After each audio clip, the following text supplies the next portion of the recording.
Welcome to 55 Wall Street in the financial district of New York City, where the FIDE World Rapid and Blitz Championships are about to begin with some of the most iconic players on the planet. I am Maurice Ashley, and I'd like to welcome you to our broadcast, which is going to be an exciting 5 days of incredible chess. We are witnessing history here as this tournament has come to New York City for the very first time. And with me, I have some spectacular hosts. First of all, the ever-charismatic Grandmaster Evgenij Miroshnichenko. Miro, what do you think about this event? Well, it could have been better. Well, my favorite time control, first of all, Rapid and especially Blitz. Best city in the world to have this kind of tournament, the strongest composition out of last year's, and let's not forget the highest prize fund ever. So all the reasons to be thrilled about what's to come. Well, you got money on the line. Obviously, it's New York City and the financial district, so the prize fund is excellent. And a third member of our team who has been out on the New York Trail, checking out some of the sights of the city, is with us, WIM Charlize Fansale. Yes, Maurice. Here in New York, I've been here for a week or so. We went around the city, all the chess spots, and I can't think of a better place for a tournament like Rapid and Blitz to be here. The fast-paced nature of the city, the hustle and bustle, it's going to be amazing. Let me tell you, I grew up playing chess here in New York City, so I am as thrilled as they come. Charlize, we know you're going to have lots more for us, so we're going to let you go and explore the venue and get all the interesting storylines. And in the meantime, of course, we have a lot of things to share with you as we set up this particular event.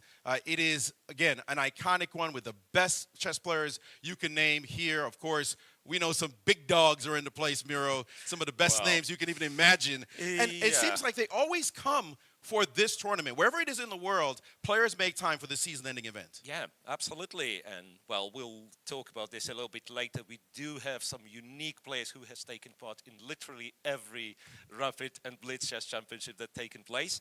There will be some newcomers, like Wesley So, for instance, has never played in World Rapid and Blitz Championships. That's absolutely amazing. But, of course, one to watch is Magnus Carlsen.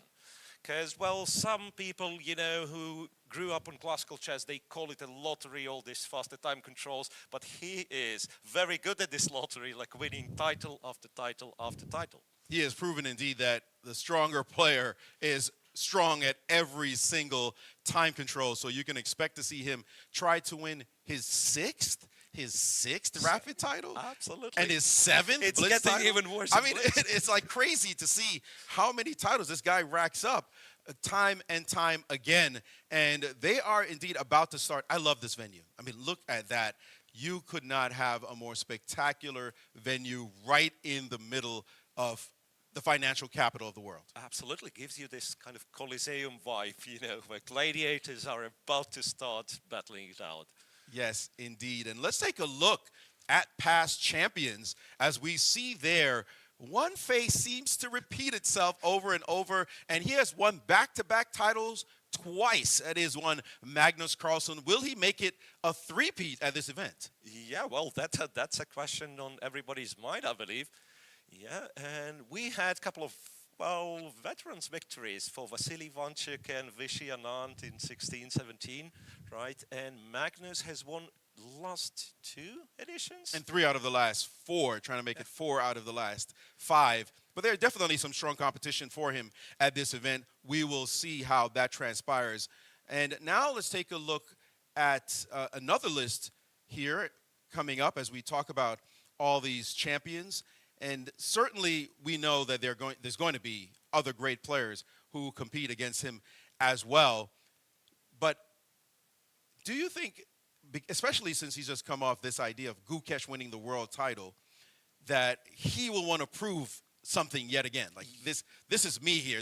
I'm Magnus Carlsen. I'm the real big dog. Well, that was my feeling, that if there was something to kind of return the interest to Magnus, to play chess, to compete, you know, to win those titles, that would be like one of the younger guys' victory. Like, yeah, so it happened in classics already, and yeah, I am 100% sure he will not like for this to happen in Rapid and Blitz. He wants these titles for himself. Indeed. Let's take a look now, as a matter of fact, at the format for this event, as we see lots of folks hustling and bustling down there. It is a rapid to start. We will play the Blitz in the next 2 days, but right now it's 15 minutes plus 10 seconds increment per move. There are 13 rounds for the open section, but let's not forget that the top women in the world are here as well for 11 rounds. And you see there rounds 1 through 5 on day 1 in the open. The women will play rounds 1 through 4. Then on day 2, rounds 6 through 9, the women will play 5 through 8. And then on the final day, the 28th, we'll see 10 to 13 in the open and 9 to 11 for the women. Lots of rounds, lots of chances actually to make up. If you happen to have a hiccup in the tournament, you'll continue and maybe make a comeback. Right, that's about the right of a distance, yeah, to have perhaps even a bad day 1 and still come back with vengeance on day 2, day 3. Indeed. So this is going to be our starting format, and I think it's one of the reasons why a player like Magnus dominates, because you're not looking at 6 rounds, 8 rounds, 9 rounds, like a shorter type of event. 13 rounds, he's just going to keep putting the moves down again and again and again, and you have to keep up with that pace. Who can possibly dominate all the way through 13 rounds and keep somebody like him, even if he loses a game, from making that comeback? Absolutely. Well, the consistency on this guy is absolutely amazing. The quality of each move, you know, and yes, right here, he might have an unlucky game on sometimes 2 games, but like the consistency, he will play his fantastic chess throughout the event. If you are a superhero and you have super form, sometimes you can beat Magnus Carlsen and maybe outpace him, but it is very, very hard thing to do. Do you have any thoughts about who might be able to pull it off, though? It's the unlikely, if you will. We're almost coronating the guy already saying he's going to win. Is there anyone in this field that you have your eye on that you say, okay, if anybody's going to beat Magnus, it's going to be this one? Well, not particularly, but I'm really interested in, say, Abdusatorov's performance. Yeah, that seems to be like a very promising fighter. Oh, he's won the event before. Absolutely. So if you push me to pick one, that'd be Abdusatorov. Well, the older folks, as much as they can bring a surprise, once again, if they lack anything, it's consistency. I'm thinking Jan Nepo, who is a fantastic rapid player, but you know, when he's very close to the title, something happens usually, and yeah, he's never won it. We will see. Well, let us jump to Charlize Van Zyl, as she has a very special guest to make the ceremonial first move. We are live in the playing hall where the first round of the Rapid World Championships is about to take place. Behind me, you can see CEO of Freedom Holding Corp, Tomer Turlev, about to make the first move on Magnus Carlsen's board. It's an exciting day. All the players are here. Don't miss the action. Stay tuned to the broadcast. We'll see you later.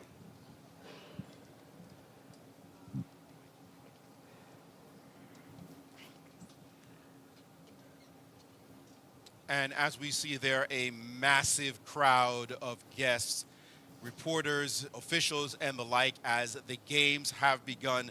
We see a very good pairing at the top, one of the best young players in the United States, Awanda Liang, who has shown some fabulous form recently. He is up against the big dog, Magnus Carlsen, in the building as they have begun. It looks like what is a Scotch opening. And Miro, it doesn't matter who is playing Magnus. It always seems like he's super cool, super calm, and looking to start off with a big result. Yeah, absolutely. And while in classical you can prepare so-called drawish line and so on, like whenever it comes to rapid or blitz, it's very, very hard to even hold this guy for a draw, right? Indeed. He is not looking to draw with the black pieces. You Absolutely. can be sure of that. And let's take a look at the position itself, if we can get that on screen so we can follow some of the niceties of this particular game. You see a lot of tension right now in Awanda's posture. He knows who he's up against, and he is probably trying to remember his theory in this position, making sure that he doesn't make any errors early on. So let's take a look as the move D5 has now landed on the board, and it seems very natural that black should have castled on the previous move, and instead Magnus has played what looks like a pretty normal move, D5. I'm not sure why this long pause? Right. No, I think it's absolutely theoretical position. And are there any options? Yeah, it could be that you can castle here instead of capturing on d5, which of course is the very, very main move. To Which has on happened, d5. of course, and Yep. we expected to see this. And now Now Magnus Magnus auto-castled, a little pawn sacrifice that's not a real sacrifice. There in that position, you got to get your king out of the middle of the board, and white has done so. So, again, a very standard, very normal, often just a line played for a draw with the white pieces. Right. Yeah, so you're absolutely right. So this 4 knights d4 variation, let's call it this, or Scotch game with 4 knights, it has this reputation that I want to make a draw with white if you don't do anything silly. And I don't think Avanda was expecting anything silly from Magnus. It's more of a, to start with a draw is not bad if your opponent is Magnus Carlsen.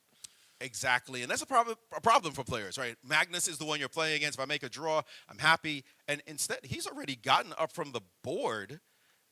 What have been the last couple of moves? I'm actually not registering it on my screen. Yeah. Not registering on your... Okay, we have now seen a couple of moves. Could we just go back? Because I want to see the last couple of moves played after takes. So this bishop g4 move, Maurice, that's the one. So they stopped recapturing. So back in the day, c takes d5, of course, would be a theory. Now they consider bishop g4 to be more precise, and I believe f2, f3 is the main move. So knight to e2, which was played, is something original. Not only that, we see the capture take place on d5 by black, and instantly this idea h3, bishop back, and then the move c4.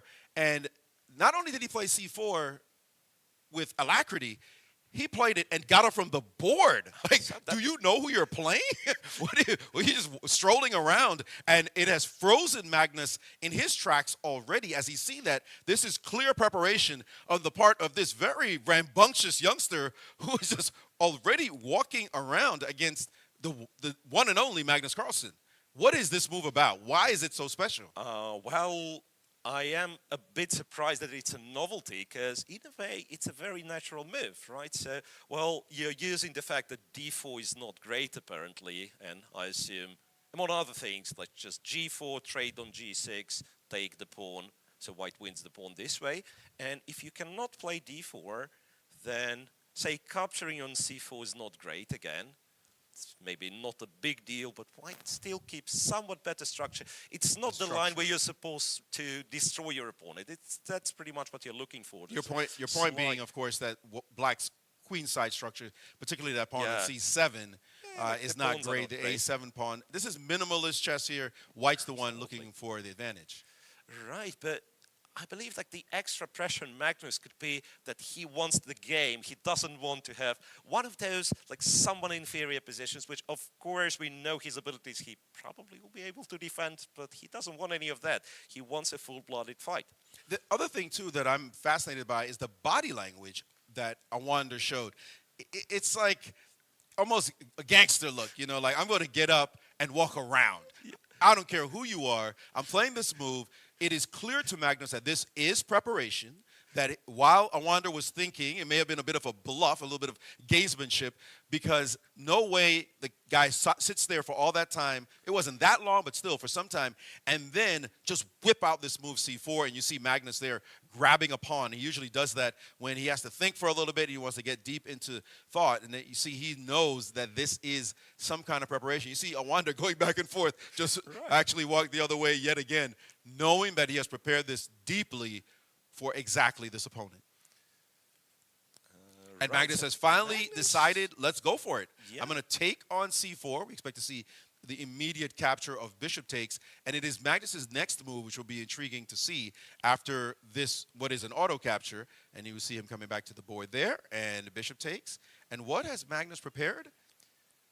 Fascinating. The very calm. Was that queen d7? I saw land. We're not registering immediately again on our screen, but so c4, pawn takes, bishop takes, and I thought it was, could it be queen e7? Yeah, because well, the games are, yeah, queen to e7. Queen to e7, preparing to clear the d line and bring a rook to the d file, attacking white's queen.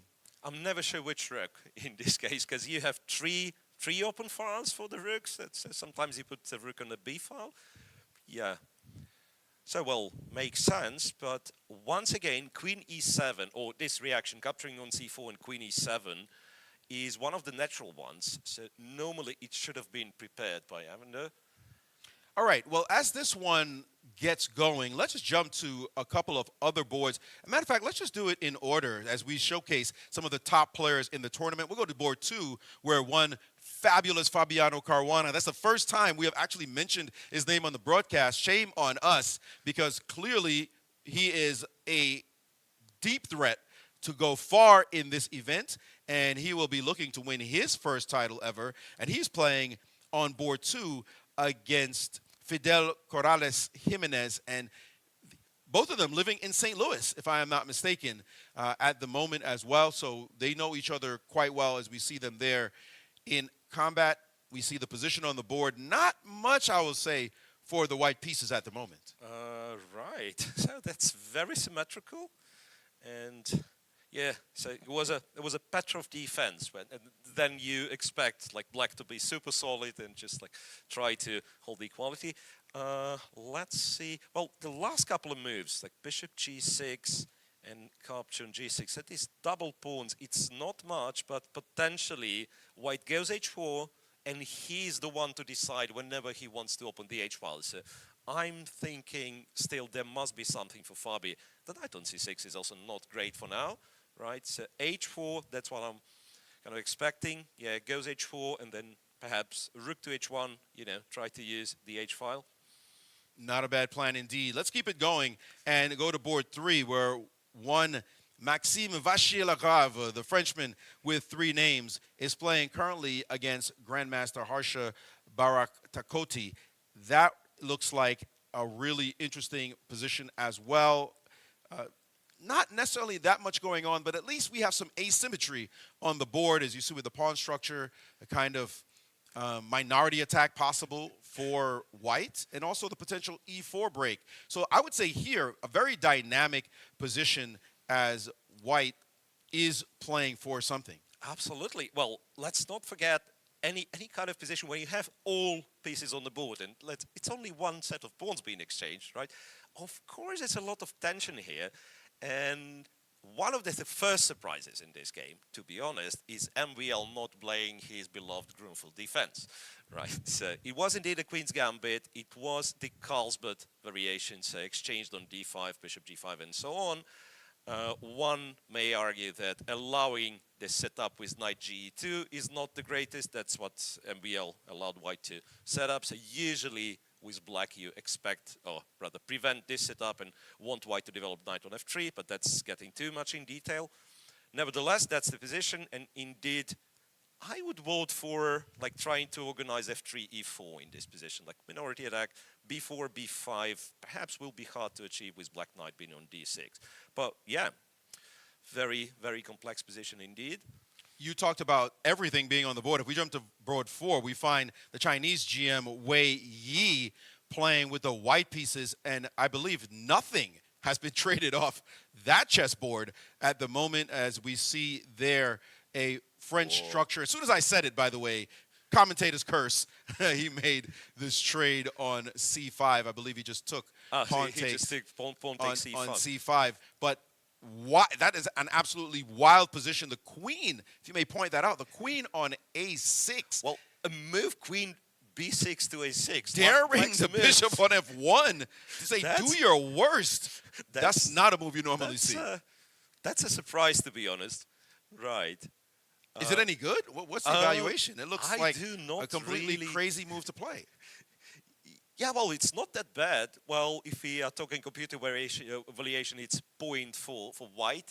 And then knowing computer is not very optimistic about French structures. So it could be just, more space. That's why slightly better for white, and queen a6 has nothing to do with being like bad or something.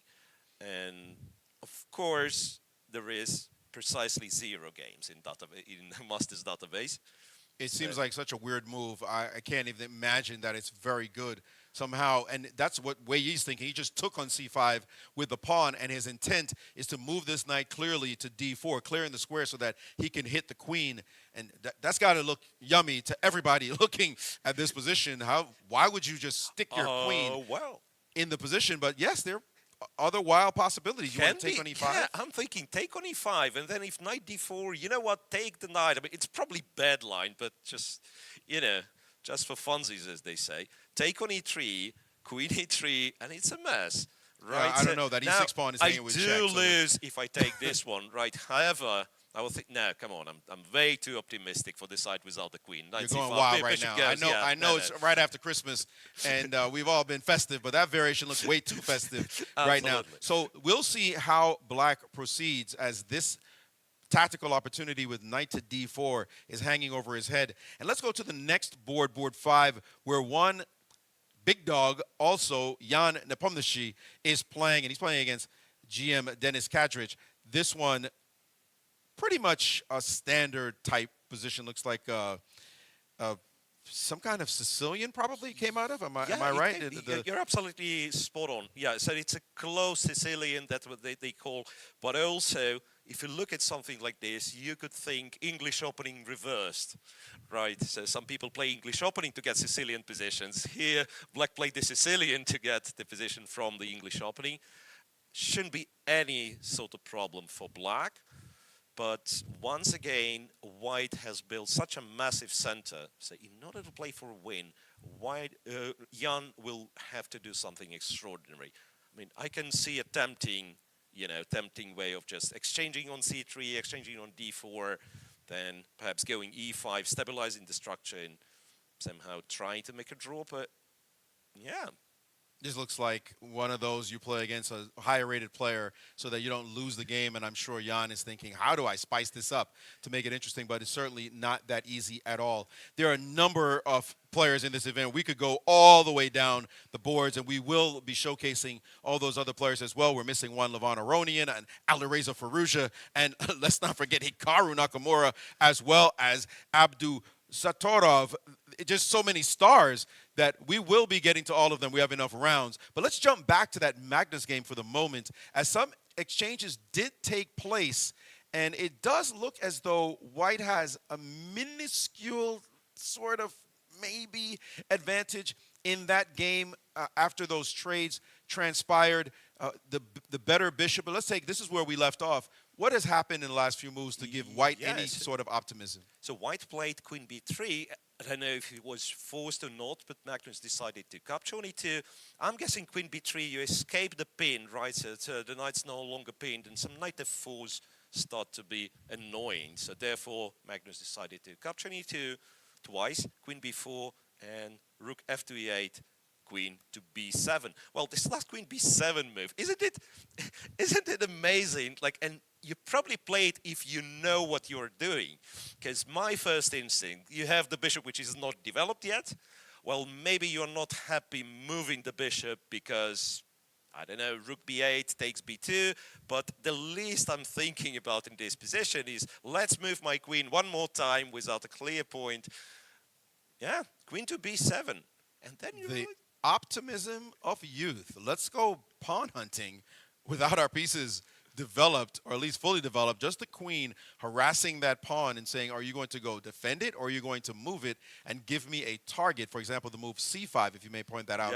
C5, now you could play the move bishop to e3, even though it may allow rook to b8 at some point, but we'll give up this pawn. Well, the question is which rook in that position, because here you do lose a pawn after bishop takes on c5. So this line would be good, but if you use the other rook, yes, after c5, bishop e3, if the other rook goes here, but then once again, what do we do?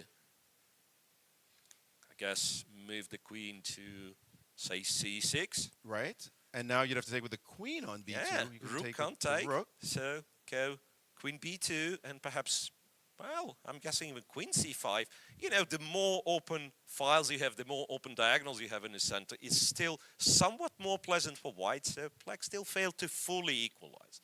Indeed. Well, we will be diving deeper into these games, but one of the great innovations for this particular event is the staggered start of the Open and the Women's Tournament. A lot of times when they're played at the same time, we don't get to be able to cover everything. But over at 41 Wall Street, we do have this elegant location for the top women in the world, and they will be beginning as we have some of the absolute best of the best. First of all, the Chinese contingent showed up in force. They said, there's money to be made. Let's go get all of it.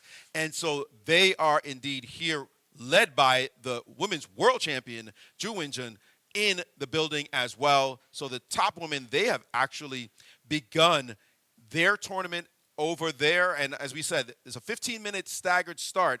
So while they're in the opening, we'll be able to cover the action in the open section, and then we'll be able to come back to see the exciting conclusion of their games. And there you see board one, a great matchup already with Wenjun. And we can see some pairings, as a matter of fact. Let's put those on the screen for our viewers. And that's a superstar in world chess right now. Wenjun, as we mentioned, top woman from China, about to play a match, by the way, to defend her title quite soon, I believe in April, and we see lots of pairings there with some of the top names. As we mentioned, the top Chinese women are here. Also standing out to me is Alexandra Kostenyuk, former women's world champion. Of course, the youngster Bibisara Asubayeva, she's in the building, as well as Nana Zagnidze. I mean, you could just keep naming names. Absolutely. All the top players seem to come for the World Rapid and Blitz. Mosechuk sisters, Katerina Lagno, Humpy Koneru, and so on and so forth. Yeah, that's, you know, the constellation of stars. Yes, indeed. And we see the young Alice Lee down there representing the United States on board 13. Young player with a bright future representing her country, and here, of course, in New York City. So we'll get back to this, folks, for sure, and follow some of those top games. But let's get back to the open section where the action is absolutely heating up. Back over at 55 Wall Street. And it's such an iconic place to be. I mean, I can't even believe it myself as a New Yorker growing up in Brooklyn. Certainly playing at the Manhattan Chess Club, the Marshall Chess Club back in the day, and now seeing chess taking place here in my hometown. Just an absolute thrill. And this is my first ever time calling this event, as a matter of fact. So I'm happy to be here, even doing that alongside you, Miro. Well, thanks. Well, my pleasure as well. I've done it 4 times, but that's my first time in New York, Maurice. Indeed. All right, let's get back to the games. We are certainly seeing some action transpire, and a trade of queens has now taken place on Magnus's board after he played the move queen to Queen e5. to e5, bishop d2, once again up tempo. So I still suspect it might be, you know, the vague remembrance of something that was prepared one day. So bishop to e5, knight d5, rook f d1. And if anyone's going to claim an advantage here, we agree it's got to be white. Absolutely. The bishop is fantastic. It's a piece that's mobile. You love having pawns on both sides of the board. The pawn structure is slightly worse for black. You don't expect Magnus to lose this position, but you also don't necessarily expect him to win this position with the black pieces, although Magnus wins every position, by the way. But if Magnus had white, you'd be thinking he's going to grind like a grandmaster, as his chessable course he did with David Howell, our wonderful colleague.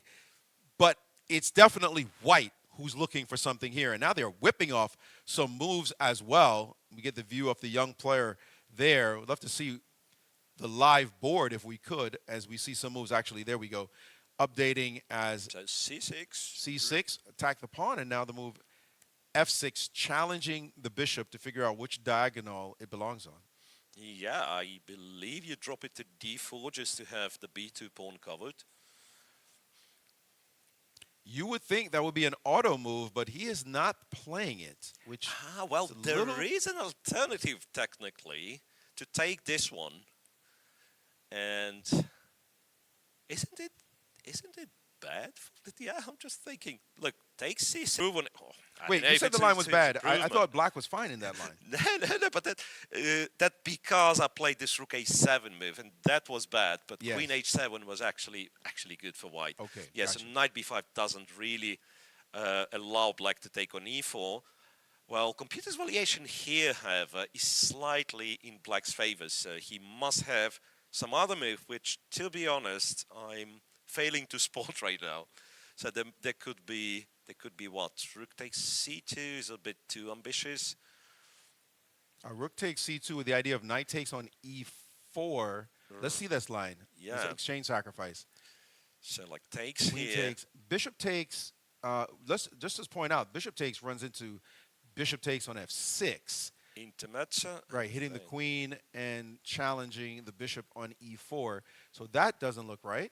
But knight takes, and we've got some kind of crazy dynamics in the position as black has incredible pieces. Knight takes g2 is already looking like a potential idea. That bishop on the long diagonal looks like it's creating some pincer action in concert with the rook on f8. Computer likes it, Maurice. So rook takes c2 is the move, and if this position happens on the board, black actually is better. Well, we are under a sacrificial watch, and he is not going to play it as he's hovering over the d pawn, and he missed it.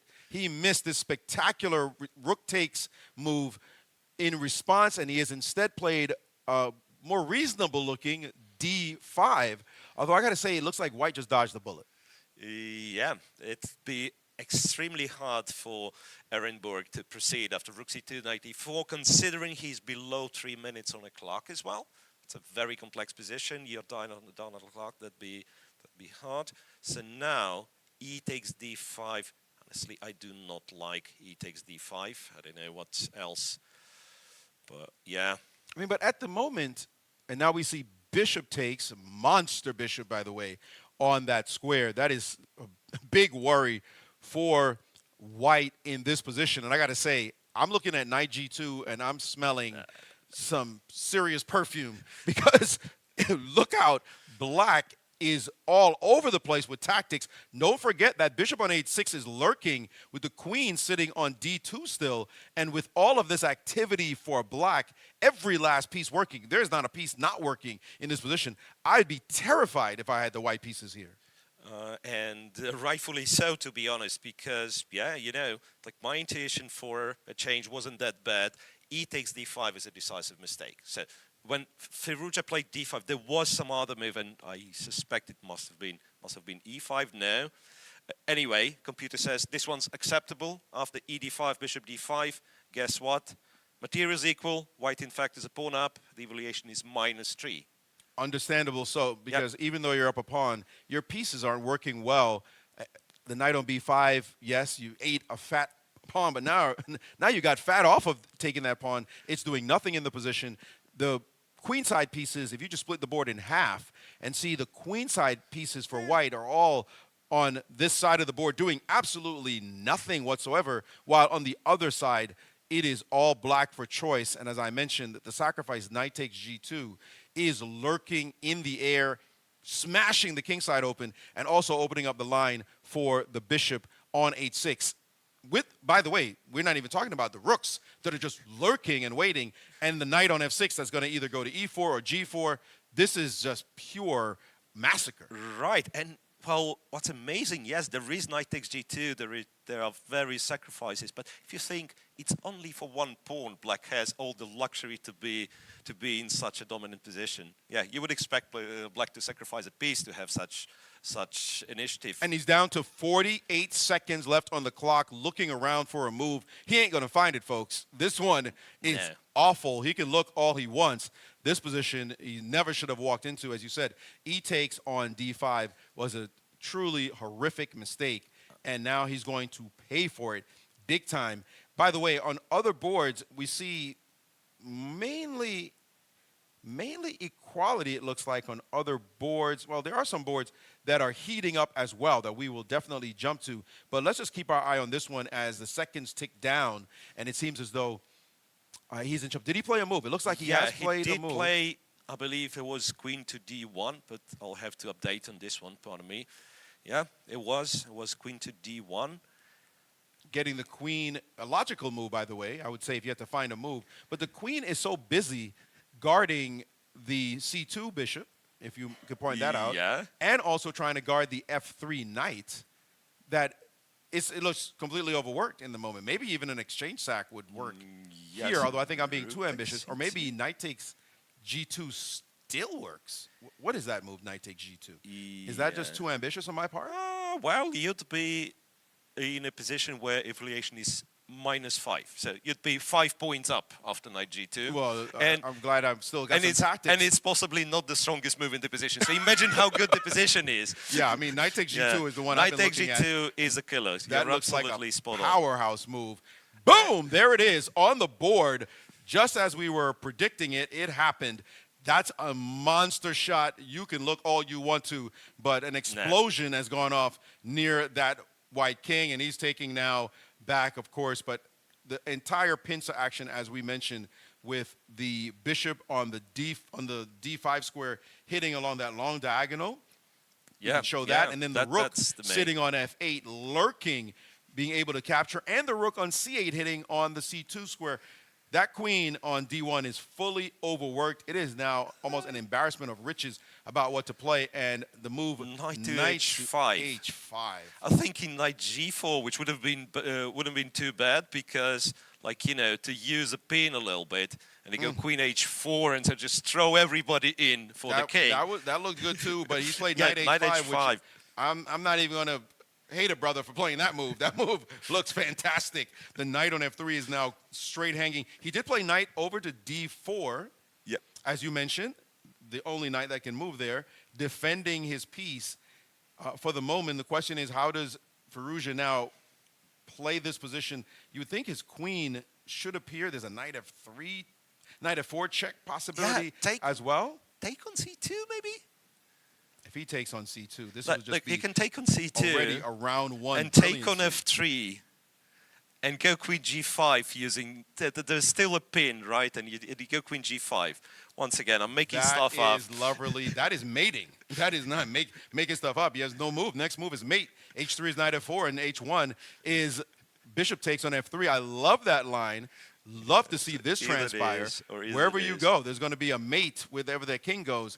That would just be a special game to start off these championships. You wish you played this in classical, much less in a rapid game. Absolutely, but something stops him from doing so. So there could be some hidden resource, and you know, it's very easy to get excited sitting in a commentary booth. You kind of rooting for the most spectacular finishes.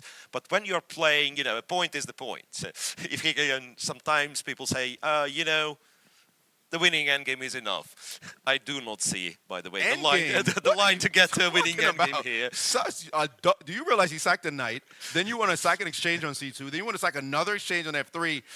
That is how you can finish off round one? Are you joking? That's got to be played. I mean, we don't want to see anything resembling endgame. That's out of the question. If he doesn't sack now, we're taking away his GM card. Like, just sack. Double rook sack.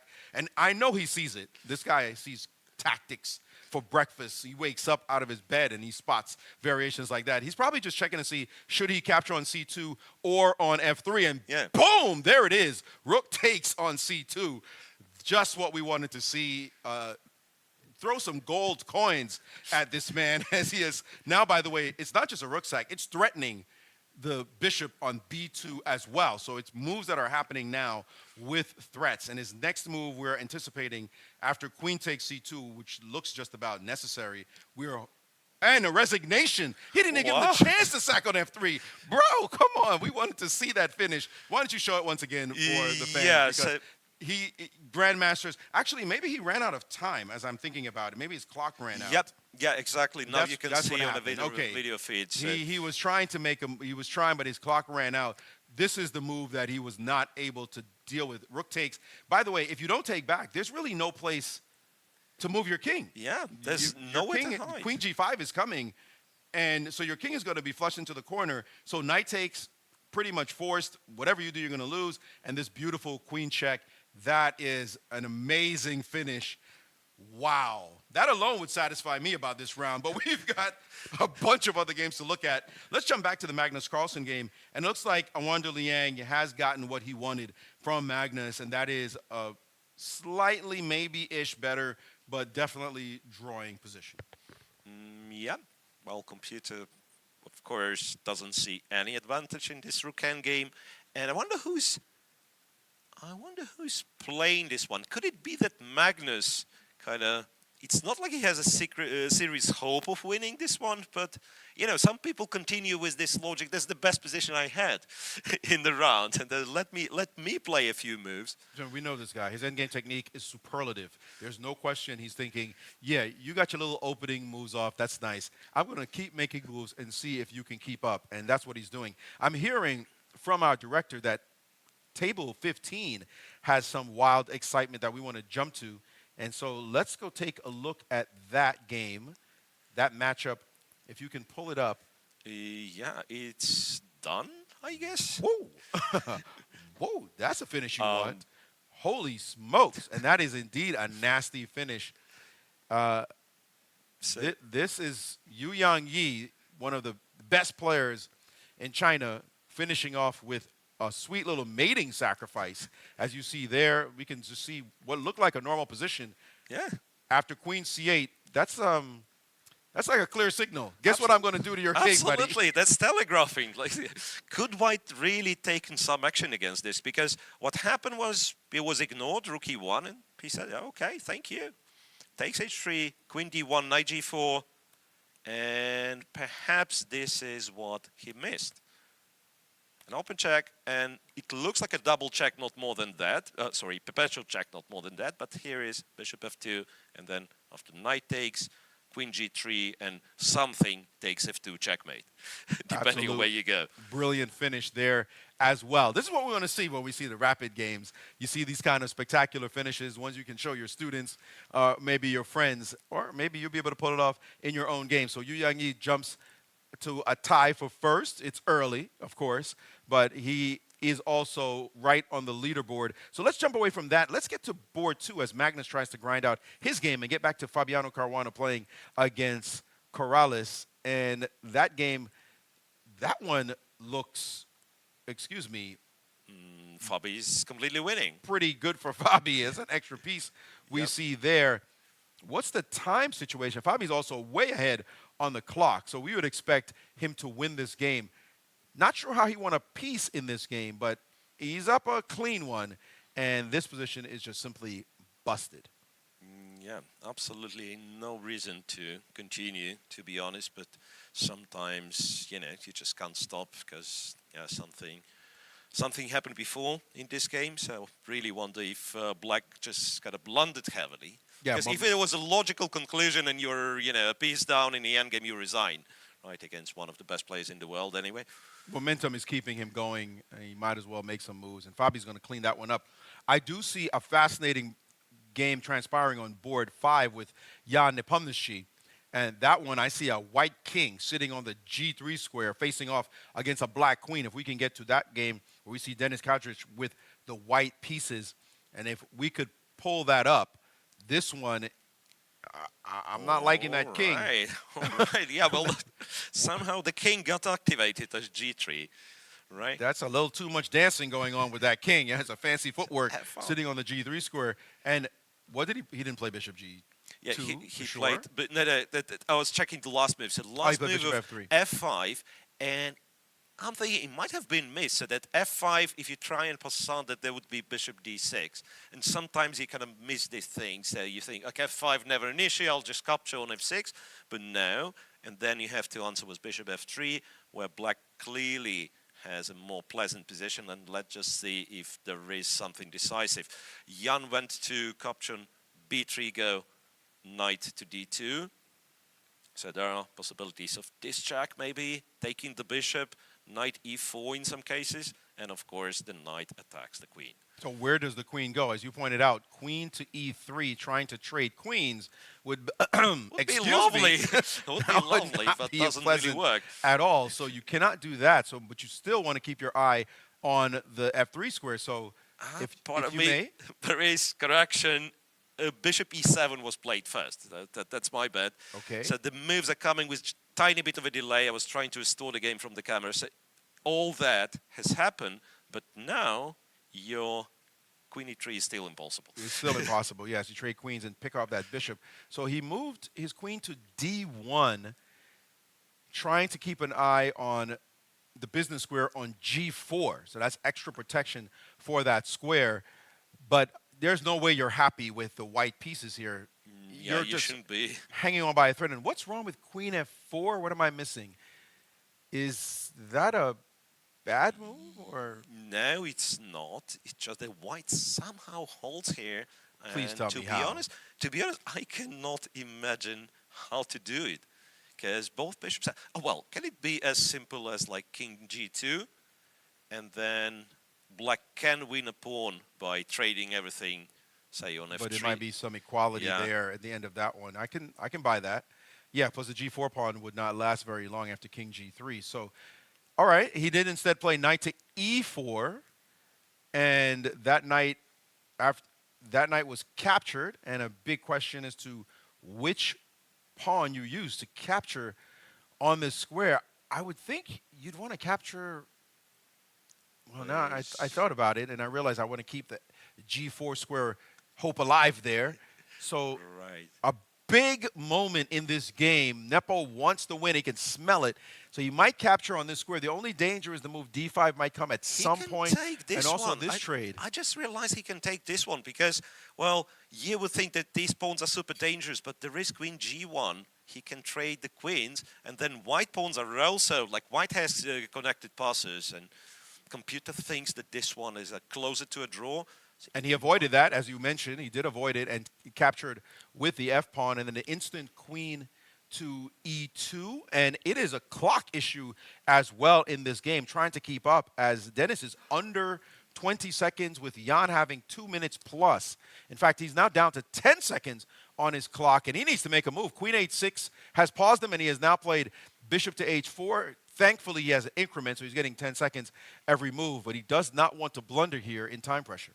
Wait, bishop H4 is the clever move, because if you trade the bishop, and like, is white even worse in this position? I'm no longer sure. The king was exposed when you had a lot of pieces on the board. Right now, it's about time we are starting to talk about active king in the endgame. King on H4, then support G5, and so on. All that optimism for black right now. Nepo has got to be thinking, what do I have to do to beat this guy, as he has managed to now trade off those pieces, and queen to F4. So for the moment, his queen is a bit more active, but is it enough? And especially with the black king also being slightly exposed, but he's got to hurry up, get on his high horse, and make a move, as he's back again under 10 seconds, and he's played queen to A6, leaving his king to its own druthers, but it doesn't look as though the queen is enough to deliver any kind of death blow. Yep, exactly. He says, like, you can have as many checks as you wish, but I'm praying there is no checkmate with the queen alone, and there are not that many pieces that can help it. And be careful, by the way, because if you start something like queen H2 check and drive the white king up the board, you might be getting mated as the king marches up further into the position. You might save yourself here with queen to H6 check, and after king to E7, continuing the fancy footwork. And he's played queen F2, and it looks like we might see something similar. Is this? Well, so it all starts with queen F2 check.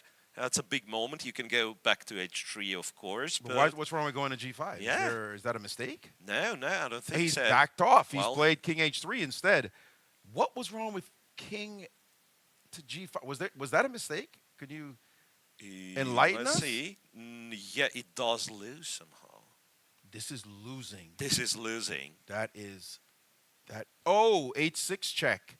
H6 check would have been devastating, and now only 5 seconds left, because now you never get back home after queen F4 check, and then you're stuck. And it's if just you gonna go be mate. there, it's a series of That's checks. a It ends with a nasty- checkmate on H7. Woo! Right. That was a nasty trick he could have fallen for, and now he's still trying to stay in the game at the moment. It is balanced, and Nepo bringing his queen back into. So queen to F7 and H6 was played. Queen to E7. Sorry. No. It was queen to E7, of course.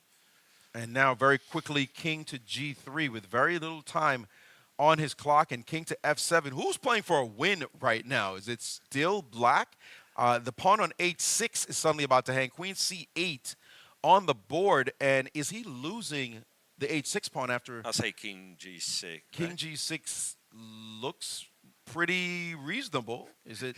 Yeah, well, computer's not impressed in terms of evaluation. It says it's still zeros, but like, you know, when you play the game, maybe you have to sacrifice this pawn, right? Maybe zeros would be, say, queen g8 and a move like king f4, for instance, which... And it's on the board, which and the pawn is gone, and you have called it. King f4 also on the board. Black is without checks, and he's ignored everything and said, do your worst with white. g5 check doesn't bother me, as I'll move my king to h5. I'm just going to push my pawn up the board. What's happening?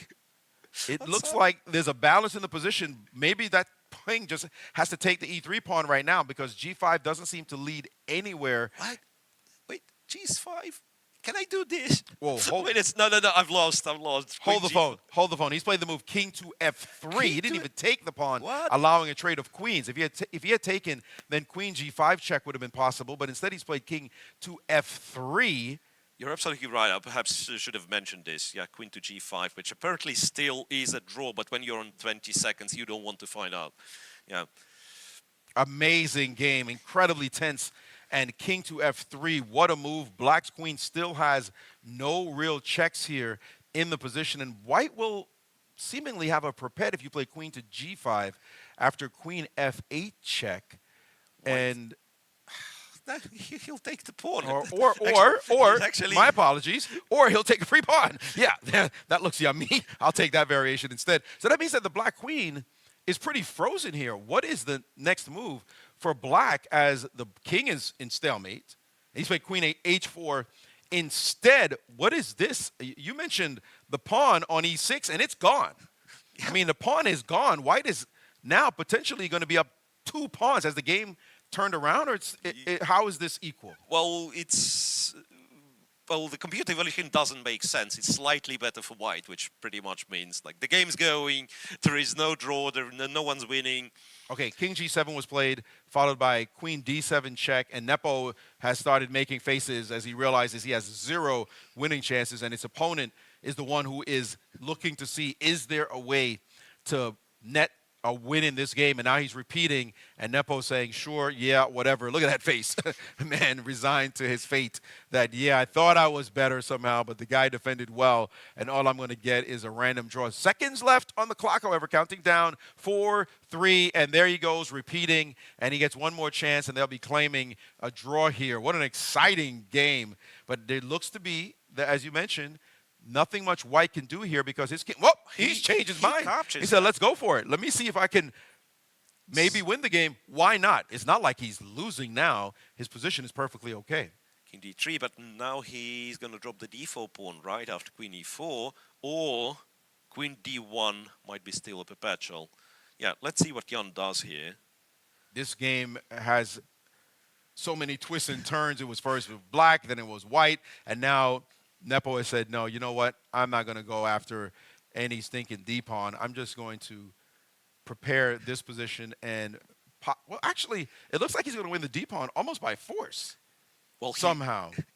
Unless you keep shuffling on e3, d3, because this would be a terrible idea, right? It's check, then pawn falls with a check, and black also captures the e5. But how do you avoid this? Queen e4 check, as you mentioned, does win this pawn if he wants to. I mean, he could play check, king. The king is now on d3, so we have this and then give position. this check, right?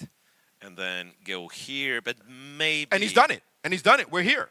We're here. We're seeing the line play itself out. And king c2 looks to be the most reasonable move.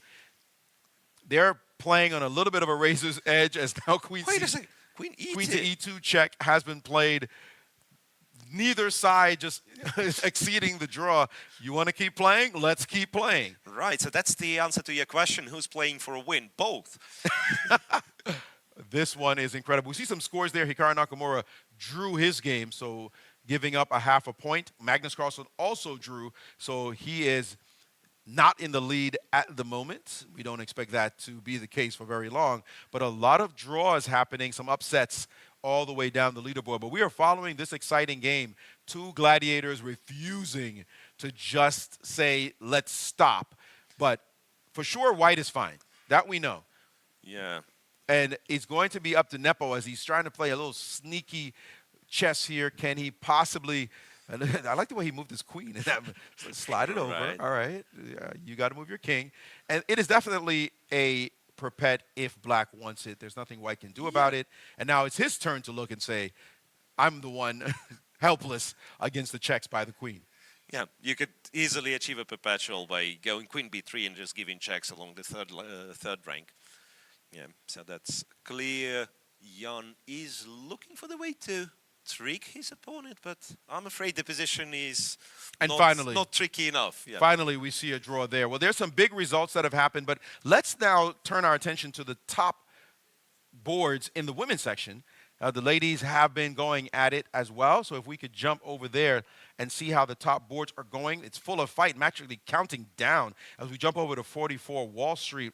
And board 1, we see Wenjun, the women's world champion and the #1 seed in the event. She's not doing great in her position. Matter of fact, it looks pretty even, but take a look at the clock times. She's under a minute and feeling the pressure in this position.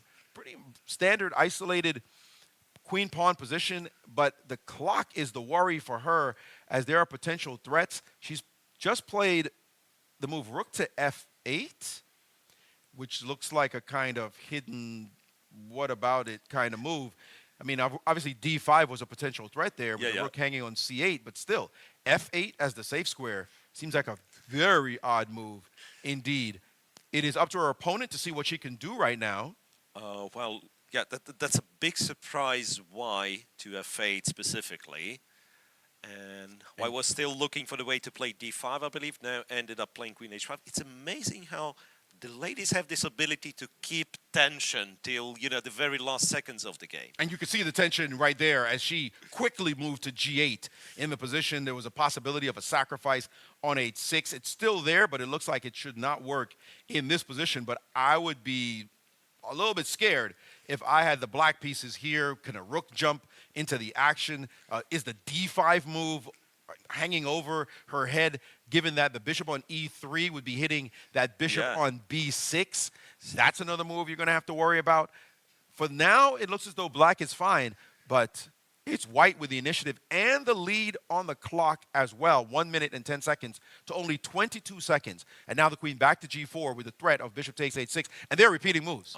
Testing the nerves of the world champion. Are you happy with the repetition? Smart lady. She's like, let me just make a couple of quick moves and try to get out of here, because she has no play whatsoever with black that justifies her continuing. And there it is. Will she now decide to continue otherwise? Is the move Queen F6 a move, though? I mean, it looks playable. Why not continue the game? She could. Yeah, she could go Queen F6. There's nothing wrong with that. Tick-tock, test the nerves, and she's played it. Queen to F6 on the board, saying, I don't want no stinking draw. We're going to keep playing this one. I may be worse on the clock. I may be even slightly worse.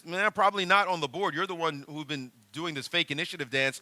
Right. But now I'm going to give you a very clear message. I'm trying to beat you still. You will have to win this game. You're not getting any stinking free draws here. What a move of a champion there, showing the heart of a champion indeed. That's character. But yeah, at the same time, you know, with more experience, perhaps she has played quite a few of these events. She knows that she has to keep tension in order for her opponents to make mistakes. Here comes the rook. Rook to D3. Rook D3, a rook standard rook lift. So and now rook to D8, focusing on that pawn, that isolated pawn, which yummy. Looks like it can't move, and it is black who's trying to turn the game around. And we might see a bishop D5 on the next move for black. So white has to be careful as her initiative is drying up pretty quickly. Bishop C4, I don't think that stops bishop to D5. I'd want to play... Almost like in white's bishop D5, because you can no longer keep the... And she's instead played bishop to B5, compromising her structure. A bit of an odd move to my eyes. Why would you allow this pawn to be weak?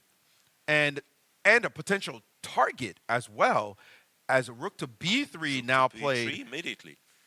And rook D5. This was the plan that she had to defend this pawn. And now queen back to E2, targeting it yet again. So you can go here, I guess. Also, you could take the D pawn. I mean, the isolated pawn. Will you give up that D pawn for your B pawn? It is a big question for black. What is she playing for? And she said, nope, let's keep the action going with queen to f5. The tension in this game is thick as white is actually now down on the clock. This is exactly what black was hoping for. Keep the tension, not lose the game, and see if she cracks on the pressure. And now the move a4. A4 trying to use the spin on the b file, but apparently it's not a great idea. And guess why? Bishop c7 is a sneaky resource black has, covering this, and go try to take my pawn. I guess there will be some queen b1. You guessed well, my friend. Yeah, queen b1 would be Queen nasty. b1. And you then think you're blocking, and there then is bishop h2. Yeah. Bang, bang. And instead, queen b1 played immediately instead of bishop to c7. So after a4, queen to b1 played immediately, which allows white to block with the queen. There is no this bishop h2 motif. I think you're right. She's used this move a little too early. And now what? The pawn on b5 is straight hanging. Takes, and now you're going to have to go for this endgame. No choice. Right. Here, takes, a couple of captures, and then a capture on b5. And I think we're going to see this one peter out into pure equality as more captures are taking place. White may end up with a passed pawn on b2, but that is not going to be much to play for in this position. Looks like she will navigate this one to a draw as rook takes. And it's white who may be thinking about how to win this game, but G5, no, this one should be a draw. Let's jump to board 3, where there's definitely some wild action taking place as Wenjun's countrywoman, Tan Zhan Yi, is hunting. and the king is gay. We say hunting rabbits. We're hunting rabbits here, and that king is the rabbit. No question about it, as that king is fully exposed. Is this anything other than winning? Well, that's clearly... Hang on a second. So king went to h3. I'm trying to... No, it's not possible. Queen f3 check here. Queen f2, king h3. That's the position, finally. Okay, she's up a piece and a king about to get killed. So that one will be a win without any question for white. Now, let's change to another game that's really fascinating on board 4. Alexandra Kostenyuk, former women's world champion.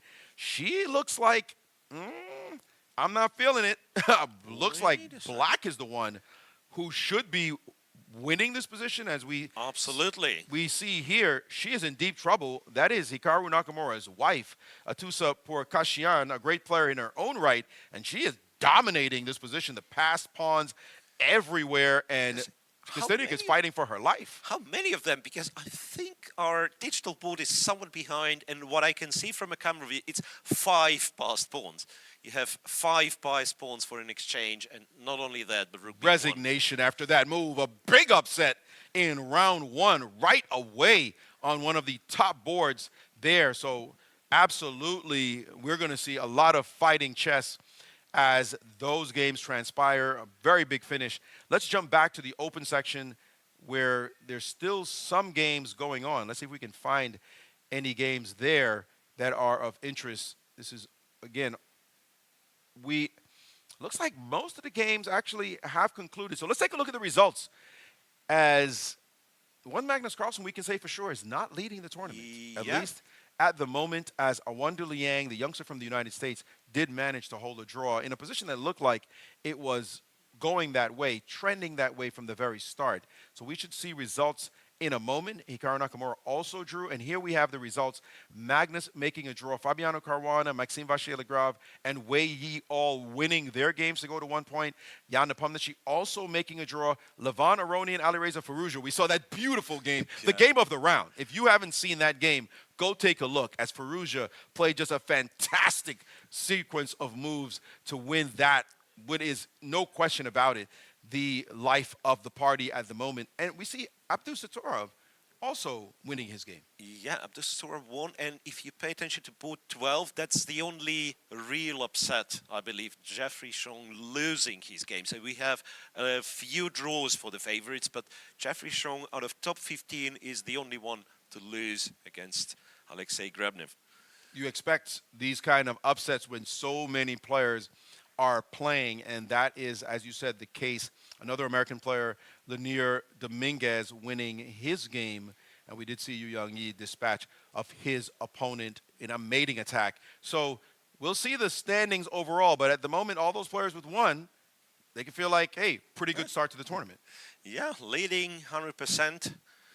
4 more games to go till day 1 finishes, right? And I'm sure they're all smiling, thinking, Magnus drew his game, so that's an extra half point. But there's a lot of chess left to go. There's no way in the world you're going to see the world champion just sit idly by while other players rack up the wins. But certainly an exciting round. We saw a lot of great chess. And I got to say, that game, again, the sparkler, we've got to take a look at that finish, Miro. Yeah. Show the fans, if you weren't here, that finish was just so Let beautiful. me find this one. Yeah, so once again, as soon as we get the board, Sergei Ehrenburg against Ali Reza Firouzja. There have been things happening in this game, and I believe the final mistake came knight takes b5, where, knight takes b5 was bad, d5 and capturing on d5. That is unleashing every black piece on the board. That move, everybody just ready to go with tactics on g2. And I just love when in this position he did play the move queen d1 and splat knight takes g2, the move we were even hailing in the position. Knight h5, adding 1 more knight into the attack. Incredible. Knight d4, you have to guard f3, but turns out you are not guarding hard enough. Rook takes c2, and here Ehrenburg lost on time, while not allowing us to see a beautiful conclusion to this game. Rook takes f3, and queen takes g5, queen goes g5 check, the knight's pinned, and it's a checkmate on the next move. Indeed, well, perhaps the game of the round from what we've seen for sure, but yeah, those are I didn't see anything rare. better than that. I'm going to tell you right now. I looked at the list. Maybe there are other games on lower boards, but for them to beat this sequence, it's going to take a lot. That's not easy, right? It's a piece sack followed by a double exchange sack followed by a mate. That's what you want when you are a fan, at least, of this tournament. I believe we'll be getting some women's results soon. My director hasn't told me where we're going just yet, but it is at least a couple of upsets. Are there other games still remaining, or I guess finished? Perhaps there must be something on a very, not so low board. My digital board says Salem Saleh is still playing against There's always somebody. Rasulov. There's always somebody. So let me quickly check. So it's on board 28. That's the position we have. This can go for a very, very, very long time. Yeah, that kind of position, absolutely. Yes, we see it there. The queen is technically winning, but this ain't easy. Yeah, so to be perfectly honest, the only knowledge I have about this is it was from like very old Soviet Averbach book on endgames, and back then it would be, like if you have the king on g7, rook on the fifth, it would be, I want to say, a draw. If the king is like that, it's a loss. But now, with all these databases and computers, there's a lot of mistakes in these old books. So I would not be able to tell you what the evaluation is here, and it's going. Indeed. And when you check the computer evaluation, once again, plus 2.7, white has more material. We already know this, but how do you win? Yes, absolutely. And the fact is, the black rook would like to park itself on the f5 square and then shuttle between that square and the h5 square where it is well protected, if it's possible. You don't want to necessarily have your king and rook disconnected and floating around, because that white queen will pick that rook off in a minute with some kind of fork. So this is what black is aiming for, to get some kind of solidity as the move king to e7. Where is he going? You tell me. e7. That one looks odd. I'd play rook f5 without even thinking on this move. Just drop it there and put it on a solid, well-protected square and wonder, what's your point? So I'm wondering, like, something that he perhaps wants to achieve is something like that, queen h3, where at some point the rook, as long as the f-file is, the rook will not find a safe square. And then after, say, rook f4, somehow you force either the king or the rook to go. And king f5, you're crawling with the king here, maybe coming from the other side. I have no idea if it's a progress, but at least it changes, changes something in the position. And these are the kind of games where the other players are like, come on, finish this game already. You know there's always one, and it just delays the start of the next round potentially, depending on how long they go. This one absolutely could, with the increment, go on for 5 more minutes, 10 more minutes. Easily. Like quite easily. There's Right. no question about it. So there's a challenge for the player with white to make progress. But I'm surprised. Is something frozen? Because I'm not seeing a move get played, and Rook F5 should have been played Rook a long to time ago. A1. Rook The move A1. that was played was Rook to A1, which, A little trick with Rook A7 check. if you don't ask pay me, attention. I understand if white skips the move, then black is winning. But it's not the first move that comes into No. like No, Rook not to very A1, solid, in really. fact. Because Rook the, to A1. the Rook is so far away, and the Queen has now moved, and now you can't play Rook F1 anymore because of Queen G2. But So- maybe you give check, and the queen does not control any square on the A file. So black will have a lot of checks, and in order to hide, you'll have to drive the king away all the way to like B file or something. So that but, must okay, have been a we've clever seen 2 move. checks. Yeah, checks, and where do you hide the king? It does look as though you're going. Well, You will end up on the point. B file, otherwise he's just checking He's checking you forever, and then And then he'll move the rook to say F4 or whatever it's gonna be. it's a good point. That's a good point. You'll be on the B file when he plays Rook. Very actually ingenious, because where is that king going now? Another check is going to happen. King E4 doesn't make any sense, to be honest, because like when you continue checking, the king will have to turn to Go the to B file. C4 and then allow this check. And now, as you mentioned, the king, it's about time. It's going to have to go to the B file. When the rook comes over, the king's going to have to make its way back over towards Right. And the off we king go side. again, right? Rook F4, and then you'll be crawling again to the E file, and that, yeah. Yeah, it's one of those you get frustrated at, especially as a commentator. You're like, come on, guys, like, make some progress already. But that's not their business. Their business is to win the game. As White's not going to sit here and just hand over the draw. If he can win the game, then he will try every last chance, every ounce of move to see what can happen. It is a rapid game. Mistakes do get made. So he's going to see whether or not he can make some progress here. But I think this is one of those that it should end up in a draw somehow, but Yeah, it's going to take a while. You know, it's not correspondence chess we play, right? So there are mistakes. And Can you imagine this in correspondence chess every 3 days waiting for a check? yeah, well, nowadays it's pointless, right? No, So but you just imagine back analyze. in the day when they were doing this. I mean, you just say, okay, forget it. I have enough stamps to not waste. I'm going to keep this player checking me forever. Yeah. It looks like, again, the board is freezing. trying to and catch up, and that's- now we've caught up to this position. But not much here. I mean, certainly not that kind of game. We are yeah, just let me- waiting to see what eventually happens. I'm going to check and see if there are any other games of real content and excitement that we can maybe pay attention to while we are waiting for this one to conclude. King F6. King F6, so he's trying to, I'm guessing he's trying to, if he can achieve, like climb here, king on the 7th, and then rook F5, rook H5. That's one of these setups that I knew as a draw back in the day. I don't know if something has changed. So All right. it's- Well, we'll continue to look at that. I'm hearing some news from my director that we're going to have potentially one Vishwanathan Anand show up on the broadcast. Oh. Very excited about that. Make sure you stay tuned. Former world champion Vishwanathan Anand, and he is actually waiting to swap out. Maybe we'll see him soon. Vishy Anand. I saw a lot of him when I was in Singapore for the World Chess Championship. Of course, his young protege Gukesh Damaraju did win the title and bring it back to their beloved India. So Anand, it's such a treat whenever he's around. I mean, anytime he's Absolutely. around. An absolute gentleman, the kind of world champion that we all know and love, and we get a chance to talk to him right here on this broadcast. That's great So we're news. excited to see that take place. In the meantime, this one, maybe not so exciting.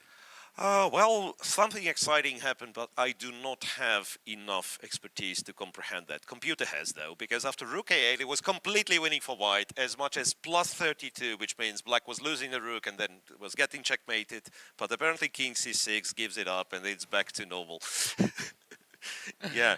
Wow. It's actually surprising that he didn't play queen f4 to me. Yeah, in I'm this position. wondering what could be, yeah, like queen f4 And now, which actually, Queen F4 doesn't. Yeah, it does. King G7, and I'm guessing some weird sequence of checks. There must be. No, I do not see it. It is winning, but also I do not see it. I think you have to defend somehow. I want to defend the A7 square, and then move the king closer. Right, but I don't. Not quite sure. Oh wait, didn't you have queen? Yeah, you could go queen D4. check instead. So then this one is mined because queen D5, right? And same as this. So you have to go to the H file, and then white controls this. Right, exactly. That's what I was thinking. Maybe this is the moment where, once again, you can go king E7, you can go king E6, check king E7. One of those has to be winning. Yeah, that's the idea. Stopping the, and then the rook is. But the only thing about this, wait, king E7 stops rook F8. That would be the move I'd want to play. Yeah, that's the one in our line, which is right here, no, on the screen with king E7. on screen. That's a sorry. Okay, I've ruined everything. It was on the screen, yeah, like though, here, king to E7. No, with the queen on D4. But with right. D4, So that was the clever one. Yeah, king to E7. King E7. King and that E7, looks like and the engine says draw and made a fool out of us. So all right, there you go. That's wild. What else could it be other than this king move, though? It could be once again. Which, by the way, goes to show how difficult this position is. Absolutely. That even if you're winning, you have to figure out what move to play, and it's not a king move. It's not king E7. No, it's not king E7. It's apparently more checks. Now, well, seriously, No I way. give up on trying to understand what it is. That one is absolutely wild. What I know for sure, Marie, though, that it's move number 136. And last time something big has happened on this board was on move 104, white promoted the B pawn into a queen. And since then, 33 moves. The pawn didn't move, the piece was not captured. So we still have some hope that in 13 moves, this game's going to be over by the 50 moves rule. Got it. So we will see how, again, this one transpires, as white's going to try his level best before chucking this one in. And in the meantime, white just simply hasn't made any real progress. So it looks as though black, as long as that rook is not picked off, as you mentioned in that other line, that black will draw this game, and we will have the complete results of the tournament. Right, yeah. Levon Aronian is a game that ended quite nicely. If we might just jump to that. Yeah, absolutely. Let me find. It's board 6, if I'm not mistaken. Right, was it? Yeah, board 6. While you look for that, actually, let's take a look at the results in the ladies section, and we have the full results ready for you, at least the top boards to be sure. And let's see how many upsets may have happened in that one. As we noted the draw. Whoa. What? There are many. But what happened on board 1? Wasn't that a draw we were looking at? Oh, wait. I didn't understand. There was an upset on board 1? Yeah. No, You're it wasn't an upset. Wenjun actually won that end game. Right. How did you pull that off? We'll get to that, but the top 4 boards were all decisive, and we were absolutely sure that that game was going to be a draw. We did see the upset as Kostenyuk took the 0 against Pourkashian, and a bunch of draws as well. 4 draws in boards 5 through 8. So those are mini upsets as well. Humpy Kaneru also lost her game, and that's a big upset to be sure. Young Alice Lee, down on board 13, won her game, and otherwise the favorites took that wins. Although we did see Maria Muzichuk also make a draw. Wait, I got to go back to board 1. Like, what? How did she win that game? So, well, this was no. Let me check. G5 was the last move where we declared, now come on, you cannot possibly lose this one with white, right? You're playing for the win here with white, if anything. Yes, G5, G4, King G7. So maybe she did not want to play for the win. Maybe she wanted to make a comfortable draw. And that is where I'd say that's a very wrong mindset. Because the B pawn, the passed pawn never moved. So it takes here, and then it's a check, King H5, and this is where you already have some problems. Like F4, Rook D2, your king's getting, F4 and the rook d2, rook h2. That's how you lose. Unreal. Yeah. Unreal. And then it happened to be too late, right? So b5, and it's a check behind the passed pawn, as we were all taught. So the b pawn is not moving too far. And then, of course, the king marches h4. forward. That's and a the end of very, that story. very nice move. Incredible to play all that and lose this game in the end. And that's just that, as the two passed pawns are way too strong with mate threats as well. Incredible. That's absolutely incredible finish. By the way, there's still games going on, some games going on. And so we are not going to have the next round until those conclude. And that's the thing about a big tournament like this one, is that on some boards, it's going to happen. Games are going to last 60, 70, 80, 100 moves, and that is what we're seeing transpire here. What happened in that queen and rook ending, though? I need to know the result of that one at least.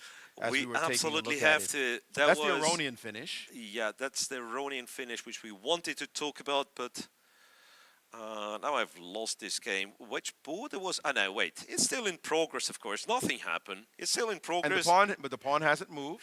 Pawn hasn't moved. So are we? I think you said move 156 was the goal. Yeah, let me double check on this one. So now we are at move 145, and move 104 was b7, b8, queen. Okay, so 154 Since then, is where we're headed. Yep. Very close, and white looks like nothing's going on. Yeah. It's almost time for white to give up on trying. Okay, but rook e5 looks like the most natural move, connecting the rook to the king, preparing to play rook f5. White has made no progress. We are just a few moves away from this one being declared a draw. Question. Yeah. As we see a couple of moves get played, how does black claim a draw with the 50-move rule if you're not recording the moves and you're not seeing it on some digital display somewhere? Yeah, so that's from what I understand, it's a very tricky procedure because, of course, you cannot keep up. You cannot write down the moves and so on. So what people say, you claim when you feel like it, like you're getting close to the 50 moves rule, and you do not lose the right to claim if it was wrong. So you claim and you're told no, it's only 48. And this way you get the information that, yeah, I am close enough. And if none of the players wants to claim that, once again, I was told that after 75 moves, the arbiter will stop the game. Gotcha. Okay, smart move to make a claim at some point. And the claim would actually count even if you were in a losing position. So black can keep playing, and if he's about to lose a rook, he can say, absolutely, 50-move rule, and if it has been over 50 moves, then he would actually save his rook.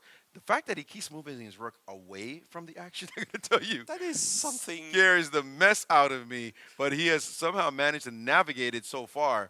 That rook is not supposed to be that far away from the king, but somehow he is managing to make it work. And so we will see as a check.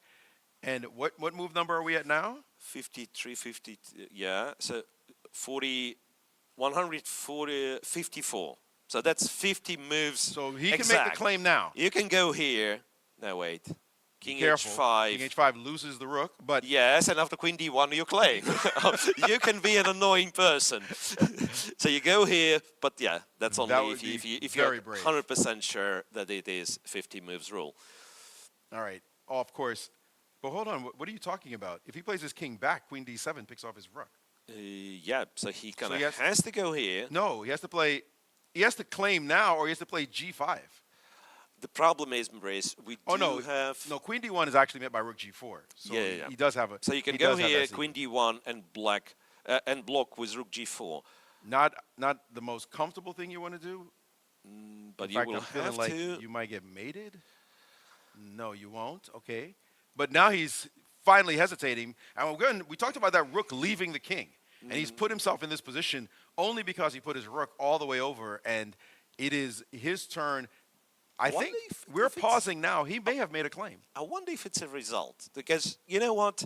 Once again, I would interrupt you if I would be sure it's a draw. But sometimes the digital thing, which knows it's a 50 move, it would declare draw immediately, but the players would not be stopping the game. So we do not have the camera on these guys, right? We do. We got a crowd. We do, and they're playing. So that means we just lost the only, the only ability to follow what's going on, right? Because the digital board will no longer respond. It knows its 50 moves rule, and it declares the draw automatically. Don't you love it in chess when the audience knows where the blood is or the action is? They don't care how long this takes. They're invested now. Like, we want to see the result. What actually is going to happen? If there's any action, chess fans want to just see blood. Right. And what is he going to save the game or not? And we see now getting up from the board, and the arbiter is there. So it looks like the 50-move rule was claimed and it will be checked. And there's some kind of discussion going on from this view we have. What is going to be the decision, as he's no doubt made the 50-move rule claim, and it is confirmed, and we see it there. The draw finally did happen as Black saved the game. I'm assuming, because that draw didn't look like one of those shake of the head, oh my God, I lost. It looks as though it is the move number. He reached it, and he is perfectly okay. Really a Herculean effort to get a draw in that game. I'm not sure if there are any games left. I haven't been informed by my director as yet, but what a round. Yeah, it's hard to imagine, to be honest, because this was 154 moves, right? And if there would be another one as long, we would know about it by the We have seen everything this round. Right. We've seen brilliant mating attacks. We've seen upsets with games going either draws or victories. And we saw this long battle. It's only round one, my friend. We're on to round two to come. So a lot more indeed. But let's jump to a cool video made, I believe, by our colleague Charlize Van Sale. Let's all take a look, and we'll be right back.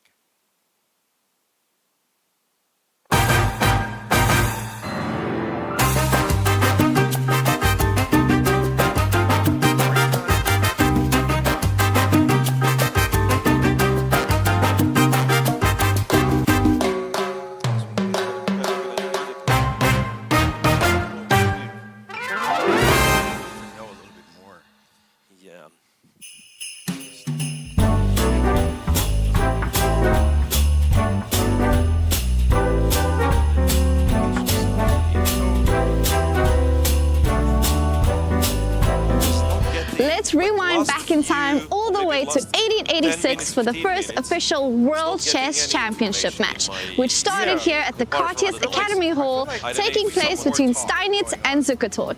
The match spanned across 3 cities, New York, St. Louis, and New Orleans from January 11th to March 29th. Steinitz would end up winning 10-5, becoming the first official World Chess Champion and ushering a new era in chess. In 1995, chess ascended to new heights literally as the PCA World Championship between Garry Kasparov and Vishy Anand took place on the 107th floor of the World Trade Center. Kasparov would go on to win the match 10.5, 7.5. Today, this historic site has now become a memorial ground for all the 9/11 victims.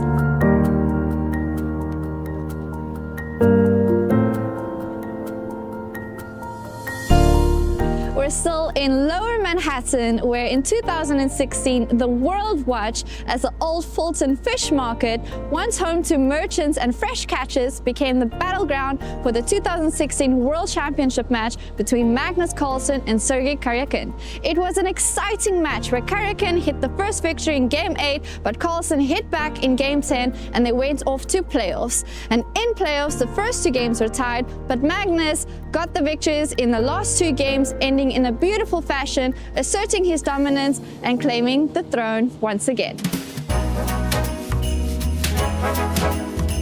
We're opposite Central Park at the New York Athletic Club, where in 1997 it hosted a different kind of match between man versus machine. It was here where Garry Kasparov faced off against IBM's Deep Blue, a computer trained to beat the world champion. And this is exactly what happened. In a historic moment, Deep Blue was the first computer to beat a world champion in tournament conditions. But this would not be the last match that Kasparov plays here against computers. In 2003, he returned to the New York Athletic Club, playing against Deep Jr. and X3D, drawing both matches in the year. Of course, in today's time, AI has taken over in chess, and these matches no longer exist. But we can reminisce and enjoy the memories.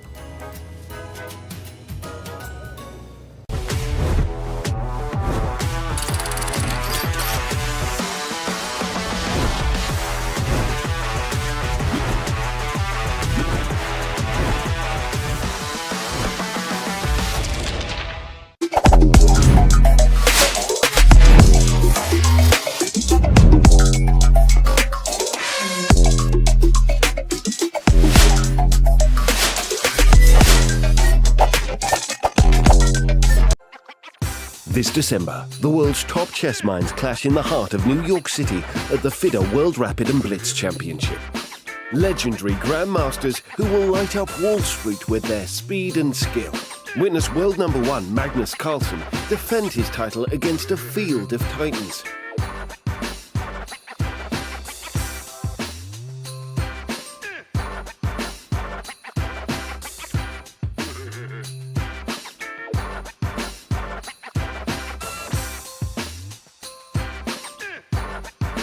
Rapid and Blitz, chess in its most thrilling form. Unpredictable and unforgettable. Fast moves, tactics and blunders, and moments that will keep you on the edge of your seat. Be part of this electrifying experience. Witness the pinnacle of chess excitement.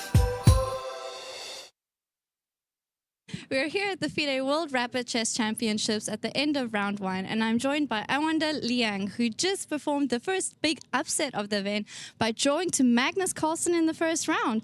Awanda, how was the game? Tell us, what was your mental state like going into this, playing against the world number one in the very first game?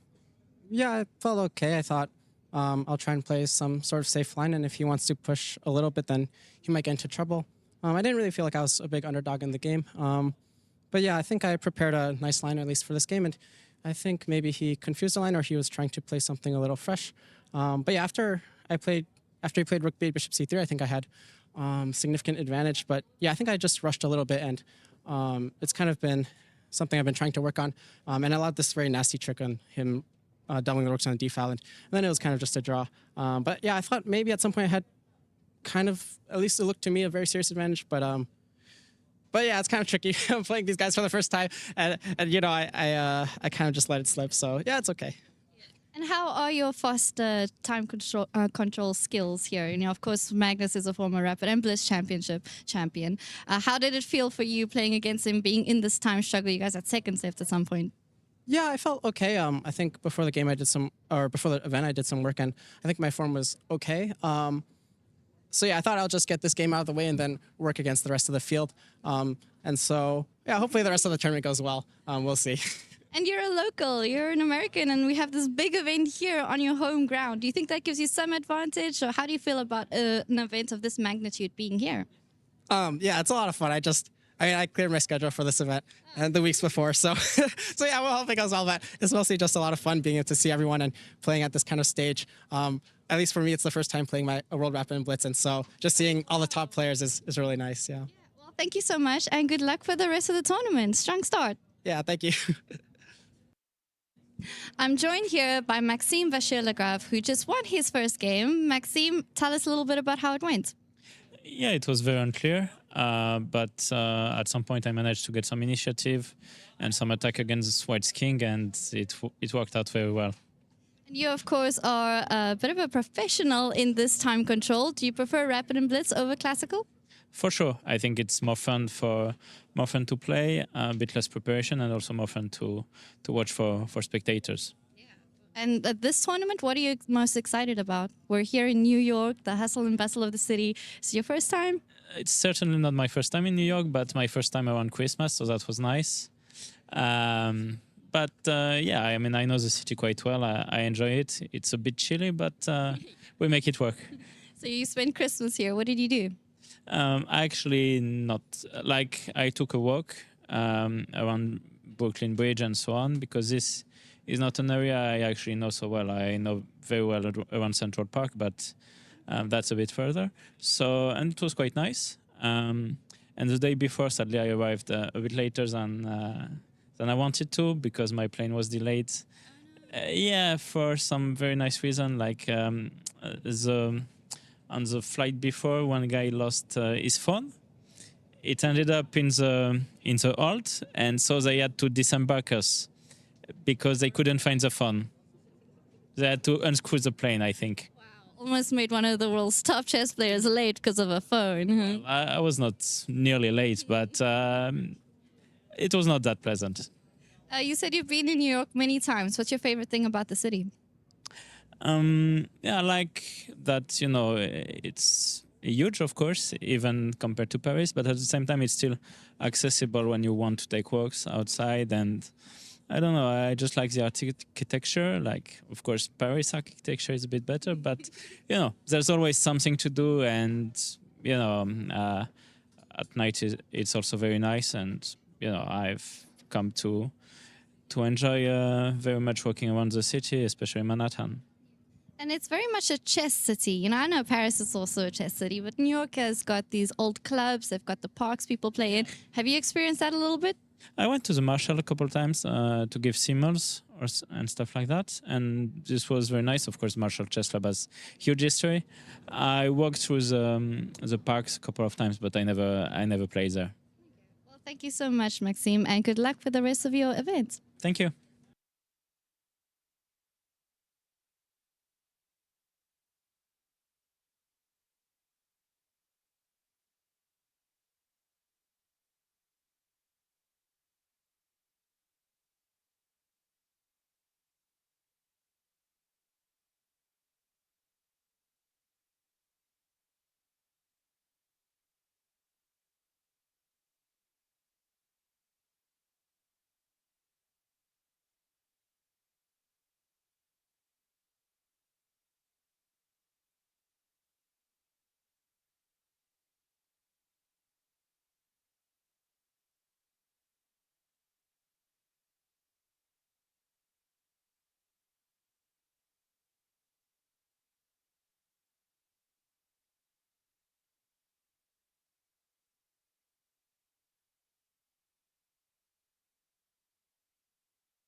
And welcome back to the FIDE World Rapid and Blitz Championships held here at 55 Wall Street and 41 Wall Street in the financial district of New York City, the capital of the world, as far as we're concerned.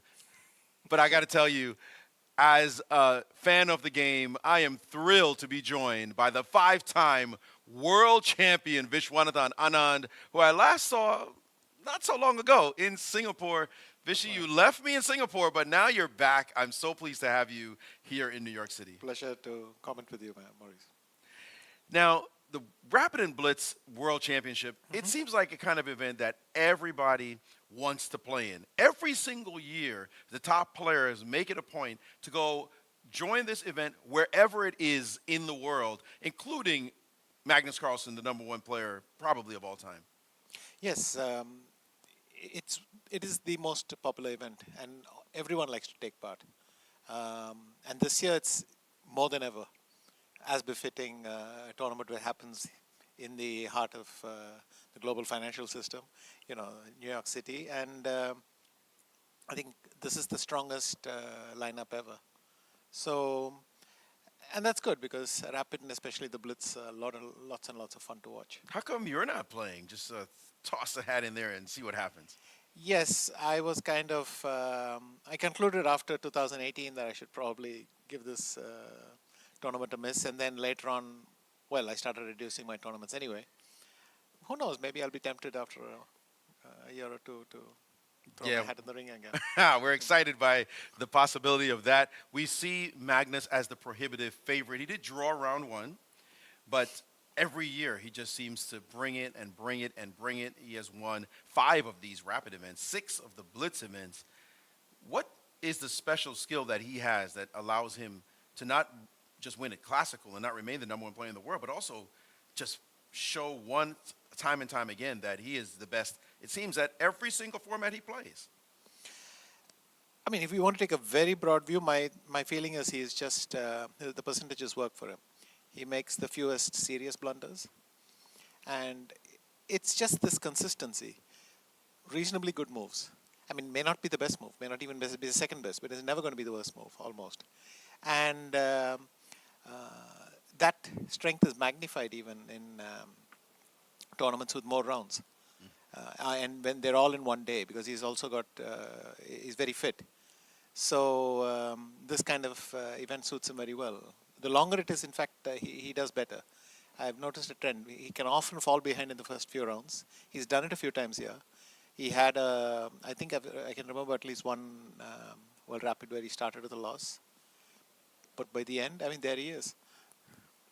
Absolutely. And we do have some games, as the round has started late for the players in the open section, because we saw that marathon of a game. It was 154 move game that ended in a draw. But we now have some pairings, and I'm looking at these pairings, and Magnus is playing against Gamagabi.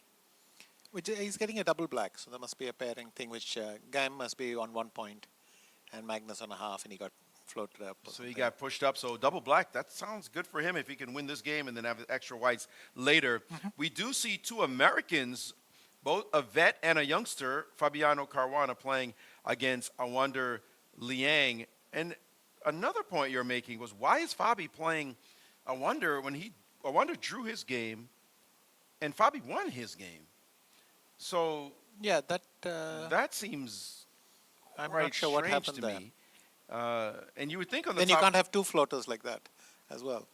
Right. We'll try to get some clarity on that pairing, but a bunch of other pairings of interest on other boards as well, which we will get into. Am I looking at board? This is round No, there's 2. something There's funny. How come the some game's oddities. already over? We got Yeah. victories and scores already. There's got to be something wrong here. This does look like a kind of a I dream think position. I have the something is wrong pairings yeah. from some. This is definitely a mistake on my boards. So scratch what I said so far. Yeah. My screen is showing some things that are not correct. Maurice is now playing we're seeing Fabiano, the so that's correct, yeah. But then why do I have this on my board? No, on my something's screen gone at all? wrong, yeah. Somebody's got to come fix this.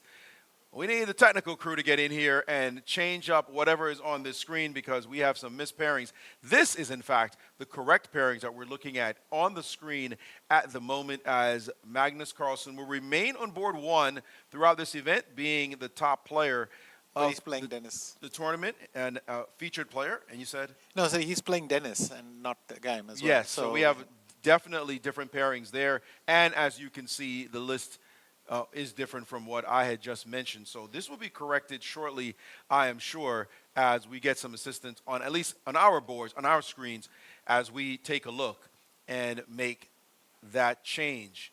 The players are set, and there you see Magnus. And he's about to get going. And he has the white pieces as well. So we thought he had a double black. Exactly. It makes sense from the So all start. that was wrong, yeah. But he does get the white pieces to start. And looking to get on the winner's circle, get in the winner's circle at least. He shows it all the time, though, that he can he can win almost on demand, and especially after a draw with the black pieces. He's not feeling frustrated. He's going to be even more motivated to win this game. Sure, I mean, he's always going to try very hard in every game. And he knows that a half point, even a loss, you still keep trying.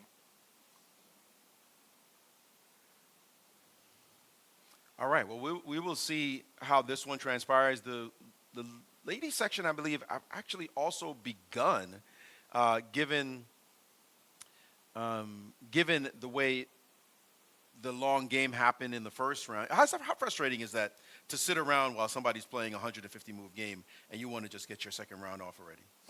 It is the most frustrating thing of this tournament, which is that the whole tournament can get held back by one player playing a long game. I mean, I'm not suggesting they shouldn't finish quickly. I'm just saying that it is the one disadvantage of this format.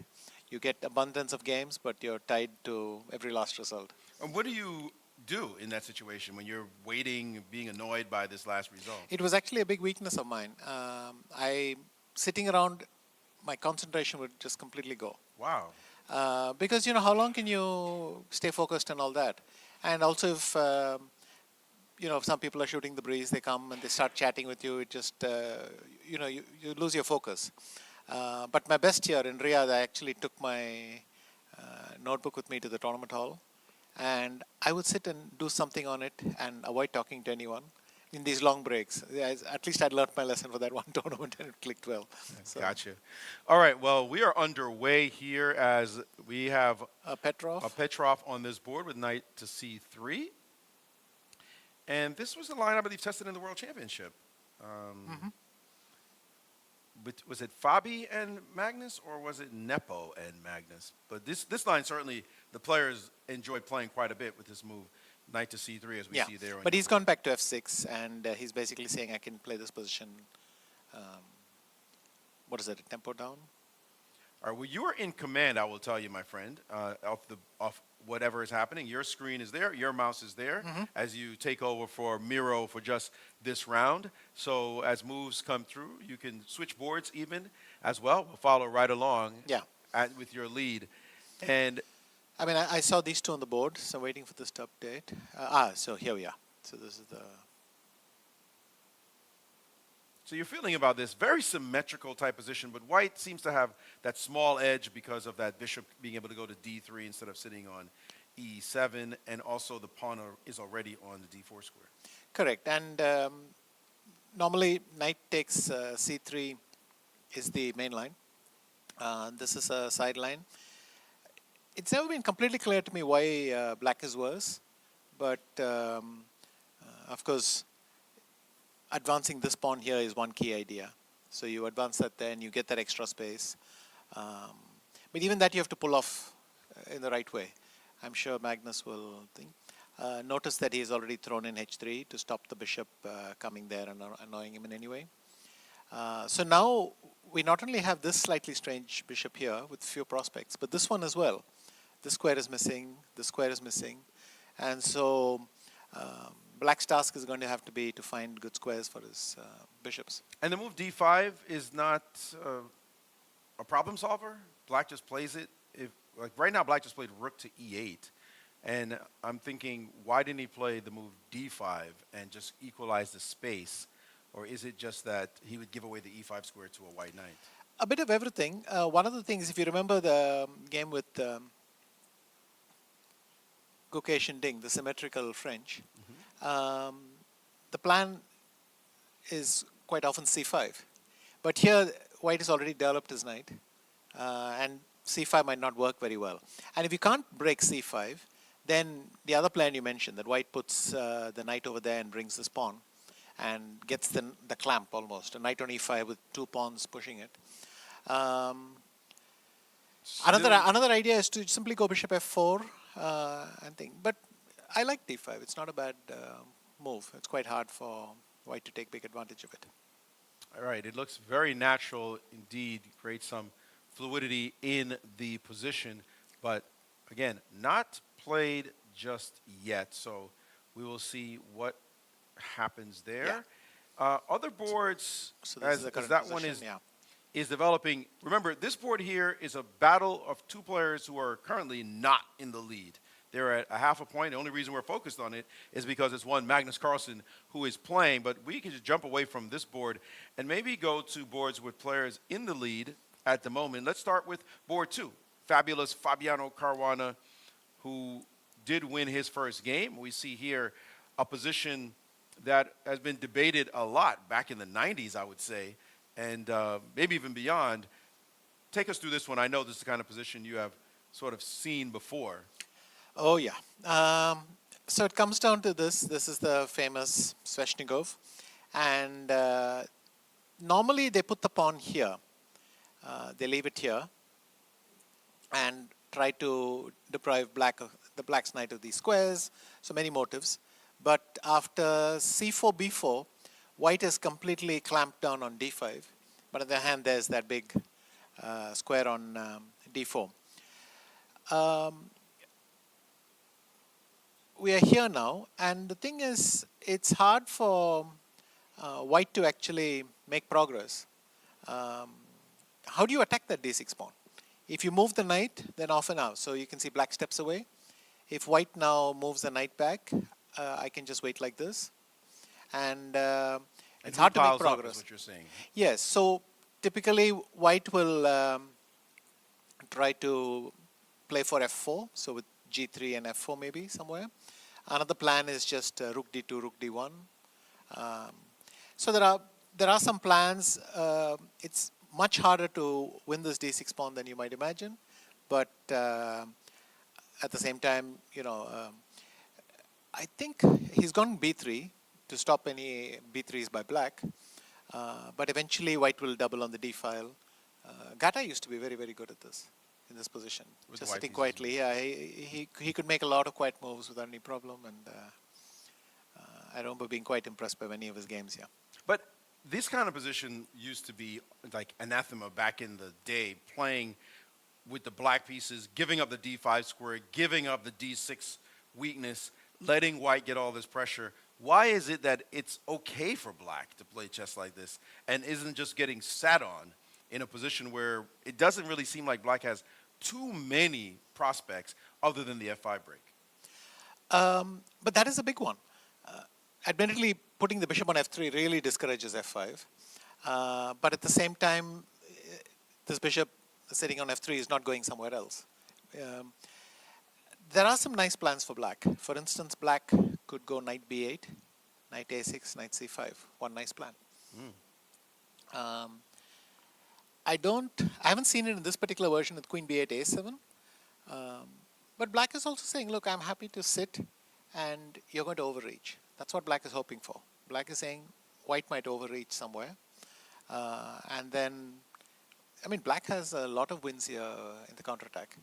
So it's a very typical result here that white steps over the line and doesn't get to come back. One of those positions you have to be very, very patient indeed. So we will let that one keep going. Now, looking at other boards, I'm really interested in this game between Yeyi and Dunchenko, as the pawn formation is already saucy. I mean, that one there, this is board 4. We see Dunchenko and Wei Yi. This one, what is going on already? There have been no exchanges of anything. It's just pure tension in the middle. How did this even happen, by the way? Can we go back to the start and see how the moves actually took place? c4, e5, g3, knight f6, bishop g2, c6. So obviously black wants to get this pawn over here, the super center. So white tries to disrupt it a little bit before. And here's the thing. these kinds of moves, d3, the problem with these lines is generally black has done quite well with queen takes d5. So then people came up with d3. And here we are now in the realm of computer chess. I mean, when you and me were studying chess as juniors, they wouldn't tell us to play these moves. Bishop c5, first kick the knight, give another check, and then play a5. I don't think that's how they taught us. Definitely not. But the computer just says all this is fine. And and for c takes d5, wow, e takes d3. But I wouldn't be surprised if white's move is now e4 or something like that. It gets very, very That is sharp. That's just wild Or and white unprincipled. At least according to classical principles. That's right. Yeah, I don't know what's the move here. Maybe would knight c3 be interesting? It looks As confusing as anything else. randomly playable. Yeah. It does look like you're developing a piece and just getting Castles going. might be maybe the way forward. What a position. Board is already on fire this early in the game, and he is actually, wait, did some kind of action took place? I think he took the bishop. Yeah, bishop takes on b4 to just resolve that issue. Let me refresh the board. That actually looks like the most normal move you could play. Although you do give up the c3 square for your knight by making this exchange and opening the a file for the rook. Can't say that's necessarily a move that totally excites me. Did castles happen? Is that what you just showed? I was analyzing castles. I You thought it might be analyzed it. interesting. No, and takes did happen. Yes. So captures and captures, and there's still a little bit of a mess in the middle of the board as there are double captures on the d5 square or on the c6 square or on the d3 square. Hang on. If I take this pawn, so simply the most unimaginative, take the pawn, you take this. I take the extra pawn. You probably have to take, because otherwise Makes my sense. structure is great. I do this.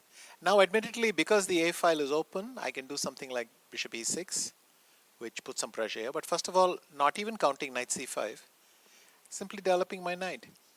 Isn't this just slightly better for white? I'm curious if...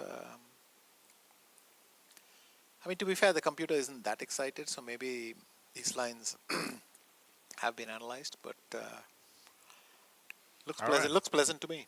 Well, it looks like it's not something that he did analyze, though, in advance, because he's spending an inordinate amount of time on the clock, is Dunchenko, at the moment, as he is down under 10 minutes, and it's just the opening moves, right? So it's clear that he is not well prepared in this line, and black much more so in Wei Yi. Yeah.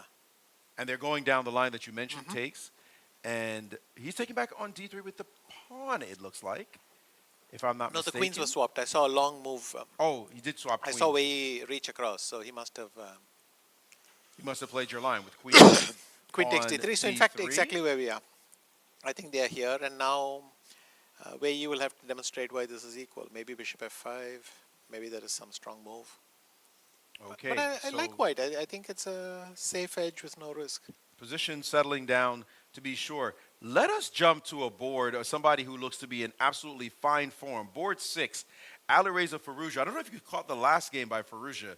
The sacrifices he did in that game were just absolutely spectacular from round 1. An attacking player to be sure. And we see here, he's already thinking, I got to hurt this guy's feelings. A knight sitting on d6, a queen on g4. He's looking to capture on h6 in the last move. Maybe he can play for h4, h5.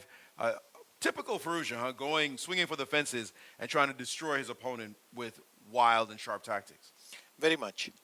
So let's see what's happening here. Black has come bishop g6 because obviously the threat was this one. Bishop takes h6 with the pin. So black is stopping it with bishop g6. What are the ideas we can do? One idea is to take here and bring the knight here, but it may not be that good. Doesn't seem to be getting too much traction in that position. And I was thinking h4, but maybe you'll play h5 if I play h4. Is that Yes. a logical response? I think even I could do this. Oh, because you'll have knight f6 if I try to play h5 now. Yes. Good point. H5, if you show that on the board. H5. Well, knight f6, at least you could argue that maybe you're going to lose this pawn. But I think even just this move is just Bishop a F5 safe is pawn solid up. and safe, yes, correct. So what? So it's not h4. It's probably not bishop d5. Gukesh style, we could go b6. The knight is under attack. He could drop the knight back to c4. What about bishop e4? No. Doesn't seem like Doesn't that seem either. like that necessarily lands any big punches. And his opponent, by the way, now kind of looking around. How does that make you feel? You know, your opponent, clearly the lower-rated player, he makes some moves, and then all of a sudden he either looks around or he gets up and walks away. And you're like, dude, don't you know who I am? what are you doing? We saw that in the last round because Wonder Liang made a couple of opening moves and then just walked away from the board while Magnus was sitting there stewing over exactly how to make some progress. Yes, but I mean, you have to be a little bit cocky when you're young. Otherwise, what's the point? But I've had that happen to me quite often. In the end, I thought it was even a sign of nervousness that they really pumped up for the game and they're releasing it. But they would glare at me and things like that, and I think, wow, it's nice to be someone so young is trying to intimidate me. That's nice. So. Glaring at Vishwanath Anand, I think that's not something I would dare do.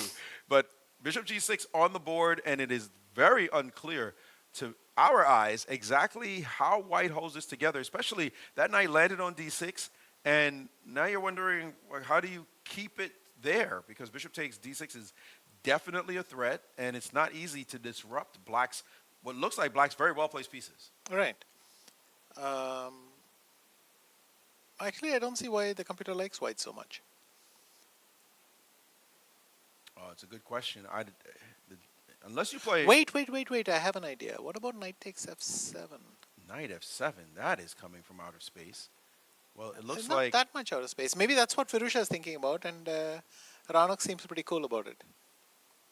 Fascinating move. Well, let's jump into the variations. There are three things that can capture on that square, as we can see. If we play bishop takes, then it is possible then I to go play bishop takes on h6. a6, and that's problematic. You go At least you have to push. g6, and then I don't know if maybe I can take an e6 and just push it.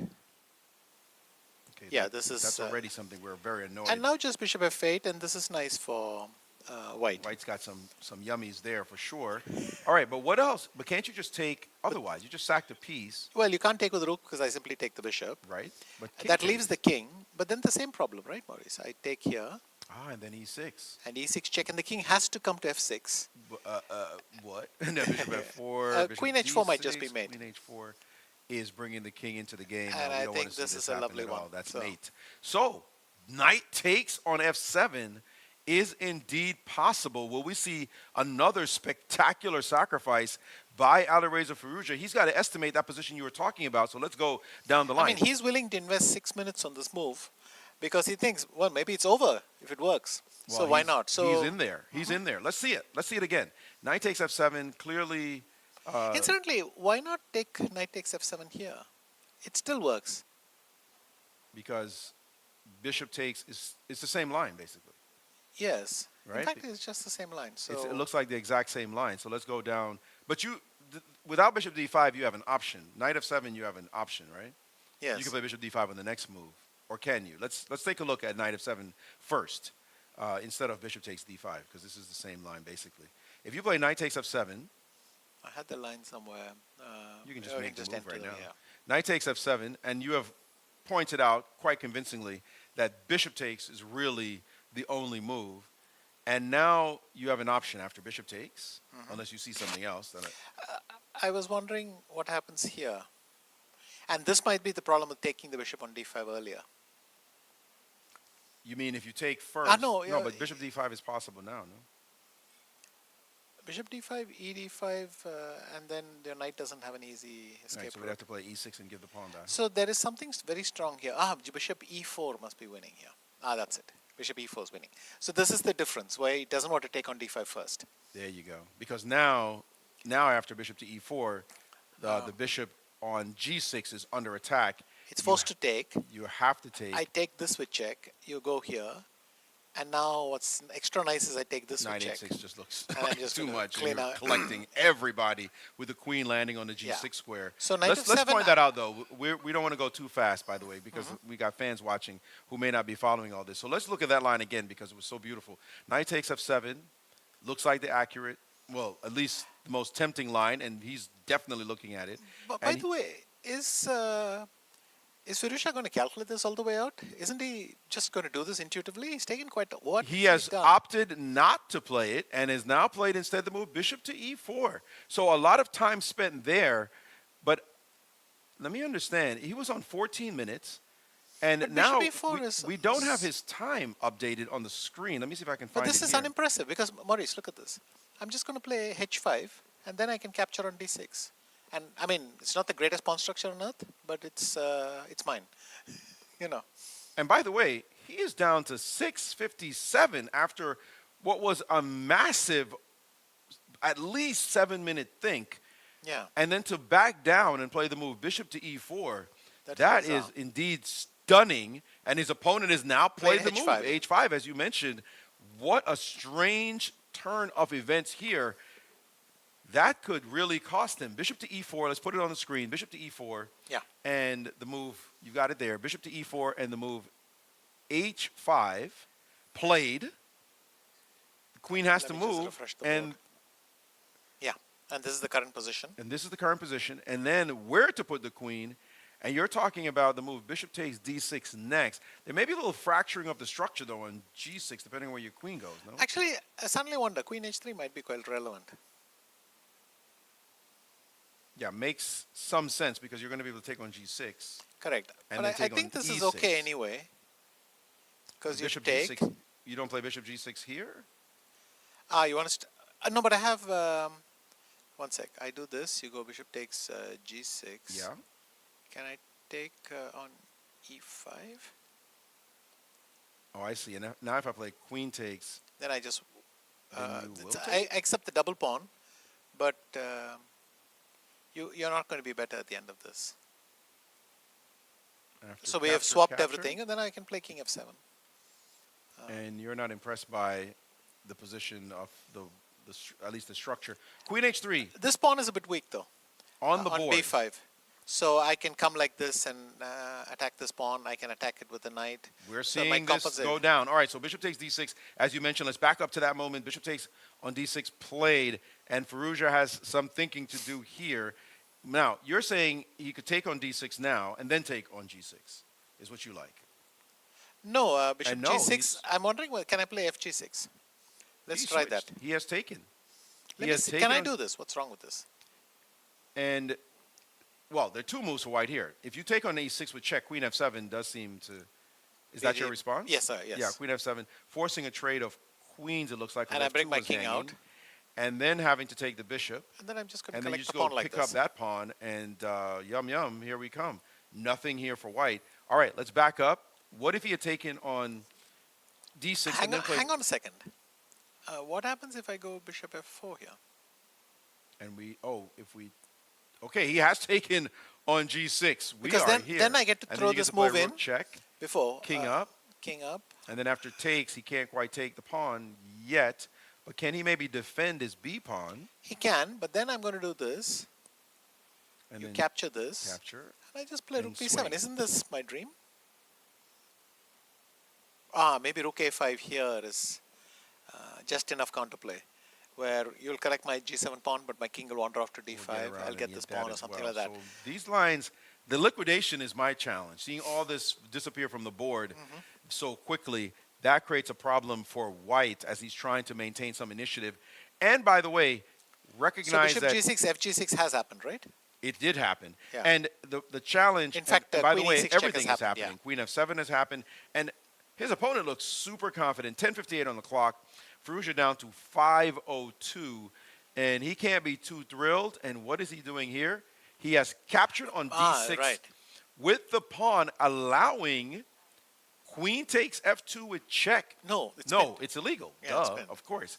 It's illegal. So that is not possible. If a trade, well, I guess he has to attack the d6 pawn now, maybe. One idea is this one, rook e. 8. But then if you take, and what do? You go bishop g5.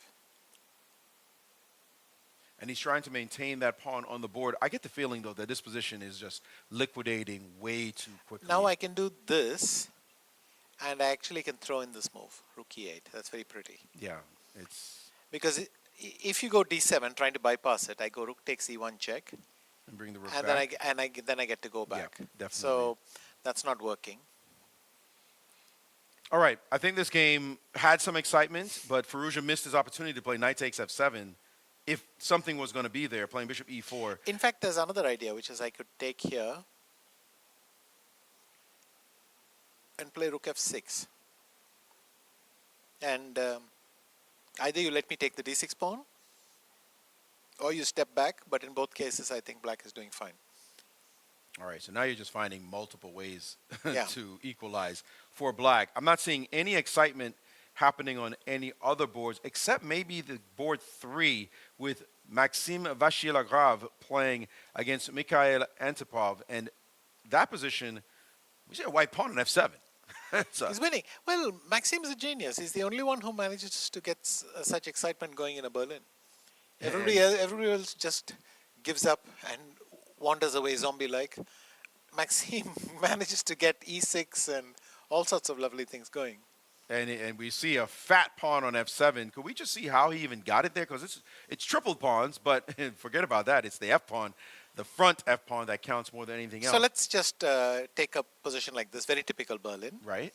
Knight c3, bishop d7, okay, b3, king c8, bishop b2, b6, all this kind of normal theory, a5.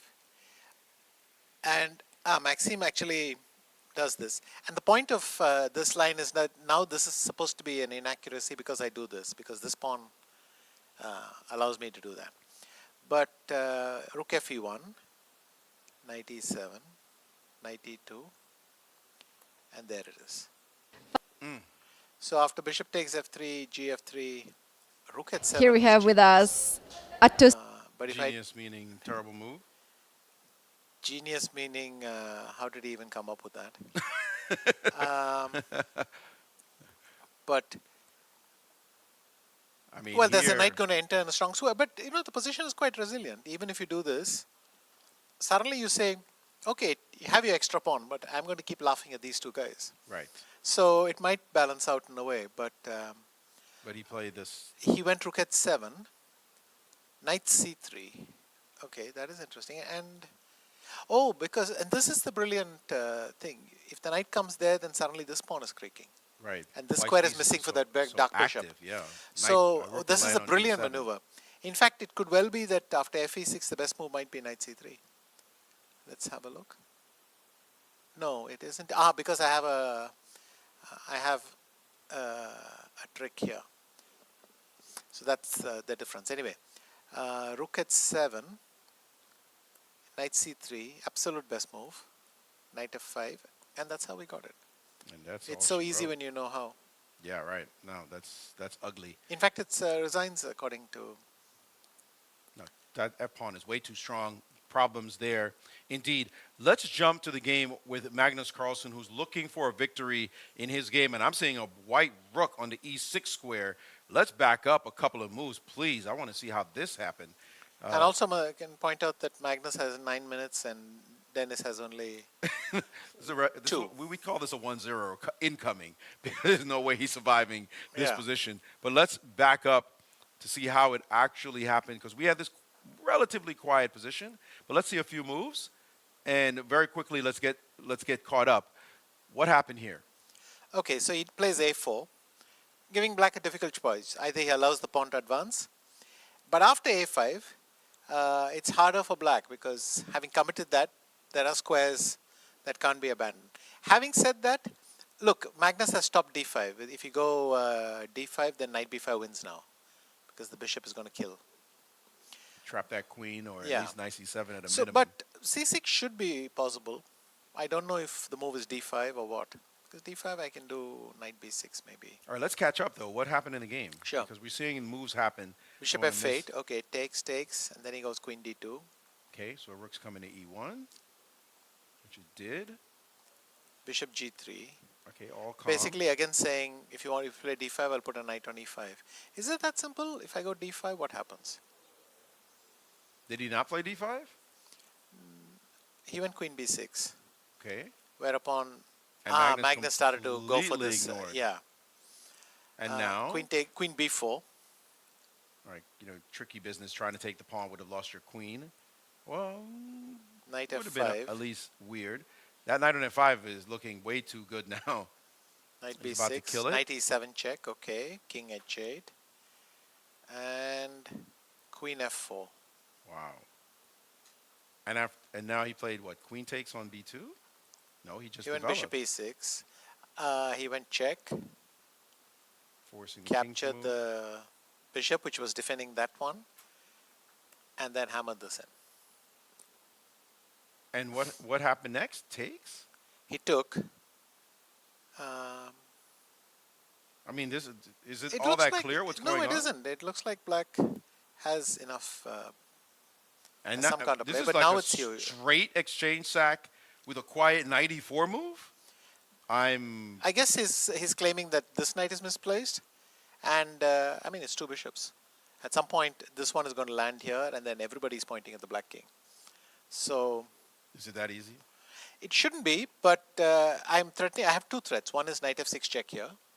The other threat is queen e6 and knight d6. So I'll just make some move like this, and then I think this is the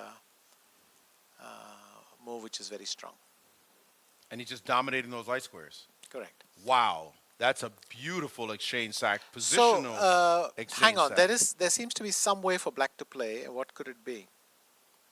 Well, I don't think we were options. He actually did play knight to d5 in this position. He has only 31 seconds left to Magnus's 9 minutes. So a fantastic sacrifice by Magnus, an intuitive sacrifice to be sure. It didn't look like there was concrete calculation involved. He just decided, I can sack an exchange. I'm Magnus Carlsen. I got squares. I'm going to make you suffer. And it looks like it's what's happening because knight to e4 was met by knight to d5. I don't know if you found a move while I was talking, but knight to d5, queen e6 check, king And over. knight d6 is going to happen. And now knight d6 did happen. And now he played knight to b4 and hoping to get rid of this bishop. And Magnus has now played queen to e7, it looks like. I believe that's the move, queen forward. So yes, queen e7 threatening the rook. And man, I'm not really feeling great for black on that king side. Looks like a knight might hop back to f5 in some position. As you mentioned, the bishop to e5, all that looks like danger, Will Robinson. Yes, I remember this particular idea, putting a knight on d6, queen on e7 from Kasparov-Kramnik in London, game 10. The one that he won. I think Kasparov simply missed that the queen could go back to e7.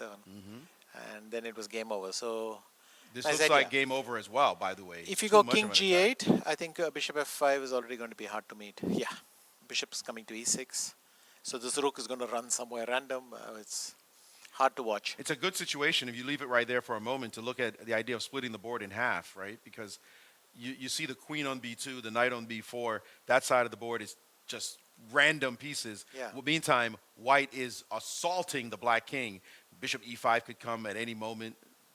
Knight here, knight f7 check and take on h6 is even something Magnus can consider. So it's just an embarrassment of riches as his opponent has just about 13 seconds left on the clock. Magnus is going to clean this one I can up. rub it in with queen takes b7. Your rook goes back. I chase it again. You go back again if I want.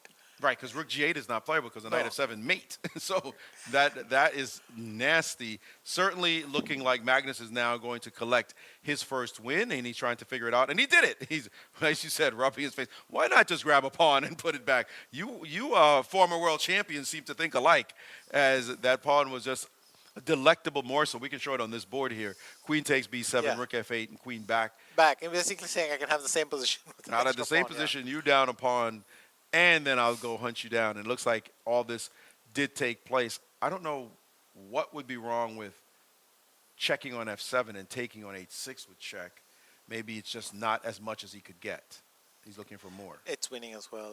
It's just, I think, well, what do? You have to take this. And then do you see some bishop c4? I guess I can I go knight f d5 or am I getting mated?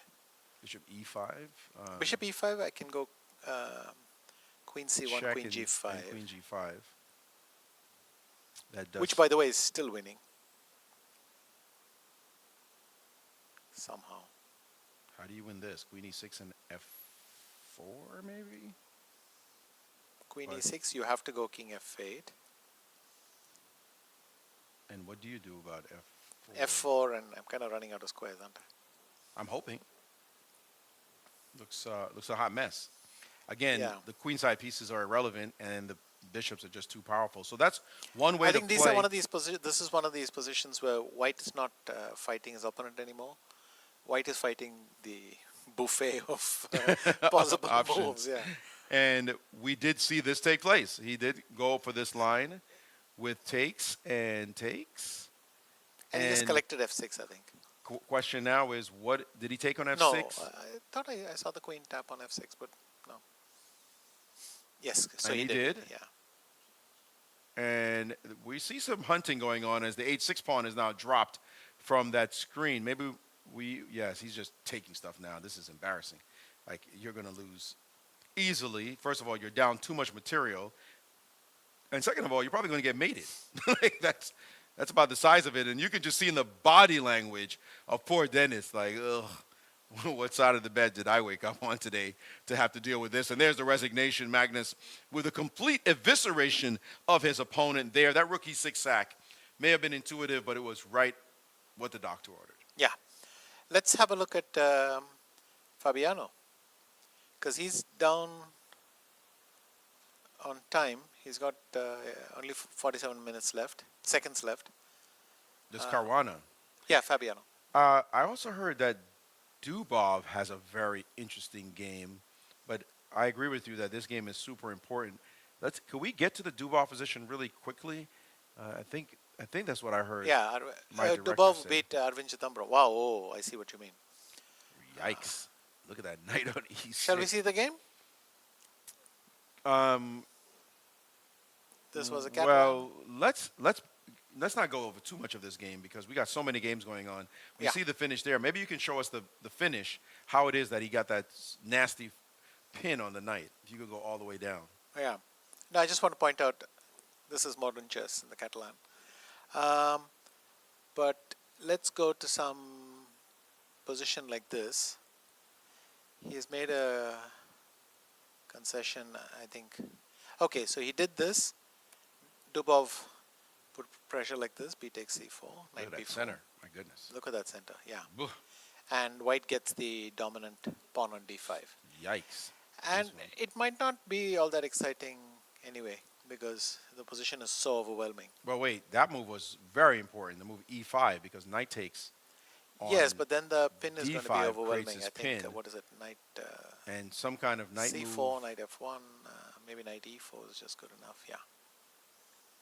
and it's a difficult pin to break. It looks like. But what if I play bishop E7 here, or bishop E6 even? No, I mean to put something on to guard so the knight. bishop e6, maybe knight c3,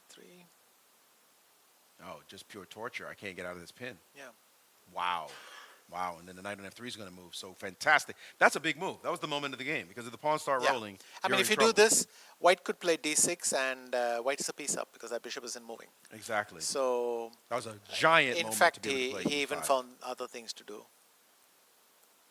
Wow, even braver. And now the blast of a breakthrough. And the And queen that's had it. to move. And there came Getting destroyed in the light squares. yeah. flood of white pieces. Let's see the finish. So he took, captured, knight g3, And here comes the light squared bishop. and Park number everybody's one. getting pinned. Park number 2. Number And 3. that's it, yeah. Massacre on the E6 square.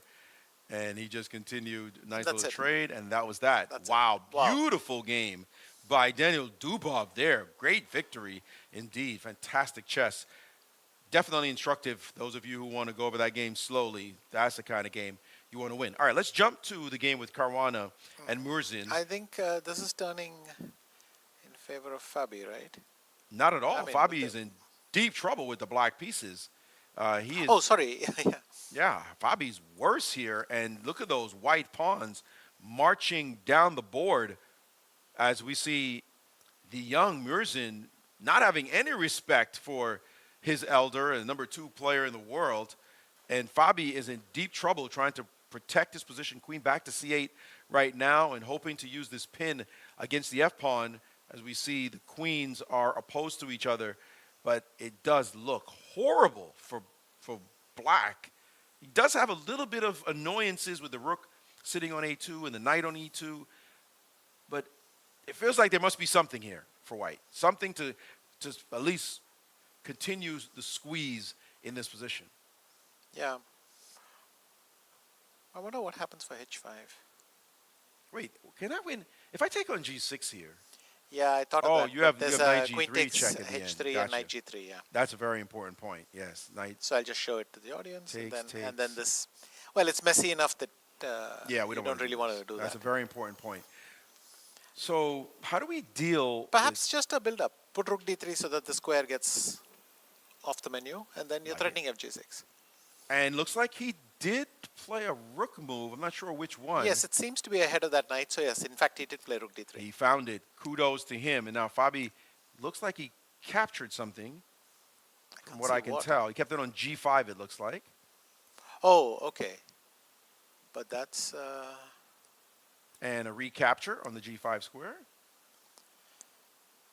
was And that fg5? My God. he played hg5.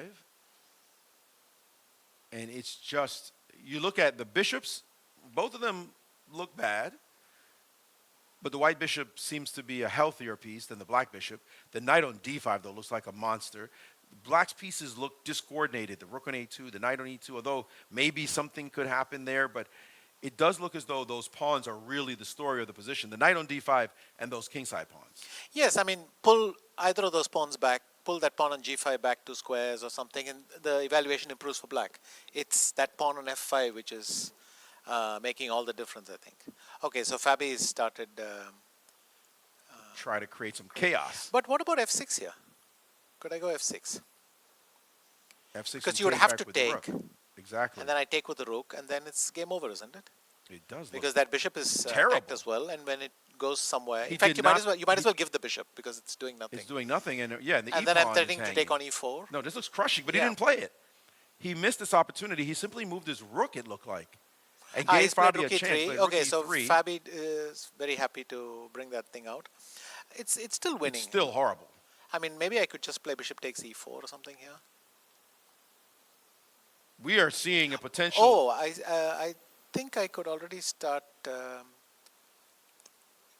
I tickle this one with some queen g4? As you ruminate on that, it looks as though Caruana down to 24 seconds, his opponent with 103, and he has played bishop takes on e4 in the position, and he has just simply stolen a pawn right from the middle of the board, and the number 2 player in the world and in this tournament is now in deep trouble as his position is terrible. He's played rook to a7, connecting rooks, but that doesn't seem to have any meaning necessarily in this position. He's trying to figure out how to maybe play rook h2 in some kind of weird universe. Or try rook a1, but the problem is that rook on a7 is doing double duty. It's covering the e7 square still, where a fork can land. Right. So this rook can't do anything very exciting on the a file because it will still be required to stop this. So can the queen move? The white queen seems to be the whole crux of the problem here. Can it find a really comfortable square, somewhere maybe h6 or... He plays to g4. G4 is also He found g4 as the move, although it's still, I'm still under this pin that's very annoying. But queen g4 and now knight to c3 played. I smell an exchange sack somewhere, but maybe I'm just...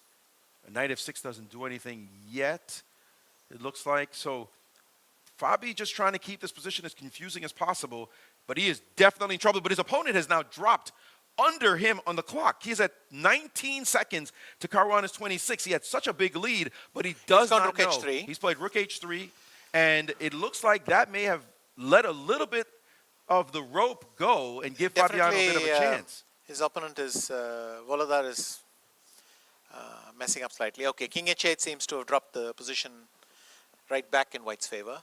I guess g6 is just a good move to have throw in, right? And it's been thrown in fact. Both players now with 20 seconds.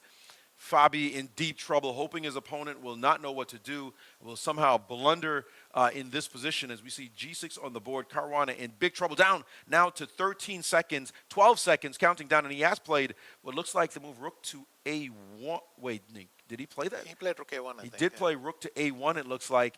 And But then there's a problem on h7. How is he going to meet this? So let me take on a1, you take on a1, I go king g2. Just play the and faster.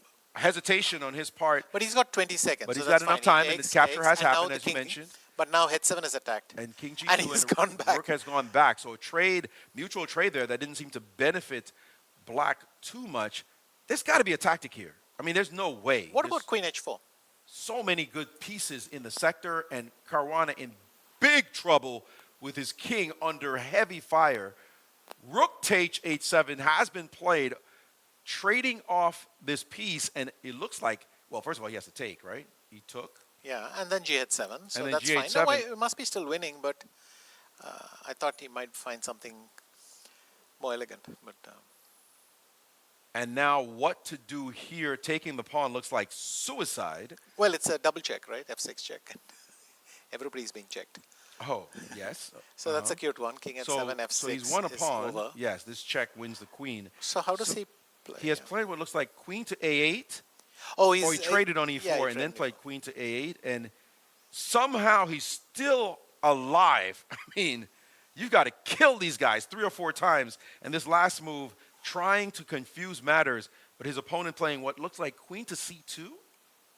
A very interesting, let me just make sure no danger happens to me at all. Yeah, but it just must be.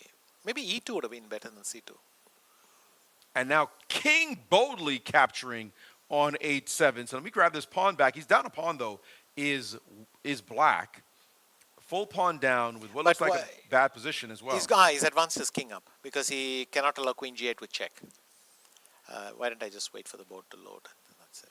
And now queen down to a1, looking to harass the white king somehow. This is the kind of confusion that you can throw in and somehow get a draw out of it, as your opponent can't figure out exactly what to do when they think they should be winning. So queen a1 on the board, and again, white trying to figure out what to do has brought his knight back to e3 to stop queen f1 check. If you could play that, knight e3 to stop queen f1 check, but queen h1 check.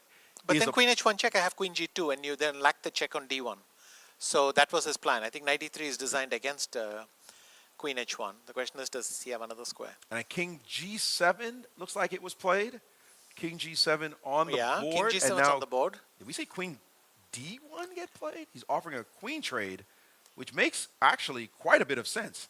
Get rid of the queens and bring the king up into the game. You could be winning that ending. Fabi's not trading queens. That's He's not gone to going to happen. c3, has he? Yeah, so Queen king C3 e4, king played. e4. Yeah, now this is nice. King e4. Look at the Because intensity. the king will be safer on d5 than it is on f3. Maybe even e6. Yeah, if you can get it all the way down if there. you could slip it there. This one is just a Yeah. barn burner as the And king now is dropped back to f8. queen d3 and then see what can be done. Queen There you d3. go. Yeah, he's Queen gone to queen D3. d3. That's He's fine. Playing like a world champion right now. What a game. What a titanic struggle. What has he gone? He's gone to c1, and now I can just play king d5, what we discussed earlier. And what do you have against king e7, though, would be the question. King d5 Then played. king c6. King d5 played. King c6 hiding Yeah, right yeah, in the yeah. heart of enemy territory. And king d5 on the board, and the youngster is handling his business But actually, I at the don't moment. know. There's a mistake. Queen h1 check is going to be tough. Because when you go, you have to go to e6. Ah, no, he can play queen e4. Sorry. That's the plan. Okay. So he's going to do queen e4 and then either king e6 or king c6. Nice little staircase maneuver Yes. with the queen going to d3 and then there. It looks like queen h1, well, some kind of queen. I move don't was know what played. Fabi's doing, but he's doing it fast. Let's put it that way. He has to. He has almost no time left. He has only 10 seconds left on the clock. He played queen to a1, actually. And did his- Actually, I have, I think queen h1 check, queen e4, queen a1, threatening queen a8 was still possible. But, okay, we can't get into deep analysis. C5 now on yeah. the board. This sacrifice, pawn takes, played. And now is he going to play king to e6? That looks like a winner. No, it's if you go queen d4, Oh, queen d4. isn't this a mess up? That might have been a horrible one for him. That could be a shocker and a game turner. Oh, but he had no and it's choice. on the board. It's on the board. He thought he was winning with this, and now he's just in a straight endgame that is no No, longer. he's still winning. Knight d5 wins. It's okay. over. So Oh. he's still winning. Oh, because he's Yeah, he's done it. Yeah, it's over. So knight d5 and it's resigns. there is just nothing Fabi can do. And in fact, he's got the queens off the board, so now he can play this easily. Take the opponent b4, come back to d3, and push this one up. You're right, 100%. That looks fantastic. He has played this very well because the bishop is currently hanging. This is the main problem, and you just are going to. He's played bishop to g3, and now taking on. And now you're saying take on b4, drop the knight back on an invulnerable square on the d3 square, and then just start pushing them. Baby. Look, I'm not sure f6 doesn't win. Because I can play knight e7, knight g6 check. But, you know, in this kind of thing, you would want to just take the pawn, advance yours a few squares. So now and he's brought the knight back, and now Fabi's just desperate. Clock ticking down, but no counterplay with his queen. And that's going to be all she wrote. The bishop coming back to h4 and then to the d8 square. Are we going to see b5, a massive upset in this round as Caruana is about to go down, the number 2 player in the tournament, getting punched on the chin, and you see it in Fabi. Speaking of upsets, Alireza lost to Raunak. So that's another thing we should quickly see. We will take a look at now, that as well. Now, f6, f7 is over, yeah? Yes, and look at Fabi. He sees it. And there's the resignation, a massive upset already in round 2. We've seen them happening again and again, and this is one that is going to hurt Fabi just losing in the second round of this event. But look, it's a long tournament. It is a long tournament. It is a long tournament. You got to be annoyed trying to keep the pace and then to lose this early. And you can see the look on the American's face there as he goes down. And no smile here. Like, been there, done that. Look at the youngster with that swag. Like, yeah, I did it, and let's keep it going. But now I think he's starting to realize, I just beat Fabiano Caruana. Come on now. You should have a little bit of smile on your face with such a victory. Indeed, a big-time win for him. All right, let's try and get some other games. You want to see what happened in let's jump to the women's. That is a good point. Section. We haven't covered that. We haven't been able to see that with all these exciting games going on. But if we jump to their games, we see that actually a lot of results came in. Zhu Wenjun did win that game, continuing her winning ways after the near problem that she had in round 1. Also, her countrywoman won, but it looks like there was an upset on board 3. How do you get to the... Like a nasty attack. If you just... It looks like all the games are concluded. And if we go to board 3 with Zhao Xu in that game against Muguntul, look at that final position. Yeah. Could we see just a couple moves before? Because it's not often you see a white king get hunted. Okay, let's put this position. This seems white's a pawn up. How did it start to go wrong? Okay. A pass pawn up at that. How do you, offering a trade of queens, sorry, no can do. Couldn't take the bishop because the rook was hanging. And now a breakthrough. Looks all very nice. Okay, hold on. No, but the this C3 isn't pawn easy anymore suddenly, because I'm taking on C3 and what are you doing? Yeah, what was that about? Just drop the C3 pawn. And now things have turned. Now you got to start defending. That bishop was covering the E8 square and then suddenly it got kicked out. Rook E3. Okay, you still have this A6 pawn, but... Yeah, but this is still... No, wait, this is lost for black. No, she just had to play rook takes F6. And then it's over, game over. Because if G takes F6, Queen G3, check wins. Right.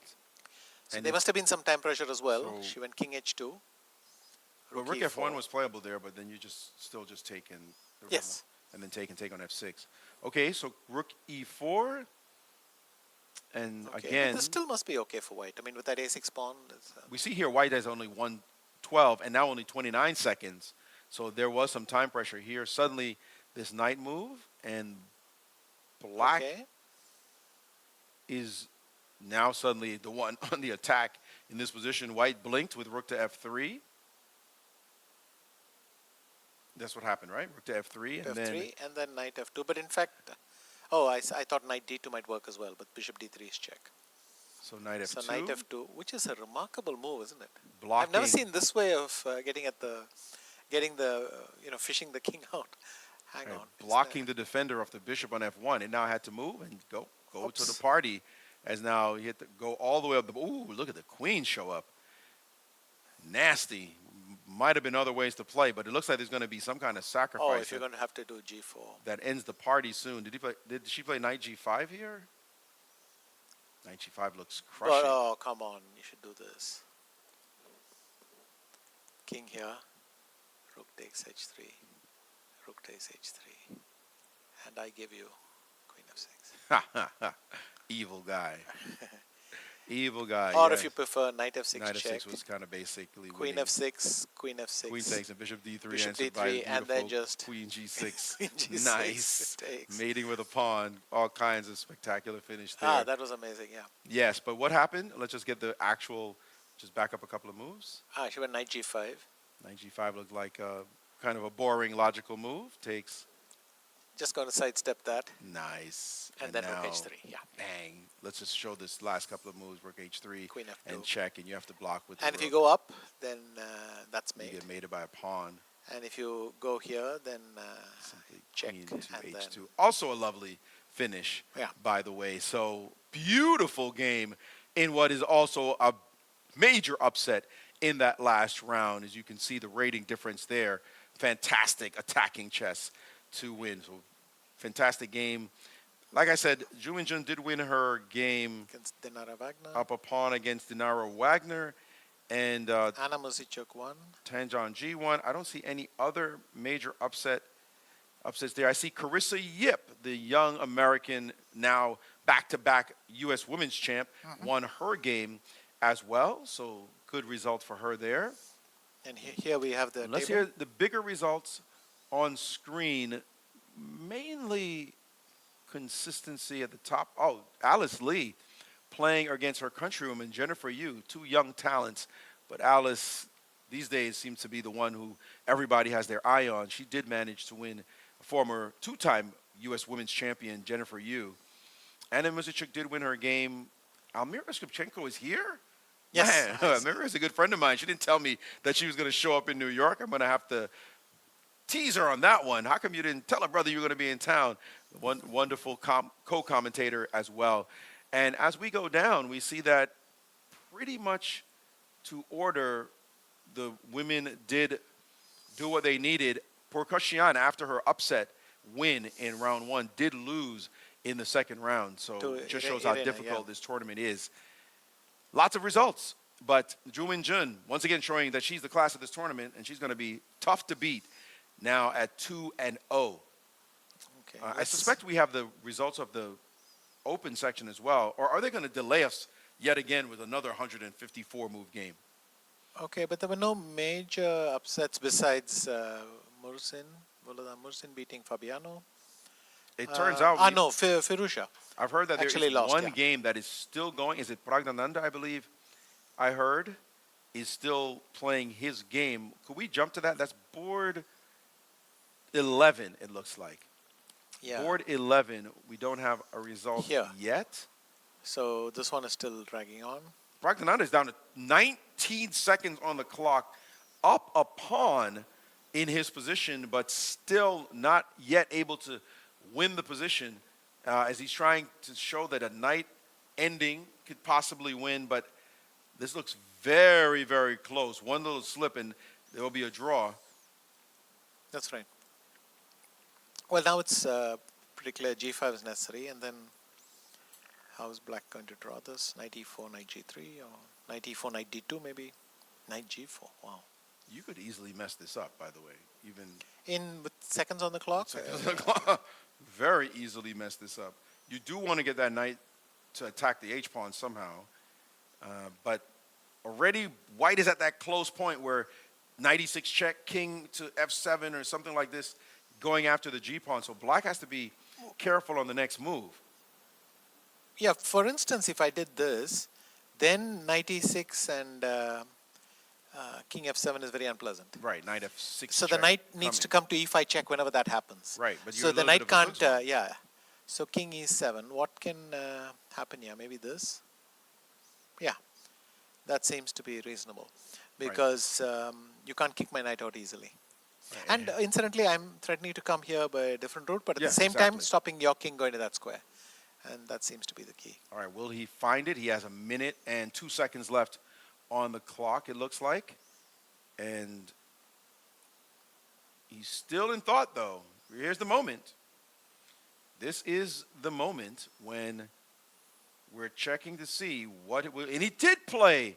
He's the gone move. knight h2. So Knight now he's H2. lost. Knight He knight went e6. the wrong way under pressure instead of finding knight to e5, and now Wait, he's- why is it so strong? If I go knight e6 check and you go king g8, And what can't am I I play missing? king? f6 and I go King knight F6, you f3. play knight f3. So what is the mysterious move? Oh, knight d4 is winning. Wow, that's. And if knight g4, Yeah, we didn't really. how do you get back? He played king f6 and knight to f. Whoa, knight to. Oh, knight to f4. That's brilliant because now when the knight moves, I give check in g6, and that seems the to be pawn and just the pawn's queens. goes. Okay, okay. That is clean. That is something to overlook. The pawn is just going to That go. is brilliant. Yeah. Wow, your knight cannot For him to get back calculate in all time. that with seconds, I mean, Incredible. What a way to win this game. Knight e7 and g6. He is busted on arrival. The knight has no reasonable square. Knight f3 was so close to taking the pawn, but you play it and then you just lose after knight f3. knight we can f3, show knight that e7 check. check, and and the there are king no has squares. to go somewhere wherever it goes, the pawn is coming, and it's happening with Yeah. check and queening. What a heartbreak. The difference between knight e5 and knight h2. That's right. Chess is such a small margin game. I mean, you gotta just sit there. He's in shock. 29 seconds left on the clock, ticking down, and he's just coming to the realization that this long game. How many moves was that, by the way? What move number do you have there? We're at 91. You play 91 moves, and you make the move knight h2 instead of knight e5, and have to lose this game. Yep. This could just destroy your whole tournament. You just psychologically thinking, how are you kidding me? And he has resigned, He has resigned, in this yeah. position. What a devastating blow to lose that game. And so I believe that is the last game, and we should have all the results Okay, from can I that just round. throw in one more anecdote? Please. So Maxim Dlugy played Vasily Ivanchuk, who's his house guest. So I think Vasily is now going to have a place to stay tonight because Vasily beat Maxim. Anyway, more to the point, we all played in the World Junior in 1985. So old thing. Anyway, it's nice that they're staying together. But Maxim said he was quite even in the training games. Oh. And he was feeling very optimistic. But I think Vasily It is Vasily Ivanchuk, kind of after all. spoiled it a bit today for Maxim. Anyway. Indeed. Well, we get some results maybe. I think we did have some results before we take a break. Let's take a look at the standings at the moment as the round has ended. Standings aren't ready, but I do believe we have results so far. And if we can just see the results of the open section, then we can just take a look, dig a little deeper. Magnus Carlsen winning his game, going to a point and a half. We see Fabiano Caruana there taking it on the chin and dropping a full point. Maxim Vachier-Lagrave, we saw that devastating pawn on f7. Levon Aronian continued his winning ways. That a big result. Alireza Firouzja, you had mentioned a loss there for him, and watching Alireza lose his game, especially when that position, that's a bit of a shock. That position, it seems insane that he lost that position, to be truthful. But he did end up in a bad endgame position, so he went down in that game. Abdusattorov won, and we see the favorites pretty much collecting points everywhere. Yeah. I mean, how many points? Everywhere, going all the way down. We see Grishuk did draw against the young American Andy Woodward. So a lot of consistency, except for the major upset at the top with Fabiano Caruana. That's right. That's Well, a big one. that was indeed an exciting round, and I was very excited to share the round with you, a legend, of course, yourself, but also I've always been such a big fan. Thanks so much for joining us for this round, and good luck in the rest of the event. Thank you, Maurice. Always a pleasure. And we will now jump to an interview with one of the chief sponsors of this event. You take a look at Timur Turov's interview, I believe, with Charlize. Hello and welcome at 2024 FIDE Women's Rapid Chess Championship, held in the historic Wall Street 48, the building where the first New York bank was founded in 1784. This year brings together 112 participants from 36 nations, promising a thrilling competition. Among the strong field, there are the current Women's World Chess Champion Wenjun and reigning Women's Rapid Chess Champion Anastasia Bodnaruk. Few minutes before the start of the first round, the players are gearing up to the game. It's time to start the show.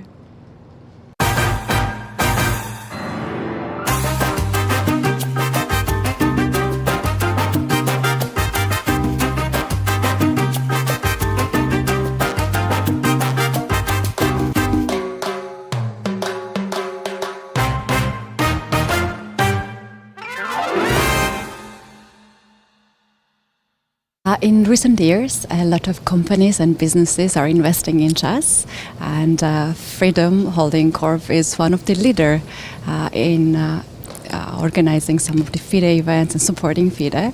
What is the inspiration for you and for your company to be supportive to chess? I think it's chess is a great club with a great respect paid by a lot of our customers, counterparts, by a lot of finance community. And I believe that even from a financial standpoint, it's one of the most efficient sport, because it's still not such big competition like in football, and that's a great selection of players and fans. And for us, New York is also very important city, because we're a member of New York Stock Exchange. We are listed on NASDAQ, and we are quite unique company from Central Asia to have a license here, to be listed here. And we definitely believe that it's a great opportunity to leverage our brand presence through this partnership.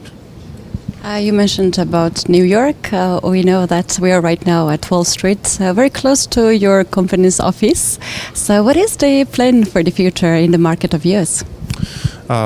I believe that we definitely can contribute our knowledge and technology, because we built a lot of great fintech products in brokerage, banking and insurance business. And I believe that sooner or later we will be able to leverage this technology also in US markets, and also deliver some digital banking experience to people in the United States. And the final question, what is your personal goal to achieve in the world of chess? For me, it's a great honor to be part of organizing community, to support my national federation, and actually prove that we have a great pool of talents, of great people from Central Asia who can deliver great products and be competitive globally in finance and in chess both. And I also believe that as a president of World School Chess Federation, we can make this game more popular for kids all over the world, and contribute to the global sustainability agenda. And I really believe that in this world of TikTok, it's very important to actually to think before you move, to be able to concentrate, to better learn how your mind is actually operating, and the chess is a great solution for that. Thank you very much. Thank you, ma'am.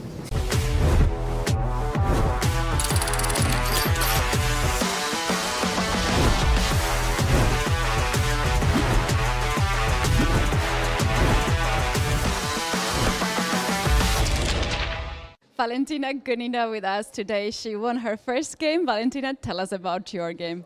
Hi, I played, I'm 20 number, and I played with Georgiana Pechova, and from Bulgaria, I guess. And yeah, we prepared this variation with coach just before this round. Yeah, and he was searching a lot, with drawing a lot, and yeah. So I was well prepared and didn't spend so much time. And she was thinking and thinking. Yeah, tomorrow morning I will have analysis with my coach. So probably I will get some. I will analyze games, and probably I did some mistakes, but I'm not sure. Yeah, because yeah, I play good in this game. So you count on this win because of the good preparation you had with your coach? Yeah, sometimes because I'm talking about my illness, because it's important for me, and people think sometimes that I don't do anything because because of this situation. But yeah, we are working a lot with coach, and because of my kind of sponsor, we had 4 training camps. Wow, tell us about that. Tell us about that. What is the very often people are asking, what is there a special preparation for when you're going to Rapid and Blitz tournaments? If you can share some details from your preparations. Yeah, you know, because it's still so hard to play classical for me because of the health. Yeah, now we are focusing to play Rapid and Blitz, but okay, it's some general opinions and so on, so I can use for every kind of chess, let's say this. Yeah, but my coach he's also my friend, and yeah, he's for example, when I go to hospital and I came home at evenings, and I want to spend my day with my coach. I mean, just to prepare something and so on. Yeah, and yeah, he supported me, and I want to say thanks to Arkady, their coach, because this platform online, yeah, from FIDE, yeah, it's really helping. And first of all, I earn a lot of money. I earn a lot of money there, and yeah, because I won a lot. Yeah, and this so serious preparation, because I play, analyze after with my coach and so on. So I have a lot of experience because of this platform and so on. And yeah, but I have a question. You look very happy. You look very energetic. If you can give us a little bit of updates of your health, because you are open about your health situation. If you can tell us, how are you now? Yeah, I'm better. I'm much better, and you can see that I'm. By the way, I'm always smiling, even if it's not okay. But yeah, now people tell me that I'm like a shining, because I understand the different. Like, you cannot move, and you cannot do a lot of stuff. And when you're full of energy, and you can do a lot of stuff. And I also have inspiring. Of people like me on the yes, this is Piglet, because a close friend of mine and my family call me Piglet, and this is project of my teams. Yeah, and guys created this nice kind Piglet. Yeah, and this is also about my story, about my illness, and that I want to inspire a lot of people like me and others, that you have to fight, and just to do your best, and everything will be fine. Oh, wow, this is amazing, and you carry this with you as a lucky charm. First of all, I forgot it at home, and I was lucky that Polina had a latest after me, flight after me. So I asked her, "Can you bring it?" Because I just forgot. Yeah. It's very important for you. I see that. Yeah, and because I want to show like people like me who has serious illness, disease, that it's sometimes you want to die, and because you cannot, you don't want to move, and don't want to do anything, because yes, it's really hard. But I tell that, okay, you have to pass one day, and at the morning it will be better and better and better. And some people already ask me about what to do and how to behave with this illness and so on. So, yeah. You're beating it, absolutely. And you're beating also your opponents on the board. I saw some players are already leaving, maybe the second round starts. So best of the luck to you, and we talk later. Thank you so much. Chess is more than just a game. It's a tool for empowerment, connection and transformation. In 2025, FIDE is proud to launch the Year of Social Chess. We believe in the power of chess to bring about positive change, from therapy and education to rehabilitation and inclusion. Social chess is our way to build a better world. The Year of Social Chess will introduce groundbreaking initiatives across the globe. Monthly themes will address critical social challenges: chess for protection in refugee camps, chess for cognitive health among the elderly, and even chess for addiction recovery. Through this initiative, we are mobilizing communities, conducting research, and creating opportunities for all to experience the joy and impact of chess. Join us for online chess events, global conferences, and even a documentary film festival that will showcase the power of social chess. Let's make 2025 a year to remember. The year of social chess is here. Let's change the world, one move at a time.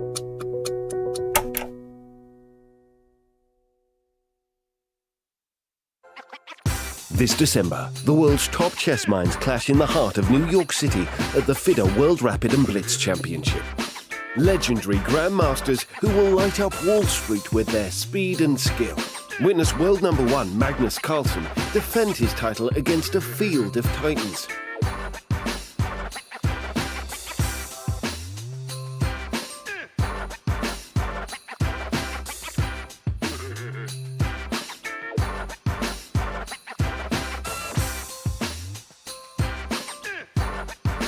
Rapid and Blitz, chess in its most thrilling form. Unpredictable and unforgettable. Fast moves, tactics and blunders, and moments that will keep you on the edge of your seat. Be part of this electrifying experience. Witness the pinnacle of chess excitement.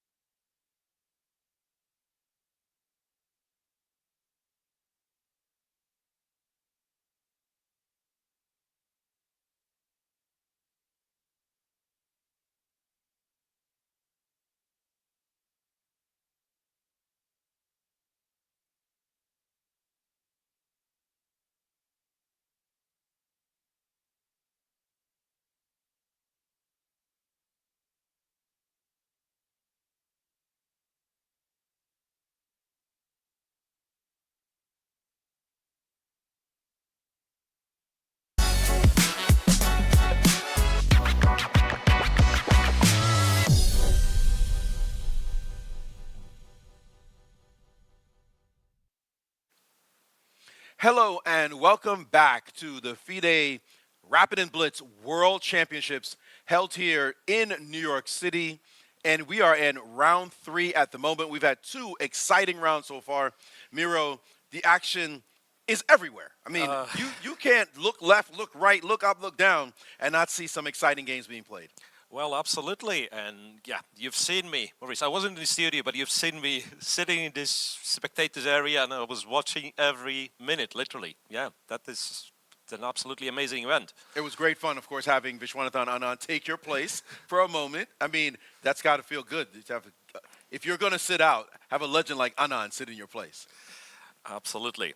Well, you guys covered really a lot of games, but obviously with such a field, with such a lot of games going, something's going to be missing. Yeah, like I was really surprised to find out that Hikaru didn't win his game 1, right? So now he's back on track with 1.5. Wesley So, however, lost his second game. So it's a rough start for Wesley So, I believe, drawing first round and then a loss in round 2.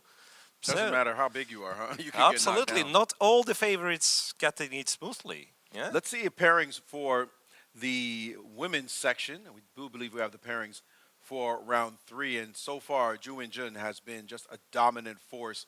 The women's world champion, she's the favorite, and looking like it there, we see that she has the black pieces in this round against Irene Sukandar, and the Chinese women, they tend to get it done. We see there Tan Zhangji also doing her business, but playing against a countrywoman there in Yuxin Song. And we see 2 countrywomen, Begim Tokyo-Genova, who we have seen compete at the very highest level in the U.S. Women's Championship, playing against young Alice Lee. They both did extremely well at the Olympiad, playing as teammates, and now we see them playing against each other. And Carissa Yip I see there as well, who also played on the U.S. Women's Olympiad team, playing on board 5. Great big matchup. I jumped over on board 4, Anne Mozarchuk against Polina Shivalova. So definitely some great matchups. We did see Valentina Gunina get interviewed by a 4th member of our broadcast, Keti Sashalashvili, and Valentina mentioned that she had been battling her own disorder, a bit of a challenge, personal challenge for her, but she absolutely did not want to miss this spectacular event. It just goes to show how this tournament brings out all the players regardless of their situations. Right, and she is the defending champion in Rapid, so I believe, of course, it is very, very important to show up. Big deal to want to be here, and so we have some great players, some great results. We're just starting, folks. Only 2 rounds in the books, and clearly it's the sort of event where it doesn't matter if you do poorly at the very beginning. You can start picking up some momentum. Win or lose, there's so many rounds to go that you just have to have that resiliency, and resiliency is a core quality of a top chess player without any question about it. If you can't bounce back, you may as well stop playing chess. Well, or you have to be Magnus and win a game after game after game, so you don't have to.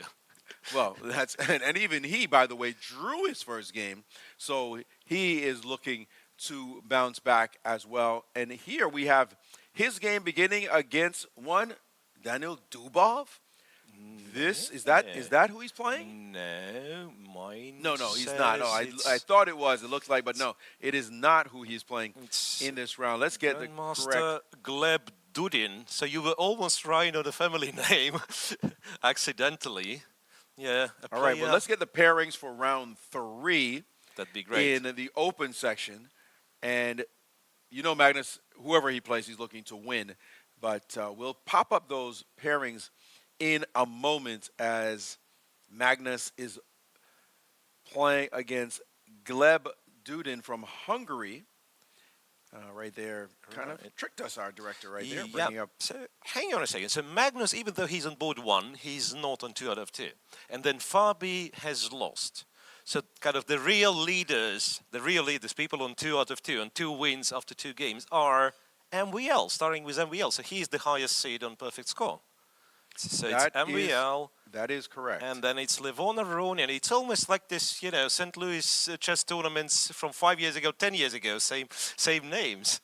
I will tell you, it is actually pretty shocking what you just said, as I think our pairings will go up shortly. Look at this. After board 2 with Maxime Vachier-Lagrave, as you mentioned, on a perfect score, you see USA. It's like, was the fixes on? The USA on board 3 in Aronian, playing against a former countryman in Andreassian. Then you see Lenderman, also of the USA, playing against Abdusatorov. Dominguez playing against one Hans Niemann, who we haven't spoken about this entire time. So 2 players from the USA. Then on the next board, Sam Shanklin playing against Yu Yang Yi. And then the following board, Sam Sevian with the black pieces. What the heck? So far, after only 2 rounds, the players from the US are showing their mettle. Only one, Fabiano Caruana, is not doing so well. And by the way, I don't see Hikaru Nakamura's name on the top 15 either, although at the bottom of this screen, we do see Daniel Naroditsky, Grandmaster, playing against one Tani Adewumi, the remarkable story of the Nigerian refugee who came to the U.S. and turned him and his family's life completely around by winning a big tournament where he got a lot of support after that, now an international master, and I believe a last-second entry into this competition. So a lot of USA players showing that they absolutely belong, not just in terms of being the host country, but also getting the results done as well. Yeah, so we only have 15 boards, and therefore we do not see Hikaru Nakamura, as well as Jan Nepomniachtchi, as well as Wei Yi, all of them having 1.5 out of 2. All right, again, it's just about so many players in this tournament, and we will now jump back to board 1 and just follow Magnus a little bit in what is a very sharp position. Take us through this opening moves, because this one is a clear indicator that Magnus is looking to keep on winning his games, even if he has to take a few risks. Right, yeah. Well, however, he failed to do so in round 1 with black, pardon. Right, so he is still looking for his first win with the black pieces, and once again, his opponent choosing the what you would call it, the Carlsbad structure to play the bishop g5, e3, very classical. Puts some additional pressure on Magnus, that Magnus is the one who has to invent something. And maybe a little bit of a risk-taking there as, if we could pull up your board so we can see the position, and take us through these next few moves. Right, h6, bishop h4, bishop g4 already seems like something not very usual. Knight g2, e2. That's, have no real knowledge on this one. Like, all moves look familiar, but in combination, it's something very strange. Queen to c2 and g5, played pretty quickly by Magnus. Computer, by the way, is not very happy with this one. Knight to c1 and knight to h5. Very healthy, very healthy background for this kind of play. You do want to get a pair of bishops, but how about having g7, g5 played? You cannot undo such things, right? I mean, you put the piece on the wrong square, you can move it and return back to normality. G5, it's kind of a permanent damage. So I would be looking for, like say, play bishop d3, play bishop f5, control the f5 square as well as I can. As soon as you said it, it was done by Gleb, and Magnus instantly took the bishop off of the g3 square, and I of course presume capturing back h-pawn with the captures, h-pawn. And we have this very dynamic position on the board. Certainly, as you mentioned, those weaknesses, the pawn on g5 is a permanent weakness, but Magnus is used to navigating such things. So we'll see how he handles that. We're still just very much in the opening. But you did mention that Maxim Vachier-Lagrave is leading the tournament. He's got 2 wins, at least co-leader in the tournament with 2 wins. Let's take a look at board 2 to see how he is doing. This position, I would say, we're not going to stay on too long. Right. As Maxim against Daniel Dayak, or Bogdan Daniel Dayak, actually, is his name. So we got 2 players with 3 names playing against each other. Yeah, and Bogdan Daniel, he was a part of Crunch's tour as well, yes. right? He's a Romanian one of the top players in Romania. Maybe now is the top player, actually, from Romania. But we see here a position where not much, a lot of symmetry, a lot of trades already. I would say not that impressive a game that's going to keep our attention for very long. Very solid from MVL. Unlikely, unlikely to see any fireworks. There's not much happening there for sure. So starting to try to look at some other games. I'm intrigued by the game on board 7, Arjun Erigaisi against Sam Sevian. That game has some fire happening already with, again, we see this move g5 on the board very early on. Sam Sevian showing no fear against, is he still 2,800? He keeps going over and under his Erigaisi. 28 or not. He's definitely crossed that line for sure. I think he may actually currently be classically rated at 2,800. But Sam Sevian is a very tough customer. Very good, by the way, at Rapid and Blitz. So this one is an exciting matchup between 2 young-ish players. And Queen f6 played. And every time I see somebody play Rapid or Blitz and they get up from the board, that's shocking, right? You ain't got much time. You're going to have to come back to the board after the guy moves. And you're just walking away. By the way, this move threatens mate. Those who don't know, that's a mate in one threat. That's one powerful threat in the game of chess, which is a checkmate in one. Pay attention, because mate is threatened. At the moment, Black does have the 2 bishops, particularly that bishop sitting on the b4 square. And by the way, just humor me for a second. What the heck is Queen a4 check? Yeah, that's what I was thinking. But once again, since there is a threat of a checkmate, I guess a boring c7, c6 is the answer, because the bishop cannot be captured. It will be a checkmate. It's just a checkmate in 2. Let's show it. Yes, so that's queen f2 and king d1, queen d2 checkmate. So not much. Queen f6, as naive as it is, there is not a lot of comfortable options of stopping this threat. I love the way you call it naive. while you do not threaten a checkmate in one to somebody who is 2800 and expect him to blunder it, don't you? Yeah, so knight d3 perhaps? Just like, okay, defend something, attack something. I'm not very happy to move the knight away from e5, but at least, okay, this is covered. And I was about to say I'm threatening the bishop, which I'm not, No, because I still cannot take the bishop. Right. So putting a challenge to his illustrious opponent is Sam Sevian with his last move. And it's a mate threat. He sees it. Don't worry about that. He for sure sees it. And he's just trying to figure out if maybe he has some kind of fantastic response that just refutes this idea. But it doesn't look as though he has anything special. So he has to just decide which way he ought to go here. A sharp, sharp position to be sure. So we will keep our eye on that one. It's still in the opening on most of the boards.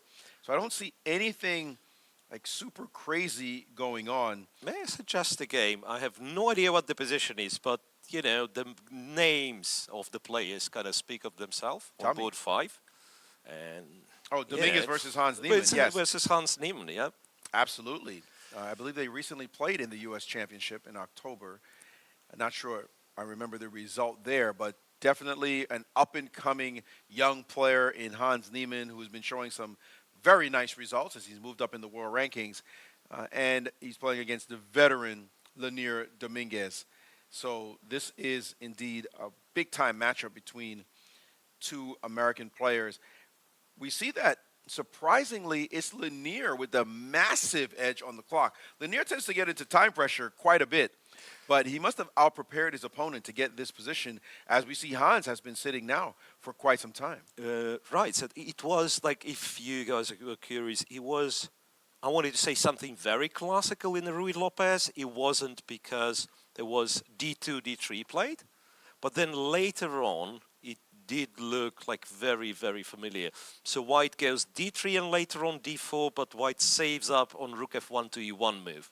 If we go into detail, so a little bit of kind of respecting each other. Rook e8, knight g5, rook back, knight back. And Hans said, I'm happy with the draw. So, to which the response was, I was just kidding. So Lenier was repeated the moves once, but he was never planning to go for a draw. d4, yeah. Rook c8, b3, d5. And d5, e5, knight d4. Computer likes white's position a lot. D5 is either good, equalizing, or not good because you allow this advance of the pawn to the e5 square, gaining a lot of space. But the pawn does get isolated on the other side of the board after the move knight to e4. So he had to play bishop to f4 to defend. And is it black's move now? Yeah, black's the move.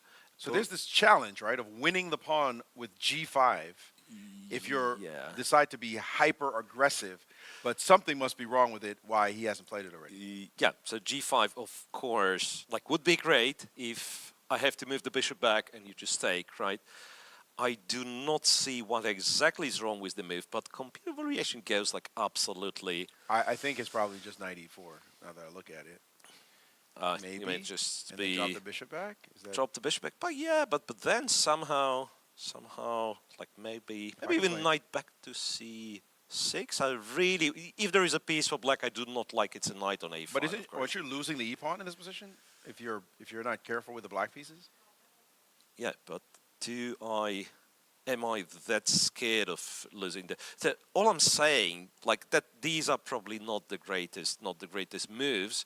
But all I'm saying, very often this kind of positions where white is a pawn up and black has, say, the c file or something, are not that dangerous. The bishop on g3 is kind of off, you know, not playing. Black gets the file, black gets to the second rank or something. Gotcha, I agree with that. Not one of those pawns you would necessarily worry about if you're playing the black pieces. So we're back again. It is Hans' turn to move, and he doesn't look like somebody who's ready to move anytime soon.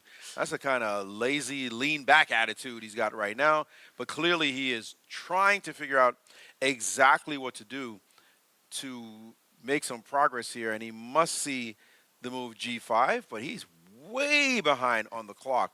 Now, 7 minutes down coming out the opening, and Lenier is just blitzing out these moves. So that one's interesting. By the way, the move Queen F6 in the Erigisi game on board 7 did prompt Queen to C2. Yeah. In Can defense. we go back, right? So Erigisi with Fabiano, and when you've mentioned this, and I've seen G5 move, so which happened, move 8. I thought Erigisi was playing with black because this is typically his style of playing. He's playing very aggressive straight from the start. And then, so to do something like that against Erigisi takes courage. But may I ask am I seeing correctly with the time situation? Does Samsevian actually have does he only have 4 minutes and 55 seconds left? There's no way. Somehow it's 7 minutes. I see something wrong on my screen. So yes, 7 minutes. Nevertheless, he is taking quite a bit of time. And they have made a bunch of moves. So we don't have it updated on our screen. That's what's going on. They've made a number of moves to get to the position they have on the board. The board we have right now is just the mating thread, and we don't have it on the screen at the moment. So let's hope that gets updated quite shortly. All right, let's take a look at some other games which also seem to be very much in the openings. We see the board there, by the way. If I just could look at it. Some weaknesses in Black's camp, but maybe not too much for him to worry about. He's still trying to figure out exactly what to do there, though. Long way to go in that game. Could we get back to the Magnus game? Right, yeah. Well, does White have anything in the Magnus game as we go to take a look at that? Look at Magnus's posture. I mean, this guy didn't look like he's playing chess. Whatever, who cares? Let me get up and walk away. Typical Magnus. Hey, I'm not worried about this position whatsoever. I'm going to walk around. I know you got some move. Do what you're going to do. And I'm afraid here we might as well also be a couple of moves behind, but nothing in comparison to Samsevian's game. We're just like missing a huge chunk of a game. So right. Here, it looks like rooks have doubled on the H line. Yeah, it's almost like, Black went, say, bishop to D6. That's what it looked from that angle, and then White doubled. Went rook H3, Black done something, White looks went like Black played H1. rook H7 maybe and doubled as well. Yeah, but that's definitely very hard to judge the position from this particular camera angle. Nothing much happening here, and I think both players know it. For Magnus, though, a second draw would be almost like winning 2 and losing 1, right? I mean, it's not the way he would have gotten to 2 points, but he doesn't want to just keep giving away draws. Right, absolutely. And I think it's very important for him to find this pace that he wins few games in a row. And then he's unstoppable. But it will be a perfect scenario, almost like a dream scenario. Draw with Black, win with White, draw with Black, win with White for anybody else, but not Magnus Carlsen. He is looking for this, like establish the string going, and he would then proceed to win as many as needed. Well, we have definitely seen him have maybe a poor day by his standards, that is. He may only score like 3 out of 5, for example. And then the next day win every game. Accelerating, So you never count him out. Because for him, in particular, he gets motivated by any kind of mediocre result. And you don't give him a reason. It's like Michael Jordan back in the day. Say something, please. Just say anything. Diss me in any way. Make me feel disrespected, because that's what's going to wake me up. And this is the kind of player Magnus is. Give him any reason to wake up, and all of a sudden the whole field is thinking, what the heck just happened, as he just starts running over them. So the worst idea would be to play Magnus after his so-called bad day. So Absolutely. The next day, that's definitely not what you want to be doing. Absolutely. All right, well, let's then leave this board, which is not much going on, and go to board 3. Levon Aronian playing against, and wait, I just saw something pretty sharp happen there, but we'll come back to it. Levon Aronian playing against his former countryman, Zaven Andrasian, as Levon did move to the United States and started a life there. And he has a ton of time on his clock, 12 minutes and 46 seconds. His opponent down to 4:32. This is a rapid game. Black should be reminded that you need to be moving a bit faster. Right, absolutely. And I do know this type of positions where Black would exchange his light square bishop and say, you know what, your bishop is not that impactful, you lack a bit of space. But the thing is, the matter of fact is that it's much more, how do you say, it's much easier to play with white, this type of positions, strangely, especially for the rapid game. So it's some sort of a King's Indian, what you do. So you go h4, the bishop, you probably return it to c1, and so on. So Black has to be very, very careful. He needs to spend time in order to, you know, not to allow any sort of default breaks, because on one hand, you control the space, and usually the more space you have, you want to open up the position. But how do you open up the position if your opponent has a pair of bishops, which are about to come to life? So okay, but I just saw Black do something with a rook that is impossible on your screen. So I feel like we're also behind on this board as well. So apologize for those technical difficulties, because a rook landed on b2, and it's impossible to happen on this board. So maybe he played b4, took on c3, and then, in fact, it looks like something like that did happen. We're definitely behind on this screen as well, because the rook just landed on b2, and we have no view of the board to properly assess exactly what's going on there. So again, apologies for that technical difficulty, and we will try to fix that shortly. And apparently, I'm sorry to interrupt, but apparently the time display that we are showing is also not the real one. Yeah, so it's not like on my digital board it was showing Adriasan down to 3 minutes and Levon was on like 13, while in reality I can see Levon is on 9 and Adriasan is on 7 something. Still pretty bad. Actually, he's on 3 something, it turns out, not 7. So he is still in a bad situation, but we're not seeing anything from this angle. Right. This angle is not really useful whatsoever in helping us see what's on this board. So let's just get away from this screen and try to get another game going that we can actually follow. I'm curious about the Hans Niemann game again, because also I see some crazy time situation on my board. That's no way this is possible, that he's at 54 seconds. So if we can see the actual board itself and get that angle, as we work out some of the kinks of day one, this position looks like he has done quite a few things on the board itself, as we see 2 bishops centralized. So your screen is not representative of what the game is, so we might as well take that off. Let's zoom in on the board action, actually. I think this angle gives us a pretty good chance. We see he did go for the line that I spoke about. Yeah, he did go for a very similar line. So he didn't go g5. He immediately started this operation of bailing out with knight to c6, giving up the pawn, and going for this this kind of structure. Right, so we are saying he is indeed down a pawn on the board. You can see that there are 6 white pawns on the board and only 5 black pawns. So Niemann is down a pawn and trying to figure out whether or not he can just keep this position together. But a pawn is a pawn is a pawn. I mean, if anything, it's white that has any chances to win this game, not black. But you had mentioned that you could trade queens, trade bishops, and then put a rook on c2 and go for the like best. that. And to be honest, the game just got updated, and I can see computers not impressed by white's play, like at all. And after bishop e4, I presume the suggestion is just trade everything, go rook c2, and it says equal.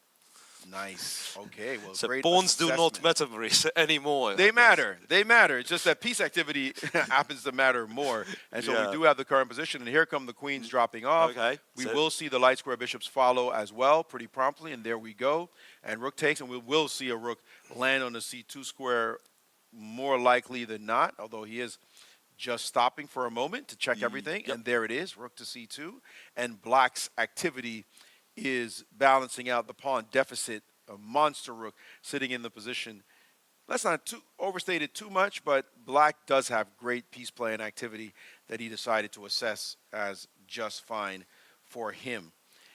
Right, so, well, not as depressing as it looked at some point, because I was looking for Dominguez's, say, over here I was looking for Dominguez's possibilities of just crushing on the king side, knight to f5, you know, queen g4, all of that. And Hans, well, very reasonably spent some time, figured out, okay, this one, I'm pawned down, but it should be possible to defend. And one thing I'm thinking, if the queen side pawns kind of liquidated themselves and you're left with 4 versus 3 on a king side, then not much you can do with the bishops on the board or the pure rook endgame.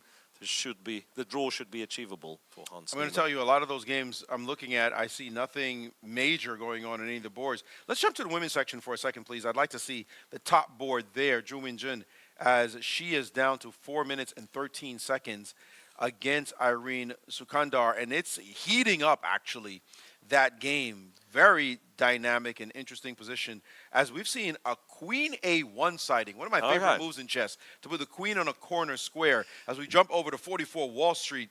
And this is where the women's section is taking place. The 2 tournaments are taking place in different venues, just very close to each other. But look at the time situation. 3:34 left on the clock for Wenjun, and she is feeling the pressure in this game without any question. That move, Queen A1, a fascinating one. What do you make of this position, as Irene is not taking a lot of time at all? She got the memo. Play fast. It is rapid chess. Right. So I can imagine she's a very unpleasant opponent in rapid chess because she's very tactical. She plays fast. She keeps pushing. You know, has this like very, very strong energy for specifically for rapid. She was in Singapore. We worked together. She did a fantastic job, particularly co-hosting or mainly hosting the Fan Zone.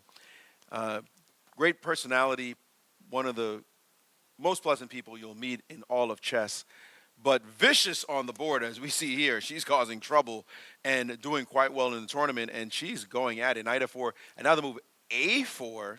A4. Stopping the obvious b3 push, it seems, that would light up that diagonal. But now knight d5 on the board. Hey, it looked impossible, but look at that. You can't capture twice on the d5 square. Well, she's captured once, but don't take again, or you'll lose material. Now she's had to drop her queen back. Her queen at the moment is overworked. Where queens go in queen to d7, guarding the a-pawn and the bishop. But I feel like black might be in danger here. Seriously, like this is not looking good. Like b3 could be one move, just opening the diagonal. For whatever reason, I do look at the move d6. You know, just throw in there. Nah, it's probably not the greatest idea. Not the greatest idea, even though I thought, yeah, like if bishop takes, maybe I'm capturing f6, but perhaps like pieces lose a bit of energy when I'm capturing this f6 pawn. So, but going like b3, opening the diagonal, once again, with your logic, Maurice, that white has all the pieces playing, attacking the enemy king. Yeah. It is an interesting moment in the game right now. What move should you play? I mean, there's also the fact that the rook could land on e6. I mean, you could just plant a puppy on that square. That's a good one. What's wrong with That's a good one. Dropping it like it's hot on that square and asking your opponent, what do you plan to do, as I'm ganging up? And look at this. Boom, it's there. Fantastic find by Irene in this position. And, you know, they say good night, Irene. It might be a good night for Irene in this position, as she... Here we have more spectators in the women's area. Can you please introduce yourself? My name is Shivani and I'm 11 years old.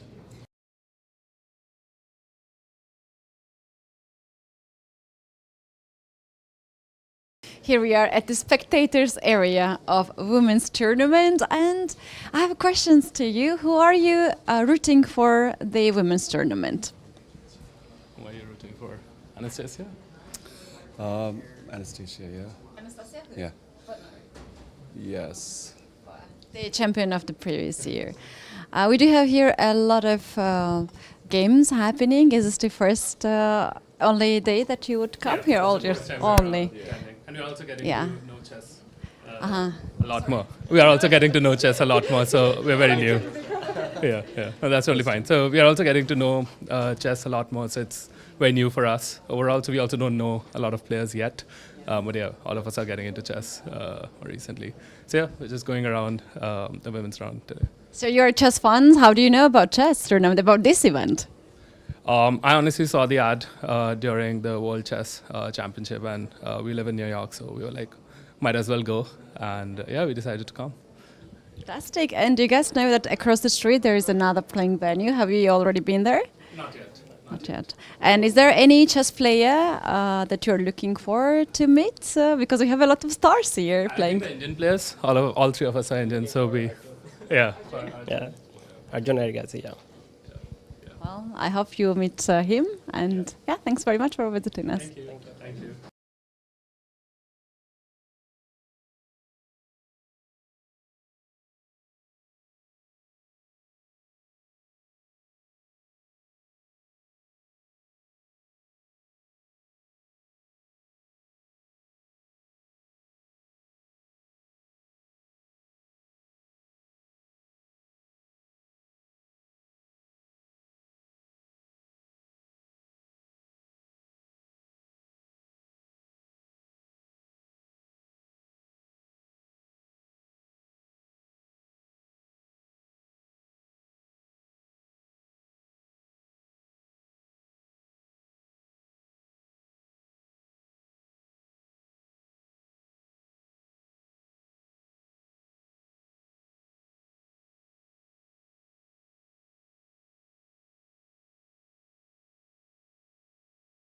Queen F7. Wait a second. Doesn't Rook E7 just win material? I mean, I'm not sure if they.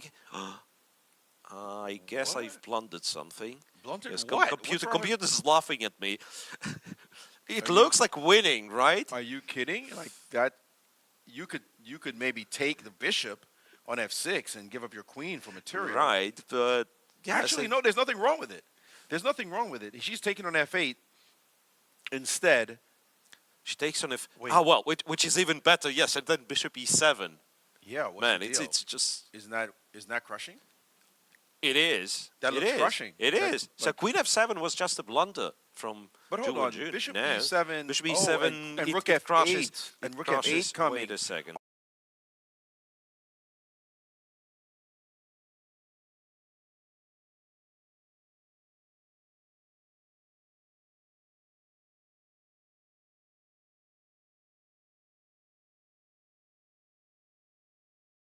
First prize like 8 grand, yeah. Yeah, but I mean, it's fun to play open from time to time. Just need to be fully prepared for it. You know what to expect. Awesome, Wesley. Thanks so much for joining me. It was awesome, Wesley. Thanks so much for joining me. Wesley, thanks so much for joining me. It was you and Magnus. Awesome. Wesley, thanks so much for joining me.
And what can she do? 217 and ticking down. What even should she do here? She might have to sack her queen on f3 and then take, but queen e7 check followed by queen takes c7 is coming. Yeah. There's all kinds of problems for her in this position, So as there's a white check and is going to be conscious, up material. This is pure desperation. She's at 156 and counting. What an amazing sparkler of a move. Bishop to g7. And she's just in deep trouble. Incredible, incredible. Beautiful game, by the way, played so far. Wow. Even if not precise, but for rapid chess, high level, high quality stuff. Yeah, finding those resources for white, finding the way to keep the, to keep the tension, and then when black erred with queen f7, she finds all the best moves. By the way, and not falling for the tricks. Yep. Because there were tricks we were falling for with ease. And she has now said, give me that. King takes. She's opted now for this line. I love the way she's studying the board, whether she should play queen, e5 check. Okay, that's not any good. Let's take queens. And now you have a position where black can hope to defend here in what is clearly not a great position with the queen for the two pieces. But black does have a little something. If you get rook f6 in, for example, there's still work to do. You can't count this one out, as that f-pawn will come under heavy pressure. Right, so it's not strangely, it might not be trivial, especially if you give black a couple of moves. I think you have to play king f1 here. I'm going to guess, move the king so you can play f3. Right, so you're stopping rook f6, you're finally freeing your queen, right. so that you can go queen e4, you can go queen e5. Yeah, Exactly. I love this Just one. get the king out of, and she's played king h2 instead, actually. A little bit of a surprising move, moving the king away from the f-pawn. That's okay. But it's for the same reason, is to make sure the f-pawn can then move on the next turn. Although f3 is still going to be your next move after rook f6. You are not going to play f4. I imagine you're going to play this move. And then bishop d6 check. I guess you're just going to move your king. Kind of solidifies quite a bit, right? Because, say, you drop the king back. Feels like the king should have been on f1, no? Absolutely. That's, I would say, this is, actually, we're headed down that road. Rook f6 was played, f3 was played, bishop d6 check. All right, so we may not have guessed all the moves earlier, but we're starting to guess a couple of moves now. And I'm not too thrilled by the way white has allowed this to happen, putting the king on h2. Yeah, well, and the thing is, like, if black has something like that, for example, or, say, rook f4, h4, this kind of a stance, it's not too far from a fortress, first of all. It's not going to be easy. Even if you pick off the a-pawn, it's not very easy for white to make headway on the queen side. In fact, the place you'd want to make headway is on the king side with your 3-2 majority. So there's still work to be done. That's what's crazy about chess. You can play some beautiful moves, amazing maneuvers, tactical shots, and then you have a position where you go, wait, am I winning this? How easy is it? Right, and then, like, remember this Fabi's game, when he lost eventually, but after it was lost, it still lasted 40 moves. Right, exactly. When it was completely lost, it still lasted 40 moves. All right, well, we are definitely in it right now, as that was brilliantly played, but now she's actually down to 152 on the clock, is Sukandar, but her opponent is under a minute and feeling that heavy pressure as she tries to secure the position on the queen side. I got to say, if I'm white, I'm loving the fact that you're advancing pawns from positions of absolute security to now a little bit of looseness, if you will, because somebody's going to have to defend that pawn soon. And it's probably going to be your rook on the 5th rank, maybe. Maybe that's the best thing to do. Yeah, like if you go c6, that, the bishop is no longer anchored. Exactly. Then the c6 is the target. And what white is really dreaming of is to play g3, f4. That's what I would do. Okay, g3 doesn't really work now because the f3 pawn can be taken, but structure-wise, I want these pawns on the dark squares so that it's much easier for me to push them through the light squares because queen supports it and there is nothing for black to stop. So if I go f4 and then h4 and try to push it on h5, that's easier. As long as black controls the dark squares, though, how do I make progress with white? Well, the queen has a way of sneaking and winding in the position like a snake, and we are seeing that right now. Queen e4 on the board. we don't know what the threat is exactly, but we know that queen wants to do something. And this is the kind of position where you get a little scared when you are playing with black. And by the way, rook now to f5. That allows the possibility of a g4 push and maybe an f4, depending on where the rook goes. It's definitely super sharp, super unclear, but it is white. Don't make any kind of misguesses here. White is the one who's trying to win this game. Right. Shall we return to Magnus and the folks? If we can, let's jump over, although there's G4 on the board. I mean, There's this game G4. is just this so exciting. I hate to move away with only 43 seconds left, and now rook to E5. Both of them down to under a minute. And I'm going to check on the other boards to see if there's much excitement. Frankly, I don't see anything more brilliant than this. Okay, there's one board. Pragnananda is in trouble in his game, it looks like, although I see triple zeros on the clock for his opponent. We'll take a look at that, but let's just give this its due. It may be that the women's world champion, the #1 seed in the tournament, goes down. We're not going to say that very often, so let's just keep our eye on it. They're under a minute, 45 seconds for white, and only 50 seconds for black. This is a bullet game. Well, okay, with 10-second increment, so not so much. Right, and nicely played. Once again, the queen installed on c6, so the pawns are not moving all that easily. So the queen keeps b5 in check, keeps c7 in check. And f4, you know, f4 is a problem. f4 is the problem. You could go rook c5, but then, yeah, you know, this check is very annoying. So do you play g5 here? My question, do you play g5 and try to clamp down that side? As block. Well, I said it. Wow. She did it. That looked like G5. a possible move. I'm not really thrilled that this pawn is up the board because h4 is a move, and then if the pawn gets to h, and she's played check first. Check first, king to g6. And now now king f1. That king should have been on f1 a long time ago, but h4 and f4 are definitely some moves that black's going to have to consider, and she's preempted the problem by playing the move h6, but I still like h4. What's wrong with h4? Yeah, if you take it, I play f4, and yeah. you've got to be terrified. Yeah, h5 is what you want if black kind of passes. Black captures, let's say, and then f4, and somehow white's not winning. Once again, I'm surprised, but white's not winning. Wow, rookie could 7 it maybe? be? Yeah, could it be that I can take f4 here? No. Could it be that because queen f5 check, king g7. Yeah. Nasty that trap. was my point. Yeah, and if you take, I'm not able to calculate all that, but computer confirms that this one's not winning for. Amazing this line one's because not winning rook for black. f7 at the end of this line. Show that the next. Yeah, so they have a couple of moves there. The point is, like, I do blunder the bishop, it seems, yeah, but then after queen f5, king g7, if you take, there is rook f7, and the queen's getting lost. Well, guess what? h4 is on the board now. h4 is on the board. We did see some moves. Let's back up to get to the live position. Is this the position? The queen's on d7. She played b4, a3. What? She's decided, I'm going to create a passer myself and counterplay for black.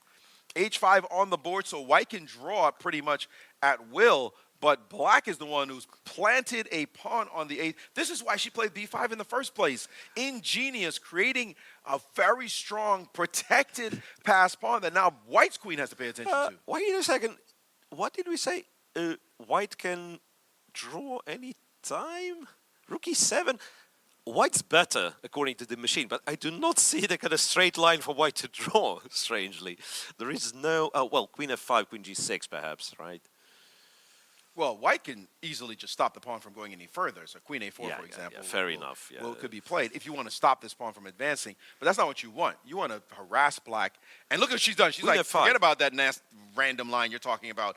I want more. There's a reason I put my pawn on h5, and I'm headed to g6. And look at Wenjun. She is jumping in her chair as she realizes that this is annoying. She might be dropping her entire king side with checks, and her pawn is not fast enough. Well, she has decided to advance it, but now it's gone. Yeah, queen a5, oops, no, that's my clumsy moves, but queen a5 was played on the board, of course, and what? And now rook to e3. Rook to e3? What does that do? Wait. I almost blundered rook a3. Dogs the pawn and rook a3. This is ingenious. Whoa. And she's taken the pawn and given away her f-pawn. I didn't want to do that. So here, White was winning, but apparently first she had to go here, capture the pawn with a check, give more checks, return and stop the and get some a-pawn. food. Yeah, But that's what I when thought you're was a way. But Queen A4 looks so cool. But Rook E3, a fighter's move, and we are maybe not quite winning anymore. Is it? I don't think we do. Now Rook it looks like a F3, fortress Rook being set F6, yeah. Oh, she missed her chance to play Queen G6. She should have played the bold move, but she played the quick Queen A4. And now this is looking very much like a monster fortress that Black has set up. I don't even see how you break through. No, there's no way. There's no way. Put the bishop on F4 and move the king towards, yeah, like, okay, if I may. This goes here.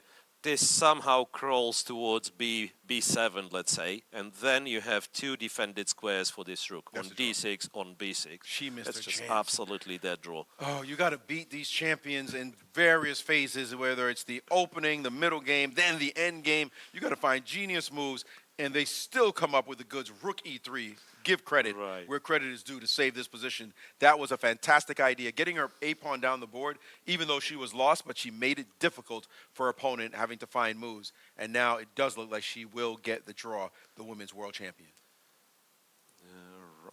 And she's going to kick herself, Sukandar, that she didn't win this game. Yeah, but brilliantly played game. Brilliantly played. And here comes what looks like a repetition. She's accepting. And there they go, drawing a titanic fight. An incredible game, to be sure. Wow. Wow. We hope to see more games like that. Okay, let's jump over now to the open section. And I think Hans Niemann and Perez, I think are they still playing? I see zeros on Dominguez's clock. But he is, no, he has time left, 22 seconds, and he is up a passed pawn in his game in a rook and pawn ending. These kind of endings are notoriously drawn because of the activity of the black forces. Does look as though Hans has enough here to save the game. But no time on the clock, finally, for Dominguez, down to 22 seconds against 25 for Hans. Yeah, well, to be honest, it's hard to imagine how you make a progress with such a passive, king on E1, and you can push this pawn all the way up, let's say, but yeah, I don't see the win here. Rook B4. He's stopping the king from going any further, but so what? Just move your king over. Can go back. One way or the other. King E6, that's what he has done. And rook to b5, trying to control the king. But so what? I didn't move the king over, and you're going to have to maybe play b. You can't move your king. You can't move your f-pawn. Your rook could check, but the king will come back up. So if you have to play b4, well, what else to do? Yeah, at some point you'd have to play b4. Okay, he's brought his king back to f1, so not making any progress there. Black can just sit and wait. All right, let's jump out of this game, and let's jump to the Magnus game, where Magnus is about to win a piece. But will it be enough? This one, we see here, looks pretty much like it's headed towards a draw. If anything happens, we can jump back to it.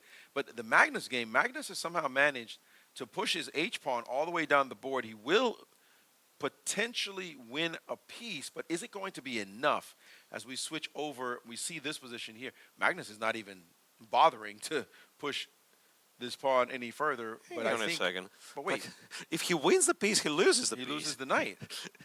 And now he's going to lose a pawn, but it looks like he has enough to draw this position. So Magnus down a pawn, he's going to be able to take this pawn and then push the a pawn. He pushed the h pawn, now push the a pawn. So this doesn't look like anything here for him. I will tell you there was a massive upset on board 4. American showing his stuff. Alexander Lindemann defeated Abdusaturov in a big-time matchup in what looks like just an absolutely vicious game. Total dominance. You look at the final position as this one, we'll get to that, as that's a big upset in that game. But Magnus now looking to push his a-pawn somewhere down the board. This should be a draw, though. White shouldn't lose. White is able to capture a pawn and then bring his knight over to that side, easily tracking and guarding this pawn. And there we see this is taking place, and We will soon see yeah. the knight show up. So look, black cannot lose for sure. Right, I can go knight c4, take the pawn, whatever. Yes. How easy it is for white to stop the a pawn, now I'm thinking. It looks pretty easy to me. If you can bring your knight maybe to c3. Who's stopping? No, knight d1 is what I would play. Knight d1, Your king can't really leave. My knight gets to c3. You can't even play it right now, so I can bring my king up if I wanted to. Yeah. Should be not a problem, yeah. I think, to make this draw happen. So that one looks like it's headed to drawish territory. Are there any games that we need to look at the moment? Another American, Sam Shanklin, on board 6. I guess it's the round of the Americans because all the top boards are featuring American players, at least for this moment. Although, no, let's go to Erigisi versus Sevian on board 7. That one, we see Sam Sevian with the black pieces. Are we going to see another upset by a young American player as it is Sam Sevian who's up 2 pawns with the black pieces, and Erigisi seems to be in deep trouble. What's the situation here? Absolutely crushing. Absolutely crushing. So, well, we do not have a chance to go back all the way, but here, the one on the board, absolutely winning for black. I do not see any chance, to be honest. It looks devastating as we're seeing some big upset as the U.S. players are rising to the occasion here on home turf, and desperation on the part of Erigisi to somehow put up any resistance. That pawn on a3 looks like an absolute monster. The king is perfectly secure. White's king is doing nothing. How does black, though, finish off this game? I don't think h4 is even hanging, right? Because, oh, wait, because he has a, no, right, h4, a2, and if you play queen a4 check, there's rook a5. Okay, so what Maurice is talking about, yeah, the take here, a2, and if it's a check, you block with the rook. Exactly. Right. And so he's not worried about his pawn dropping. He moved his king, rook to d1, and now rook to e4, protecting the pawn. A little bit unusual bringing the king onto this diagonal. But still, black is in complete control of this position, and Erigisi desperate to put up some resistance. Yeah, the b pawn is going to start marching. You want to push the b pawn. I thought he might just play queen b2. Oh, queen f3 would happen if you did that. So he's got to resolve this rook on this diagonal. I feel like maybe something like rook to b4 or something. He's played queen to d3. He has the feeling is like he has his own vision, his own picture of what he's trying to achieve. Because I do believe black's position is still completely winning. He's definitely completely winning. I'm wondering what his progress is. Maybe he wants to play rook e2, but he's got to worry about the c7 pawn now. How about no? I was about to suggest something very stupid to go rook c4. After which, is that? What are you talking about? Why would trade? Go queen f3, collect my beautiful passed pawn. I do not want those. And we don't have a check that creates trades. And now he's taken after rook to e6. He's simply snacked on the pawn. What has happened here? What did he do? How is a2 not winning? There must be a problem with a2, Maurice. Well, he's found rook to c6 instead. a2 looked like it was winning as well. Wasn't the problem. Yeah, it wasn't the problem. But now he's played this move, rook to c6, and he's blocked the diagonal, so he will play a2 as soon as possible. And this is a reeling in of the giant shark in Erigisi, who's about to lose this game. Clock ticking down. Now 14 seconds. He's played rook to a1, queen to... Oh, that's a boss move. He's now found a real nice formation. And here comes the money move. A2 has got to be... That doesn't do anything. Why can't we play a2 and... Oh, a2 queen to a4 maybe after rook g1? Queen a4, is that slow things down? A2? He's played it? Why did I say queen a4? And now queen b2. He's just saying, you've got no moves. King h2 played. And that stops at least rook to c1. Does he have to play b5 now? And is that winning? He might. He's played rook c5. Rook c5, rook a5. He's a nasty plan. Nasty, beautiful control. He knows it. Yeah, he knows he just has to play the right moves here, and he's going to get the win. And Evgenij in the throes of desperation, playing rook to e1 now. And hard to believe that the move rook to a5 doesn't do the job here. There's a queen e4 check siding, but hard to imagine that does anything. Rook e5. Yeah, Keeps finding some original moves, like non-trivial at all. Right? Competing with the rook on e1 and saying, where are you going to go? By the way, he's now had the chance to play rook e2. Oh, rook e2 would be a crusher. Rook d1 played, and can he play rook e2 with the threat of taking on g2? And he's done it. Now you will wait, but rook g1 is. Can I do this? Yeah, like rook g1. But you have to worry about queen e5 check now. Hang on a second. You know, I want g1 you promote. You promote, right? exactly. You promote and win. That's crushing. Promote, and then if the queen takes, it's rook g2. Rook g2 and either your queen or mate to follow. Right. So now he's played king h1 was the move played on the board. What's happening? All these sneaky moves look like computer moves. Queen now to c3, threatening to play rook to e1. Rook g1 played, and that could be a rook e1. No, is met by queen a2. And Sevian still with just a little bit of time on his clock. 3 seconds there. Queen Did he go down to 1 second? He has only 11 seconds on his clock. He's playing with fire in these moves. And look at him. He looks so relaxed. Maybe a little too relaxed. Too relaxed, I'd say. Keeps ticking down tremendously. And he's just waiting for the moment when he gets to play a move like rook to e1. His opponent is running out of moves. Queen d4 and now rook to c1 played. And what now? How do you push the pawn one more square? That is the question. Queen e4, mate threat, mate alert. Who defends that? Queen g3 defending, and now rook to c2. All right, this is going around and around she goes, and where it stops, nobody knows. As Black somehow has not won this game already by being able to advance this pawn. I don't get how this has not happened yet. Just go b5, no. Just go b5. He doesn't want to play it. He clearly does not want to just advance his pawn and compromise his king position in any way, but he's done it. There you go, Miro. Thanks very much for putting that out in the air. By the way, we see a result there as Duden has drawn against Carlsen, so Magnus with 2 draws so far. And now it's time for counterplay in this game. Can I push my h-pawn and make it work? I think the answer is no. But b4 now on the board as a second pawn marches. The queen on e4 perfectly placed, guarding the long diagonal. Now it's just a question of being able to advance one more. And now queen to g5, hoping for a little queen b5 action. Right. Which, by the way, may be the only check you get. No, you might get more. You might get more. The question is, where does the black king hide now? And he's taken on g2 and gone for the endgame. A fantastic decision. Very classy indeed, as 2 connected passers will win this game. And there he goes. Give me my queen. And this one is resignable. Absolutely beautiful. After all those maneuvers, a great queen sacrifice, and you can stop the clock at any time because that c-pawn is going up the board. Yeah, there is a c-pawn, which is important. Yeah, otherwise...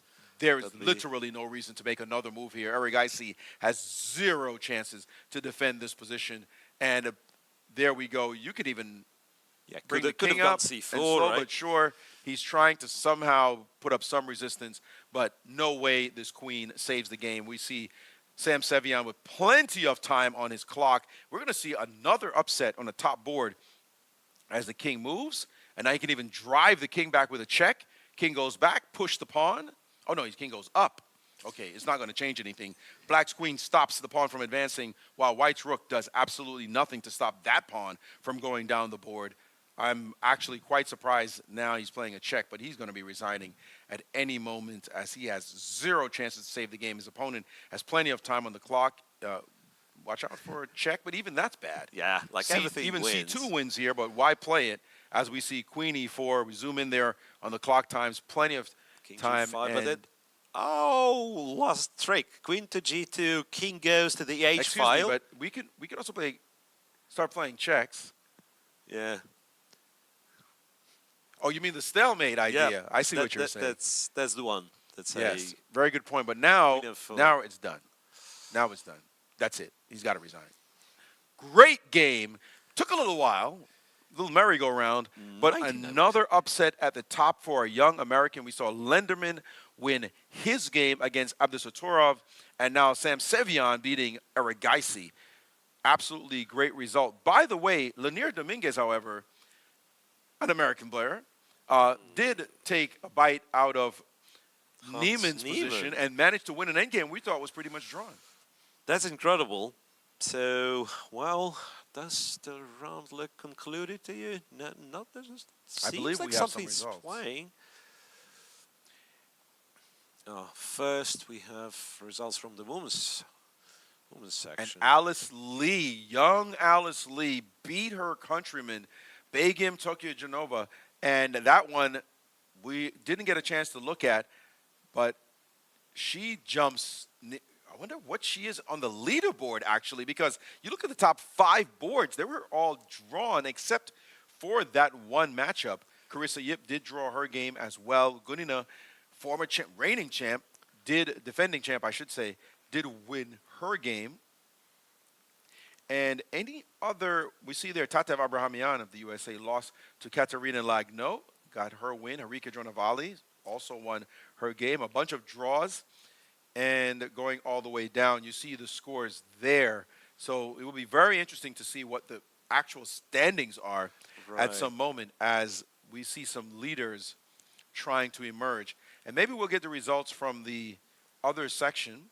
So for the women's section, from what I could calculate, well, don't quote me on this, but it's a 3-way tie. So it's Alice Lee, it's Gunina, and it's Gunay Mamadzada from Azerbaijan. Only 3 players on 3 out of 3. All right, and we see some results here, and there's some shocking upsets. Let's just be clear. Draws at the top, not so shocking. Linderman obviously beating Abdusattorov. That's a massive upset. Dominguez winning was not. Sam Shanklin showing that it was 2,700 for a reason. No problem there with the draw. But Sam Sevian, we just saw beat Erigisi. Pragnananda going down in his game, and definitely a clear upset there. Anish Giri winning. We see Ivanchuk losing as well, and then we see other results. But some shakeups. Not so predictable results, after all, in this event. Right. So from the top seeds, Dominguez is the highest seed to be on the perfect score. So that means we've lost Magnus Carlsen. He will keep playing on board 1 because of magic of the television, as they say. But he's on 2 out of 3, not even 2.5. MWL 2.5. Yeah, Fabio on 2 after losing. Well, is Fabio on 2? We didn't check. We don't even know. We don't even know. He was so far back after losing his game. We're not checking there. But we do see people like Sam Sevian up there near the top. As you mentioned, I think he's on 2.5 actually, and Anish Giri, whose name we have not mentioned and whose game we have not even looked at yet. So many games to watch, but he is now rising and be somebody we have to pay attention to. Absolutely. So if you have a little bit of time, I've gotten a suggestion to look at. People suggest we have to look at Prague's game. Let's do it. Because he has got absolutely destroyed, as it seems. So, well, just quickly from the start, even though the opening itself does not matter that much. You can fly through this opening for sure. 92, yeah. 92 in the French, and all of a sudden this G3 move. I do not know the theory of that one. Yeah, let's just keep going. You can't look at too much Okay, a bit of a gamble. Bishop F1 doesn't look like White's going to win anytime soon. Bishop G2, almost like offering a draw. So this should be reasonably good for Prague. C3. That's an exciting one. Yeah, kind of has to open some files. And Black is a pawn up, right? So his only problem is he's somewhat undeveloped. Rook B1, Queen to C7, Queen E2, fine. And then Castle Long. And this Castle Long apparently was very bold. Computer doesn't like Castle Long. I like your word bold. Yeah. Castling into that. Yeah, castle into it. That's exactly what he used to call it. Like, yeah. Let me just castle into it. Yeah, Rook E1, Bishop F5. It's not all the excitement that we had. Rook takes B7. which apparently, well, it looks like a crushing blow, but it doesn't win if you trust the machine. So rook takes b7. But is it okay? It is okay. Well, if it's okay, it's That's good. a draw. Like, you know, chess nowadays, Maurice, everything is a draw. What do you mean it's a draw? I have no idea. You mean it's equal is what you mean. I have no idea, but but draw, rook b7, what are you talking about? Right, computer claims that it's an equal position. Of course, it's not I don't care equal. about those thinking computer. Rook takes b7 is an explosion in the position, followed by, I assume, knight takes e5? Yeah. And I will have to cheat as much as I don't like doing it, because I will not be able to make any sense in this. So after king take b7, white is winning. With knight takes so e5, I meant. Queen takes b7, knight e5. Same deal. Rook d6, and this is somehow equal if we trust the machine. I will not go towards this route because there is still a lot of excitement. King takes, knight takes e5. Knight d5, and this looks like a spectacular game. Queen b5 check. Boss moves. Look at this. Knight guy. c6. Just absolute boss moves, and now the rook is check, hanging. and Back to piece. Fantastic like, sequence. Check. How can you be so greedy? I mean, you're already kind of stop. He's already dead, as they say, right? I mean, rook e5. Take this guy. Take this guy. And you can have this f pawn with check. Nobody cares. King f1. Because your pieces are all hanging and dangling. You're just 1, 2, 3 hanging. Right. King c7. Rook to d5. Bishop h3. Bishop g2. And this is it. Beautiful. Rook b7. Rook b7. No guts, no glory. That was just the like move. that. Just like that. Yes. Just like that. Beautiful move to get that upset. That's when you walk away smiling. They're like, yeah, look what I did. All right, let's take a look at the standings in the women's section. We'll take a look right now, and that should be popping up any moment, as there should be some surprises at the top, and we see some names that we would not suspect. Certainly, Gunina is a fantastic player and the defending champ, so yes, she's up there, but young Alice Lee, I could tell you right now, there are a lot of players from the home country thinking, go Alice, sitting at a perfect score of 3-0 and joined by Mamadzada of Azerbaijan, also on a perfect score. We see there the women's world champion sitting on 2.5, as is young Carissa Yip, the two-time defending U.S. women's champion. So she's sitting on 2.5 with Yushin Song of China and Anna Muzichuk of the Ukraine. Irene Sukandar, she can just kick herself for not winning her game. And there's a big group of players sitting on 2.5. So nobody feels comfortable sitting on a perfect score here because there's just too many players who are chasing them down. Incredible tournament, really, at the moment. Right. And, well, I just recall that the women's schedule, they have 4 rounds today. So technically, if we imagine the leading group, once again, no draws, someone beats somebody, after 4 rounds, there will be one person standing. It looks like if somebody was to have 4 out of 4, it will, technically 2 is possible. Yeah, right, you are. But, yeah, so there'll be last round, forthcoming round will be a last round in the women's. We'll pay a lot of attention to that last round, given that it is their last game of the day. And then we will shift over to the last 2 rounds for the open section. We're going to take a break now with an interview. We'll be right back. And don't go anywhere because the exciting Rapid and Blitz continues. World Championship here in New York City. Yeah, I'm joined by Grandmaster Wesley So. Wesley, I feel like the narrative that I've been hearing a lot is you don't play this tournament too often because you're usually at home celebrating during Christmas with the family. So how does it feel to be playing here on U.S. soil? Well, thanks for having me here first and foremost, and it's nice to see you again. Yeah, it's good to see you too. Last time was Toronto? Yeah. Maybe, yeah. We missed you in Oslo. Well, yeah, it's a pity because I didn't want to play because Christmas, of course, is important, and I couldn't enjoy the holidays. Also, no one wants to travel during January 1st, right? Or or December 25th. Yeah. Or the New Year. Yeah. December 25th. Yeah, yesterday we went to the airport very early. I thought it would be half empty, but it was packed full. It was like the longest line I've ever seen. Wow. But yeah, the thing is, I've never played World Rapid Blitz before, and if I don't play this year, I will never get to play unless they put it in North America again next year, which I'm not sure if. Hopefully this one is successful and they bring it back. Otherwise, they're going to make it in like New Zealand next time. Yeah. Make it completely impossible for you to travel to. No, I'm very grateful that they put it here in North America, because now the Americans can play, and in previous years it's always the Russians, Eastern European, they get to play. Meanwhile, for us, it's very hard. You have to arrive early for the jet lag. Speaking of jet lag, I saw in the first round you played an Indian player, strong guy. Yeah, Pranav. Pranav, exactly. Maybe he's a little jet lagged, maybe not. How was the game? How was the experience playing in the World Championship? Well, it was good. Yeah, I mean, I was a bit hoping for more, but it's very tough to win games here. Like even Magnus, he played a wonder, very strong opponent in the first round. I actually played Pranav many times online. Yeah. Chess.com. So he's not a slouch. He's a very good player. And I thought it was a perfectly fine first game. Like I was never really winning, unfortunately. Like I was a bit better, and he was getting a bit low on time, but he defended very stubbornly. Rapid is also the format that top players are playing the least, because you play a lot of classical, you play a lot of blitz. What are the secrets to rapid chess? I would say you're probably, you've won the global championship, for example, so you're easily top 5 in the world, I think, in raw ability. I don't know what you're... Well, on a good day, I can certainly compete. What are some rapid secrets? I mean, you have... Yeah, rapid is actually funny, because like you don't know whether you're playing blitz or classical. It's kind of a mixture of both.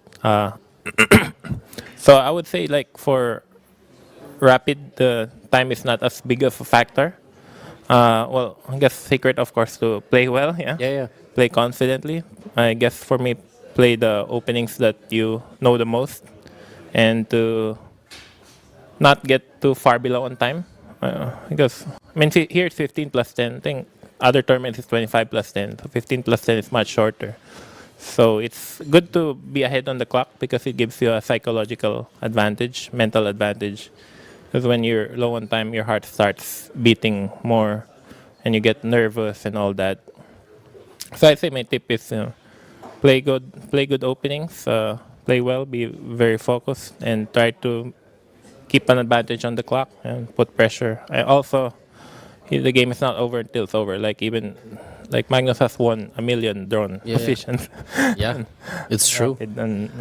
Wesley, before I let you go, I know you have the game coming up soon. I realized you don't play that many opens, right? You play a lot of like Grand Chess Tour, you play the tours. So what's it like playing some folks you might never play, unless maybe Title Tuesday? Yeah, that's fine. Actually, in the last 10 years, maybe played 3 open tournaments. Yeah. In my life. Also, 3 open classicals. The thing is, back in my college days, 10, 15 years ago, all I play was opens. And I like it and all that. But now my openings have changed, and we play solid openings like Berlin. You're not gonna beat this 2500s, 26, even 2400s. You have to have a lot more opening choices. It's fun to play opens. Just my style's not geared toward this. That's why I don't play in classical opens. But Rapid and Blitz, I don't mind at all. And it's nice and it's fun. I notice also there are a lot of kids who come up recently who play chess very differently. Yep.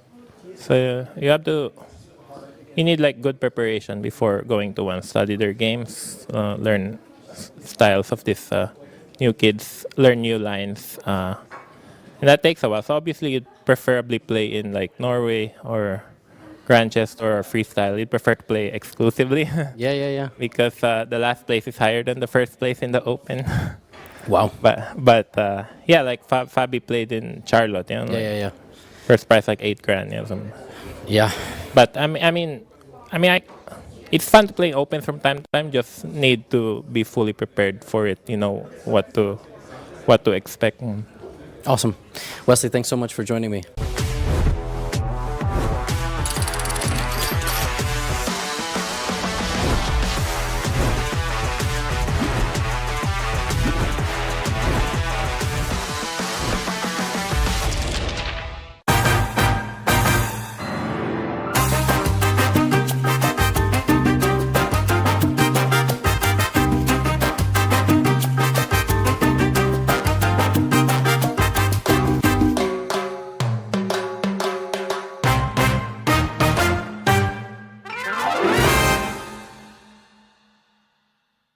We're here at the end of round 2 with Eric Rosen. Eric, how has your tournament been so far here in New York? It's been good. I lost to Volokitin in the first round, but I just won my my second round game against Ehrenberg, so happy to get 1 point. Yeah. I know we spoke a bit in Singapore. You're coming in here as an underdog. How does it feel to be in this hall with so many great players, including yourself? It's kind of surreal. I've never played a tournament this strong in person with so many of the top GMs, so I'm just grateful to be here. You play a lot of online chess, Rapid and Blitz over the board's a little bit different, no pre-moving. How are you finding that? Yeah, I mean, it's over the board chess, so yeah, definitely no pre-moving, but I've been training in Blitz a lot the last few weeks, but not so much in Rapid. So it's been taking some adjusting to the 15 plus 10, because you still have to play quickly, but there's times where you can take your time as well. And I saw that you had some training practice against Caruana before coming here at St. Louis. Do you think that that has prepared you for the event? Yeah, we both played a local Blitz tournament at the St. Louis Chess Club, and I managed to beat him 1 game. So I think that helped my confidence a little bit. So hopefully I can get some upsets in this event as well. Final question, what do you love most about playing here in New York at this amazing tournament? The food. The food options have been plentiful. Had really good Thai food and Japanese food yesterday. Had Joe in the Juice this morning. So it's nice to have a lot of options nearby. Okay. Actually, final question. What is the goal you've set for yourself for these 2 events in Rapid and Blitz? What will make you happy at the end of the day? You know, you played well, you played your heart out. What goal is there? I think I just want to play a game that's recapped on the Gotham Chess channel or the Agadmato channel. If that happens, I'll be happy. That's good. Yeah. Well, thanks so much, Eric, and good luck. Thank you. This December, the world's top chess minds clash in the heart of New York City at the FIDE World Rapid and Blitz Championship. Legendary grandmasters who will light up Wall Street with their speed and skill. Witness world #1 Magnus Carlsen defend his title against a field of titans.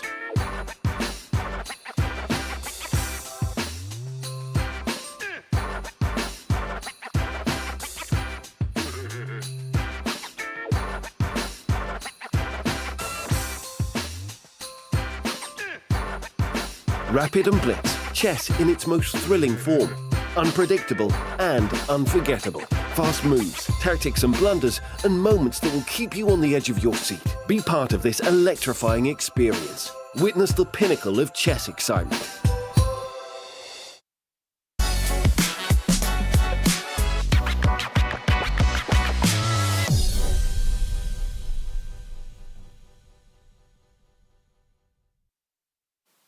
Hello, everyone, and welcome back to round 4 action here at the FIDE World Rapid and Blitz Championships. It has been an exciting 3 rounds so far. We've seen spectacular games. We've seen amazing upsets and some unexpected players at the top of the leaderboard. Miro, this has been the kind of event where everybody gets excited to see what goes on, and it just generally does not disappoint. Well, absolutely. And while, gentlemen, I'm not even sure if round 3 has been finished. At least my digital board, which is lagging behind, says it's still ongoing. But ladies are getting ready to start their 4th and final round of the day. Right. Well, we had results at the top of the section as far as the open section is concerned. But as you said, those games will continue. We will now follow the final round of the women's section, and they are playing for potentially a sole leader, as only 3 players have a perfect score, including young Alice Lee, and she is definitely a story brewing in this event. But looking at the pairings right now, that's something's off with that this seems particular. a bit odd, because I don't see Alice Lee's name That's something's even anywhere near the top of the leaderboard, and she's supposed to have a perfect score. So I feel like something's off with this there. one. So this pairings can't quite be it. Let's just say that, as I believe she's playing right now against Gunina. So we'll get that adjusted and take a look now as Alice Lee, international master Alice Lee, by the way, is playing on board 1. This is at 41 Wall Street, which is across the street from where the open section is taking place. Right, so Alice Lee has the white pieces against Valentina Gunina. The game has already started, by the way. And the third leader, Gunay Mamadzada, she has the black pieces against Katerina Lachno. So Alice Lee just turned 15, by the way, back in October. So definitely, I'm not sure who the youngest participant in this event is, but she is definitely one of them. And she's playing against an absolutely wily veteran. And Gunina is the type of player, let's just be clear, she likes to hammer you into submission. She's not playing finesse chess, nuance, end games. Yeah. She loves her some tactics. And when she drops them on you, it comes out of nowhere. And then she's just relentless. So you have to pay very careful attention to her and play the kind of more solid positional games that don't really play to her strengths. Right. And, well, very often the case is like when you age a bit, when you're getting more experience, you sort of mature, which never happened to Valentina Gunina. I mean, she's really, like, she's the beast over the chessboard. Like, attacking, well, almost like the only target I see is your king. She does play some brilliant games. I remember her winning the Cairns Cup one year, and boy, move, duck, run, hide, because he wants to mate you on a stick. This is not that kind of position, though. He's usually given up the two bishops in this position, playing very solidly in this formation with the black pieces, and Alice now just dropping her queen back to greener pastures, maybe? I'm not really sure why like she didn't just bring out her bishop. I guess she was a little bit worried about some kind of e5 move. But wow, the queen d1 is a little bit surprising because as far as I know, like bishop d3 is almost automatic. Like some clever people play bishop d2 instead of bishop d3 to stop bishop e4. Queen d1 must be a theory, of course. Like everything is a theory in move 8, in, like, you know, in one of the main lines in... yeah, but theory, people should not be confused by the idea of theory, right? Theory sometimes means that it has been played before by somebody, even if it's not necessarily the greatest move in the world or even like the #1 move. Just because it's been played, it will get categorized as so-called theory. It's theoretical move. Theoretical move. But for the record, Queen D1 doesn't feel like the kind of move that's going to shock black into submission and decide not to play this line anymore because of this dramatic move. And now we do see the bishop jumping out to D3. So very much in the opening here, again, nothing hyper sharp. We will follow that. But I am seeing on board 2 another surprise player in Mamadzada. She is playing against one of the clear favorites on board 2, Katerina Lagno. And she's sitting on a perfect score as well. So Katerina will try to knock her off, as Katerina is a grandmaster and one of the best players, best female players on the planet. So let's get a look at that position on board 2, if you will. You can jump to that, and here we are. Right, so Katerina with the black pieces. It was a Rui Lopez, and it's very, very rarely nowadays where people play Rui Lopez. I think everybody has switched to bishop c4 stuff. I know, what a shame. You see there Katerina Lagno with her game face on as she has gone into this. What's happening? Like people pinning each other, and ED4 was the last move, almost like inviting E5. E5, G5, and whatever happens, happens. You know, I take F6, you take H4.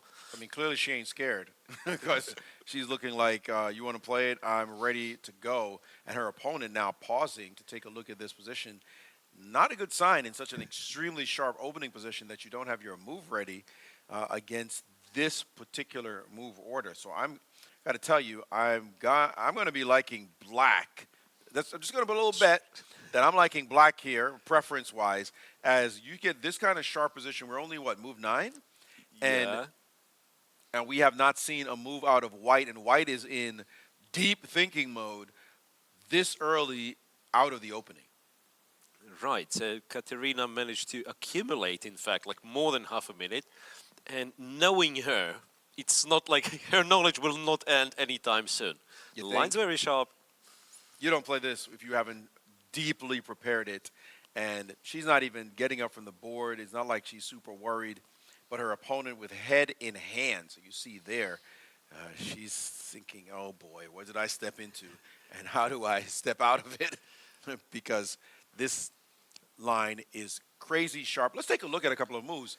Yeah, so CD4... The move E5 is what you mentioned, is a move that most amateurs would want to play. And that clearly is winning a piece if you don't do something about it. So it looks as though G5 would have to be played in response. And I'm sure she's calculating knight takes on G5, but that doesn't quite work because after pawn takes, bishop takes, then knight takes E5. The knight, for now at least, ruins everything, right? So that means after the move G5, you might have to take on C6 first. Ah, well, that's an original one. And then when you take back, now capture on G5. And now you get what you want. So what is exactly wrong with this line? To be frank, I don't have a clue. Well, perhaps after bishop c6, black has to try to take the other bishop, the one on h4. That looks so ugly. Is that real? I have no idea. I mean, you move your bishop, and then the knight has to move, and the d pawn is hanging? Right, the knight has to move, and you take cd4. That looks terrible. Absolutely. So what do you have for bishop? What do you have for e5? G5. What do you do? G5, bishop c6. Hang on. So pawn takes, knight g5. She played it. E5 is on the board. E5's on the board. Very, like, very principled. You want to test me? I'm at 3-0. Let's go. I like it. I like the attitude. It's clear she was not super prepared, but she said, I don't care your 200 rating points higher or whatever your rating points higher is. I'm playing well. I'm going to brave it, and I like that attitude. You don't see what's wrong with something, you play the move. Absolutely. Don't trust your opponent. It doesn't work like that. And G5 now on the board. And the calm, the ultra calm bishop back to G3. All of a sudden, no longer scared for black after bishop G3. That was not the critical variation for sure. We were waiting for some kind of sacrifice on G5 after capturing on C6. This has simplified black's life. The knight can simply move now to the center of the board, and black is going to be very comfortable. Yes, weakness on the king side, but dynamic pieces everywhere, D6 coming, pieces flowing out easily. Right. This is not a major worry for black whatsoever. She did blink. After all that thinking, I guess she decided, my opponent does know the theory, I'm not going to play any sharp moves. Right. Well, technically, you could think of trying to, play a little intermezzo, capture on c3, because white takes the knight, obviously c takes b2, traps the rook, but that's not the greatest idea. So you win the pawn, but you pay a price of not only a tempo, you develop the knight on c3, but also you do not have a good square for your knight. So and you can't play like d6 also, so you got a world of trouble playing this position. But the move did come as a surprise, it looks like, to Caruana, as she has now stopped to think about this last move, bishop to g3, and trying to figure out exactly what to do. Maybe she hasn't estimated the knight e4 move to be just perfectly fine yet, but I think she will. I think very shortly she's going to realize my knight should go to the center of the board. E4 is attacking the bishop. They cannot move, so I can take it at some point. And then just play for d6, and life goes on. There's really not much here to think about. Don't get greedy and start taking pawns now. That's not going to get you a healthy situation. Although she's looking at it, it looks like. And finally, she decided to centralize her knight. So this one is simplifying itself. The other position, it's clarifying. Certainly not simple. Please, let me take that back immediately. It's not a simple position, but it does look as though black doesn't have the same worries that she would have had if the sacrifice was the sacrifice on G5. That is absolutely wild. And now at least you can start talking about structure and stuff. Exactly. Going back now, if we just leave this game back to board one, where Gunina is playing the youthful Alice Lee. Alice is in a little bit of time pressure in her game, as she is time pressure. Excuse me. She's just simply down a little bit on the clock, and she's played this move Queen B3. It's not much. She does have the two bishops. She has a superior space, but again, not much for her to use at the moment. She's going to bring her bishop out to E3 probably. Maybe G5 first, then bring her rooks to the center of the board, and I like the fact that she's keeping it boring. I mean, that's what you do against somebody like Gudina. Keep it boring, give her nothing to chew on, and let her figure out how to get the game exciting by messing up her own position. So this is just positional chess by the youngster, very mature play as she tries to go to a perfect 4-0. That would be the story of the tournament for sure if she wins this game. Well, 4 out of 4 would be absolutely amazing, right? All right, well, as they cogitate on this position, let's go over to see some pairings for the open section for round 4.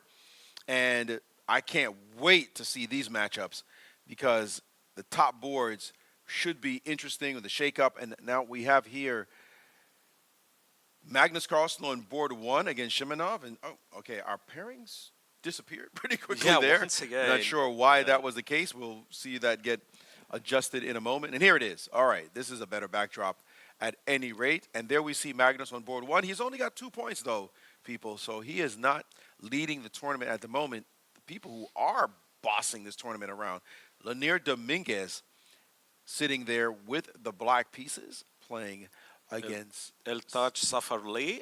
Well, the guy might have an unimpressive rating, but he was like very close to 27 in classical at some point, and he was on Azerbaijani national team. And what else do we know about the players from Azerbaijan? They are very, very good at rapid and blitz. I mean, usually, it's almost like a random name, but still very, very dangerous opponent. I'm looking for some surprising names as you can all read this list. And what I'm seeing is the young Tani Adewumi on board 13, international master. I believe he's only 13 years old himself. And up there playing against Sindarov, that's going to be a very tough matchup for him. But he's got quite a story. If you don't know, he's even got a book out about his life. I mean, it's 13 or 14 years old, and has already got a book about, an inspirational book about his life. But we do see other names that are fairly standard names sitting on this list with a lot of players from the USA. They are the host country after all, so you can expect a lot of the young players to play. But players also doing well. Yeah. Like you have Shankland against Dubov, you have Brandon Jacobson against Krishuk. So yeah, so that means they have, well, they're likely to have 3 out of 3, but 2.5 for sure, right? 2.5 or maybe even 2, but still great scores to be at the top of the leaderboard. Even if you were invited to the event, you still got to play and make some noise. And right now we see those players doing just that. We see board 1 here. Magnus Carlsen at 2 points. He does not want to keep falling behind by making more draws. He's already got 2 of them. But this is his second white. He did win with white. When he did get a white, he did show a beautiful exchange sacrifice in that game. And now he's looking to see what he can do here to cause trouble for his opponent and win yet again. And I'm a bit confused, to be honest, what's happening here. So it was a French defense, knight c2, e2, which was, among others, played by Gukesh himself in round 1 of the World Championship match, right? C takes f6, apparently, is Shimano's preparation. And what Magnus does, he returns the knight on c3. And I'm thinking, how bad could it be for black to have f7, f6 played if white efficiently just loses a couple of tempi by going knight c2, c2, then back to c3. Well, the main question in this position is obviously that pawn sitting on the e6 square, and whether or not the structure can change in his favor, right? You're going to be able to protect this pawn easily. Seems like it's not that easy to pick off, but it is a weakness. It's a permanent weakness. It looks like rook e1 could happen at any moment. Queen e2 moves, and knight g5 is also going to be some kind of Mickey Mouse threat at some point as well. The bottom line is it's not that easy for you to move this pawn. You may find it easy to defend, but who wants to be defending the whole game? Yeah, absolutely. Right, so once again, Magnus should be in a very comfortable position, as you would expect him with the white pieces. Right, so not much necessarily happening there, and I'm just trying to see if there's any other excitement. The games are just beginning in this section, so we will track them for sure. Nothing happening that's major out the opening as yet. So we'll come back to this one, but let's get back to the final round today for the women's section. And I'm looking at other boards as well. Wenjun, the women's world champion, who's no longer on a perfect score for sure. She will be trying to win her game, but doesn't look like she has much against her countrywoman, Yuqing Song. And yeah, but there is something brewing yet again. The story of Irene Sukandar, who first she almost had Zhu Wenjun's number, and now she gets to play Tan Zhongyi, which you throw somebody tough and then you throw another one that's tough of the Chinese contingent. But it looks like she has a very interesting, maybe even very good position, as Black has been super aggressive. Yeah, like looking to play G4 and stuff, right? This is not the pairing that we're looking at the moment. These are the two Chinese women, but the game we want to look at is board 4. Board 4, yeah. Irene with the black pieces, yeah, plays something. Wow. This is something I cannot really confirm on. Her last move, C6, C5. I mean, she's playing some hyper-aggressive chess, and I'm gonna say I'm not really liking her position now at all. For some reason, I thought she had the white pieces, but looking at it, like, no, she's actually the black pieces, and this is a little bit too much. A little bit all over the place, to be honest. Look, it was all looking fine just a few moves back, and then Black went like H5, and then G5, which might still be okay. Queen E7, but is it like too many pawn moves? And just weakening her structure for exactly zero reason. And look at this response, E4, blasting open the center of the board and saying, wow, I am going to crush you now with your exposed king, these flamboyant pawn moves. This kind of move looks looks terrible. And her point, wasn't even D5. It wasn't D5. It wasn't checks. It's knight to C4 with the threat of knight to D6, forking everybody. That is a nice shot. Fantastic move. That's a move that says, don't play chess like you have so far.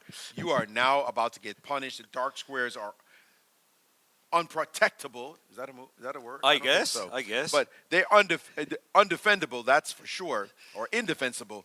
Knight D6 coming, and you have nothing you can do about this. Right. You're not ducking this check. You can move your king. Knight D6 is happening anyway, forking the bishop on F5 and the rook on on E8. Let's look at that. I mean, you see the knight is going to be a monster in the position, and also the E pawn. What do you even do?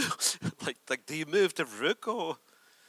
Well, you would think you have to move the rook in this position, and I'm just worried about possibly taking on F5 and then playing F3, or playing F3 by itself. Yeah, perhaps you just play F3. And not to mention, you can always say, I'm boring. I will have my winning position. Forget that. Yeah. F3. Let's go kill her now. F3 like, this looks nasty. F3 should be absolutely crushing. This just unforgivable. Yeah. No, but E4, Knight C4 is such a nice combination of moves. The beauty of it is Black's pieces were so scattered, especially the rook on H8, and White's pieces are perfectly developed. That's the magic here. Every one of White's pieces was ready, so E4 followed by Knight C4. You see White's pieces are just perfectly poised for this break, and now Knight D6 is coming. This one looks over.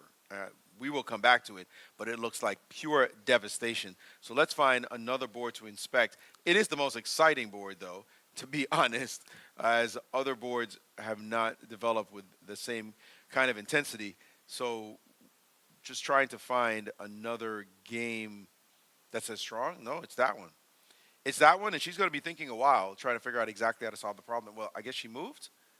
Yeah, so C takes D4. There was a little trap, so that if you go Knight D6, there's of course Queen D6, and this intermediate check on C4 would not help. Tiny trap. Right. But yeah, that's a little bit, again, a little bit too naive to expect white to fall for it. Well, she has accepted that she's losing an exchange because she played the move queen to c5. Queen to c5, so it's a desperate attempt to kind of bail out. She has one pawn, so her assumption is maybe I can get an exchange, a piece and a pawn. You know, just take the exchange, leave me alone, please. Right. Just go for a little bit. And also, the knight landing on the d3 square should give her some hope. Well, believe it or not, but since I've entered the entire line as a white won in exchange, well, it's barely better. It's 0.3. I would think so, at least from this position. Yep. So is there a better way to play here, though? Because knight d6 is perfectly fine. King g6, and then she has to, I believe she just kind of has to keep up with this policy of like not exchanging the pieces by increasing the pressure. Wondering if you take where is the other this target? guy. What is knight f5? Can you take this guy? No, that's terrible. Queen queen takes, takes of f5, course. fine. Yeah, queen takes, of course. So what exactly do you do? Do you just move the queen away? She has traded queens. It has occurred. She has actually gone for cashing in this position, and I got to say, that didn't feel like something horrible, but at the same time, what else was she supposed to do in this position? It looks like, as I click on the engine, queen d2, just keeping d2. queens on Yeah. and exploiting the position. That is not easy. That is not an easy decision. Being down a pawn and just deciding, let me just retreat my queen. Not at all. Not at all, folks. That is not a practical decision. She's made a practical one here by trading off queens. And now, is she going to have enough to be able to win this game? It is not at all clear. Black seems to be in it with a shout in this position. Yeah, all of a sudden, the king on g6, you know, the classical active king in the endgame, all of a sudden, the pawns you were moving on the king side are securing the space for you, right? Impressive. Impressive. B6. Well, you have to find the moves, and that's the point of chess. You got to find those moves. But let's jump over to another game. Alice Lee on board one. We said, don't get crazy with Gunina. Like, just don't do it. She can't wait to attack you, and Alice did not get the memo on board one because look at this nuts. I mean, how did it even happen? Wait a second. Wasn't it boring? Like we were discussing, let's keep boring, keep it boring. 5 moves. After that, h5. Okay. h4, still fine. Knight h7, f5.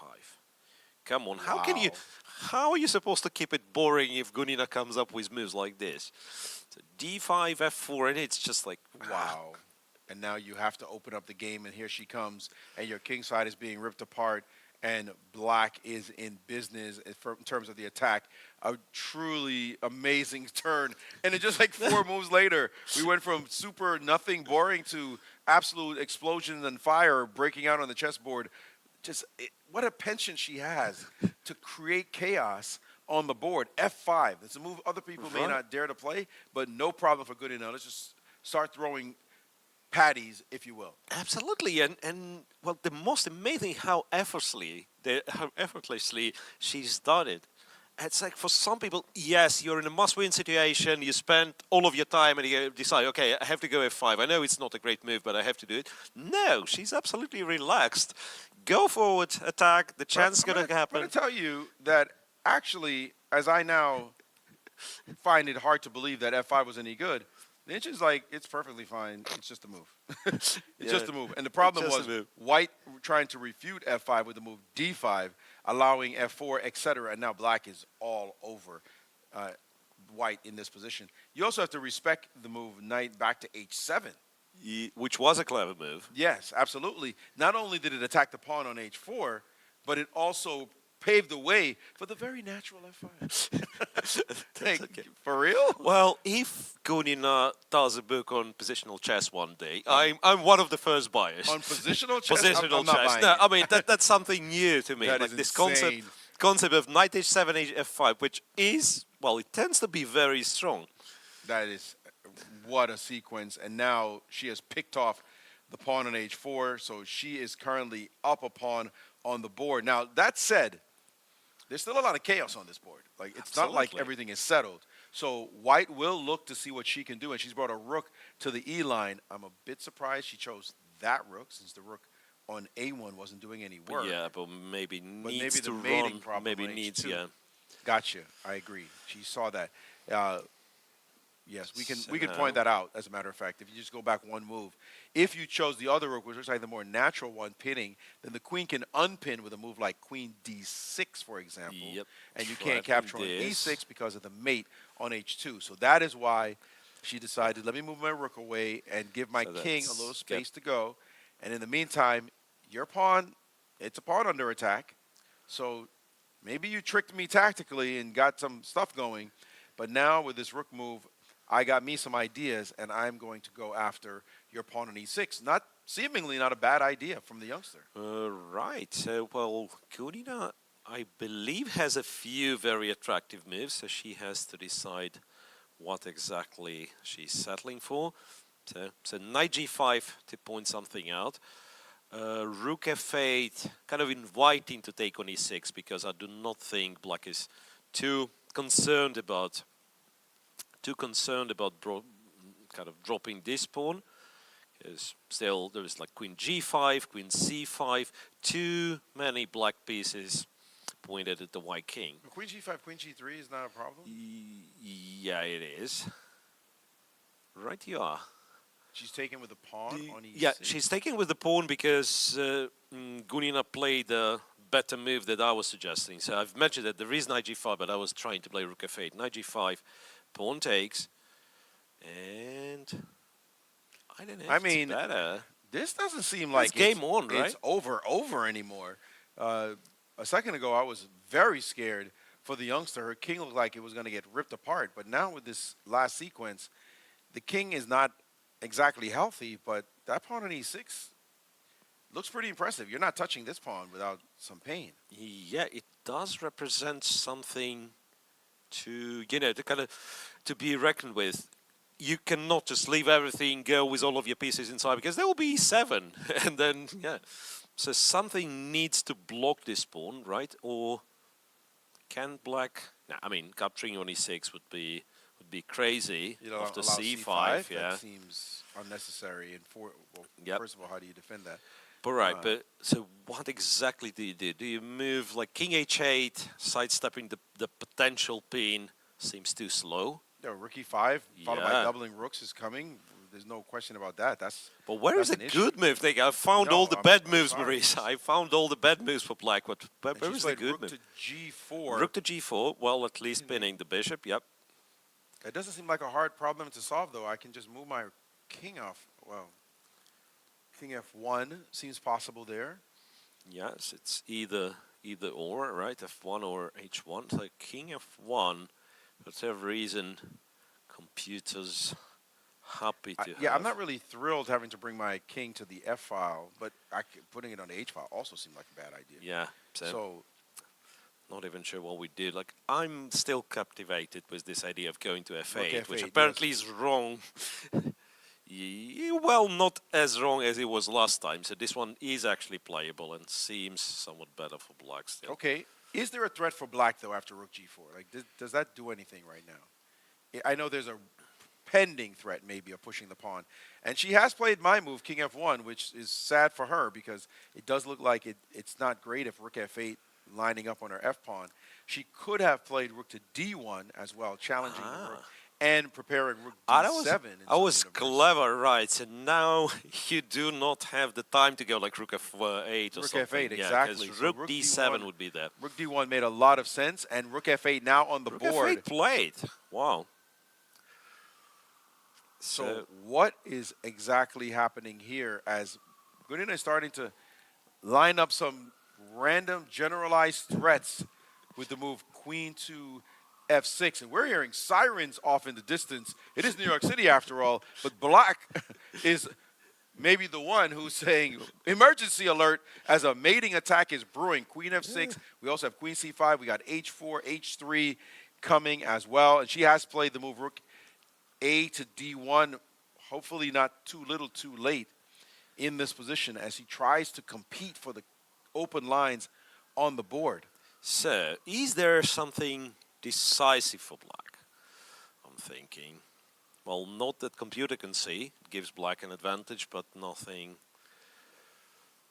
Well, it doesn't look like as yet, but it does seem like you should maybe have some kind of idea. But that pawn on e6, let's be clear. It is annoying. It's a very impressive looking It is a pawn. very annoying. That pawn has places to go, and you have to be really mindful that you don't just lift the blockade and let this pawn rush down the board, because it is, as Nimzovich says, has the lust to expand these kind of pass pawns. So a very, very dangerous moment in the game for Gunina, to be sure. By the way, on the game with Lagno and Mamadzada, that one is also blown up. Just crazy. 2 knights versus 2 bishops. King. This is board 2. Oh, yeah. I mean, that one is totally wild. That pawn on h4, challenging. Whoa, and she just played. Okay, we can sack. I mean, No, I don't even think. Bishop We G6 can doesn't sack. make any sense. Thank you very Wait a much. second. You want to. In How the do you- worst case, we get a draw. In the worst case, she didn't even blink sacrificing No, on G6. but of course. No, wait a second. And you are telling me it's a bad move, no? No, it's computer's going crazy. The computer doesn't like it?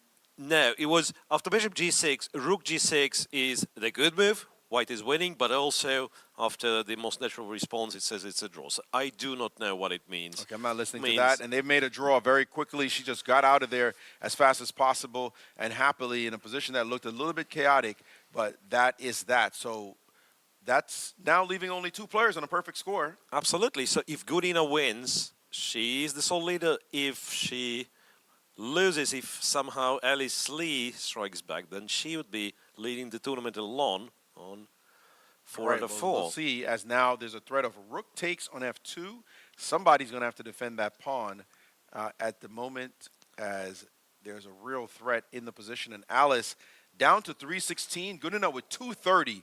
This is for all the marbles today, at least, if we're going to see a Absolutely. perfect score. Can Alice Lee keep her nerves against her grandmaster opponent? And we see there she is looking nervous indeed, as she has to defend this pawn with one of the rooks. You would think rook e2 is the most natural way, Rook and she has E2, finally right. hurried to do so. Rook e2. Yeah, but that's a good move, as it turns out. It's probably the best move. I'm liking it. Even if she trebles on that pawn, it doesn't look like it's going to be trouble for white, because white can defend the f-pawn. Where are you going? How do you make progress if you have the black pieces here? And Gunina now looking very close to, at 2 minutes on her clock. In fact, I believe she's under 2 minutes now on the clock. And she's got to move. I still think you move the king at some point. Like, you cannot be under this stupid. But rook d7. Yeah, rook d7 though. And queen e3. And e7. And who's attacking who? And who's making problems for whom here? I'm seeing 131 on her clock, and she's still sitting there thinking, can the youngster, 15 years old, only an IM, somehow pull off a miracle on day 1 and take the lead at the Rapid and Blitz World Championship? This would be a story clearly in the making. And Gunina is frozen. She can't figure out what to do. She's got to move. I have a question. So what happens after queen c5? Again, very, very straightforward Defend threat it of with the rook. capturing on f2. And defending with the rook, I thought knight e6 is possible then. So I'm just like winning your pride and glory, the pawn on e6. I didn't like the fact you that cannot. you stole my pawn. You're right. Yeah. She has actually played rook back to f6 Rook now. to f6, so she's trying to pick this one up. And then... What are the odds? The computer likes white. I have no idea why what not line rook d7 here is met by queen d7, c5? I guess, met by queen c5 still. So what I was thinking, can we... But wait. Right. Wait a minute. Wait a minute. Could get wild. What about queen g3? Threatening rook e5? And you're sure I can't take on E6? I have no idea. I'm sure of literally. Hold on, I take on E6 there? If you do Yeah, that? you take on E6. take You're on trying to checkmate me. I'm trying to checkmate you. Oh, so you have queen check B4 here. at the back end of that. I have no idea. Yeah, so No, you have queen here B4. there will be a checkmate, of course. King to E1, and then queen B4. Nah, Queen B4 doesn't do anything. Says White's winning. Yeah, because after queen King B4, E1. King D1. What? No? I have no idea. Okay, I want to Seriously, play it. I'm not. Queen D1, and now Queen you're D1, desperate. You're right. You're right. You're desperate. I don't see how You're you made right. it at all. Queen D2 is not possible. I'm G7 a is piece hanging. down as well. a piece. I'm a piece down. No, wait a second. Queen B2. I'm guarding B2. She's played Rook. No, she didn't play Rook D6, did she? She did play Rook She D6. did. Well, she played C5. She played and then she C5, which I thought was also was a good move, but your Rook D7 was better apparently. King H8, Rook to D6. So this pawn for now is anchored, right? Yes. And hasn't the game turned in some way? White is perfectly poised as she defends this pawn on E6. Black's attack that used to be an attack is gone. Yeah. And now she has to figure something out. She's played B6 to undermine the rook, but the C6 pawn is now hanging. Well, from what I can see, the evaluation bar leans heavily in White's favor. Well, So the pawn White- on C6 was hanging. Let's just be clear there. There was a pawn to capture, but she did not take it. She played the move queen to C4, and apparently bishop takes C6 was indeed a monster move, and it is White who's all over black now as the position is collapsing around black everywhere. Now the move rook to F5. That's, by the way, Rook D7 is always a move. Rook D7, E7, and finished would be a crushing blow. 36 seconds now on the clock for Gunina. 1 minute and 46 seconds. Can the youngster pull it off? We are seeing a dramatic development here at these championships. And can she find a way to sequence a couple of moves together so she can get her e-pawn moving down the board? And Rook D7 seems like it. And she is reaching. Will she find this move? Her rook is hanging on D6, so she's not really happy. But she can sacrifice the c-pawn even with Rook D7. She doesn't care. As long as she can push these pawns forward, it's going to be all she wrote. Rook D7, queen takes C5 is a heavy mistake. After You'll trade trade E7. and go E7, and if this, then She's hesitating. E7, right? She is now at 1 minute. And King E1. Maybe that's the hard line to go to E1 here. Okay, she's not quite showing the flow right now and letting her clock tick down. She's got to move. Yeah, well, she has B4 is a very serious alternative. Just keep the position as is. You you attack my pawn, I defend your pawn. Yeah, that's why.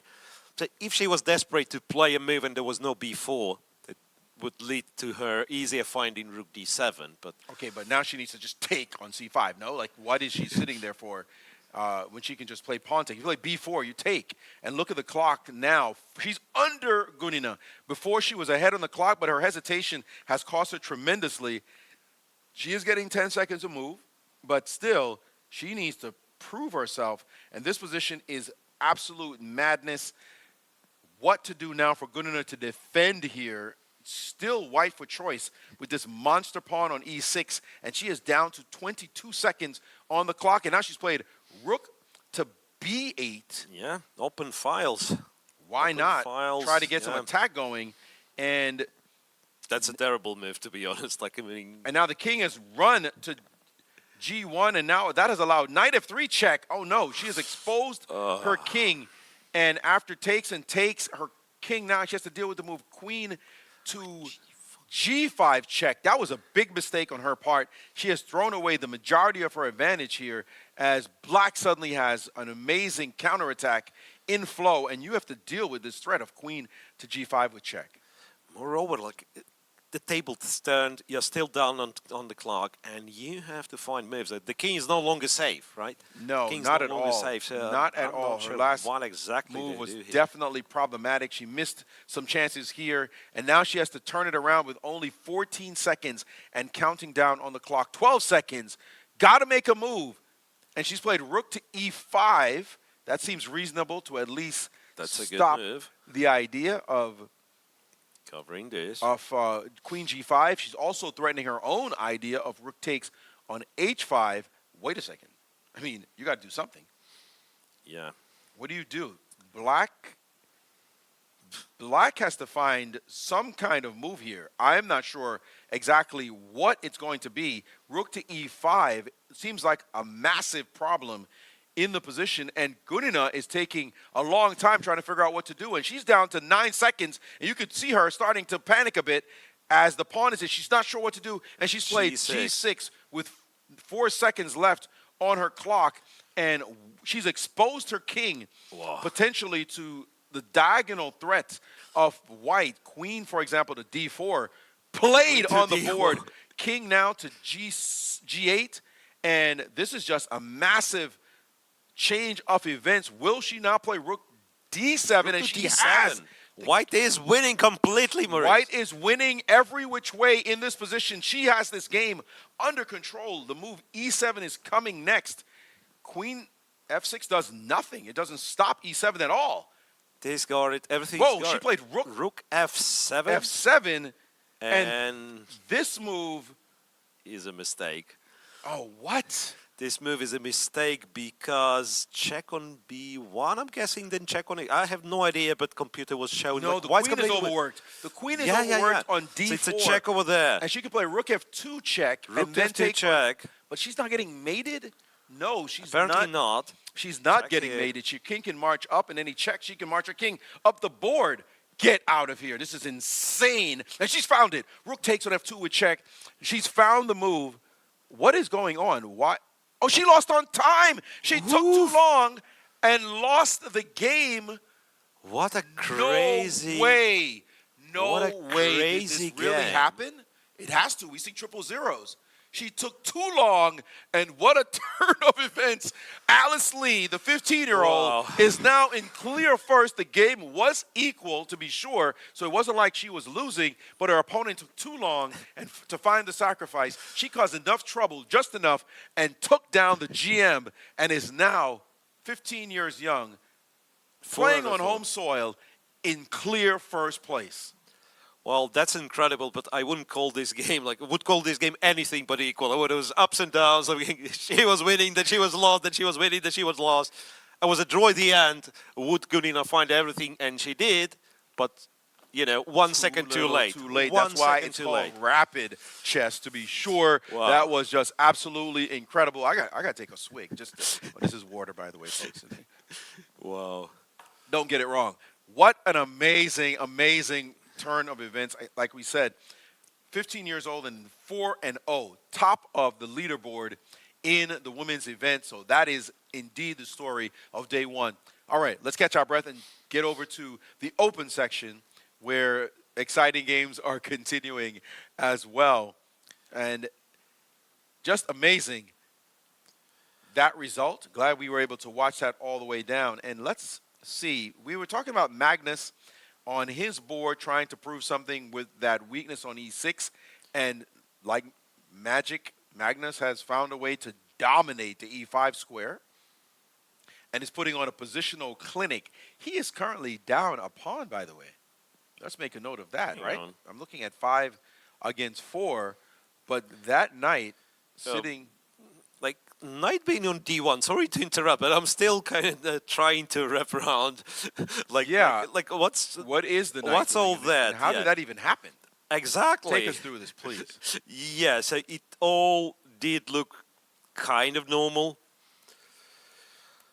95 starting to kind of trying to take control over those dark squares. And Magnus started to play some tricky tactics, right? So knight c5, bishop c5, rook c1.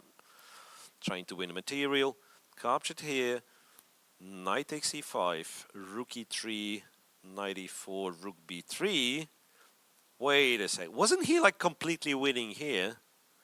But just like playing pretty much any move. And then maybe he wasn't. Knight f2. Yeah, he was completely winning here. Rook takes, knight takes, rook b3, a5, rook d1. He didn't have to do it. He didn't have to rush with rook d1, it seems.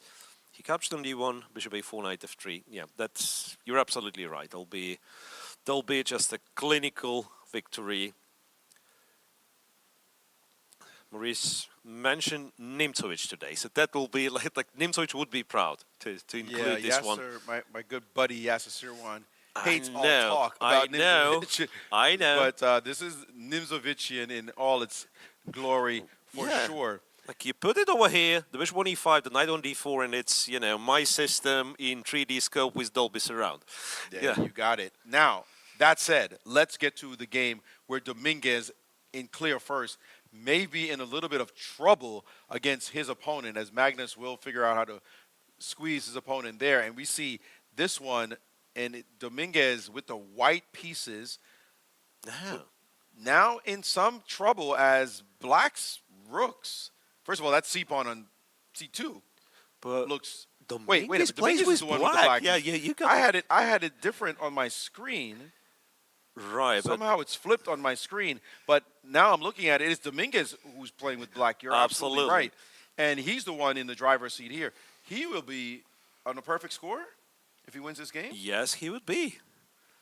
Which would put 2 Americans at the top of the leaderboard with the tournament sitting right here in the U.S. Absolutely. That would certainly be a story for the home country.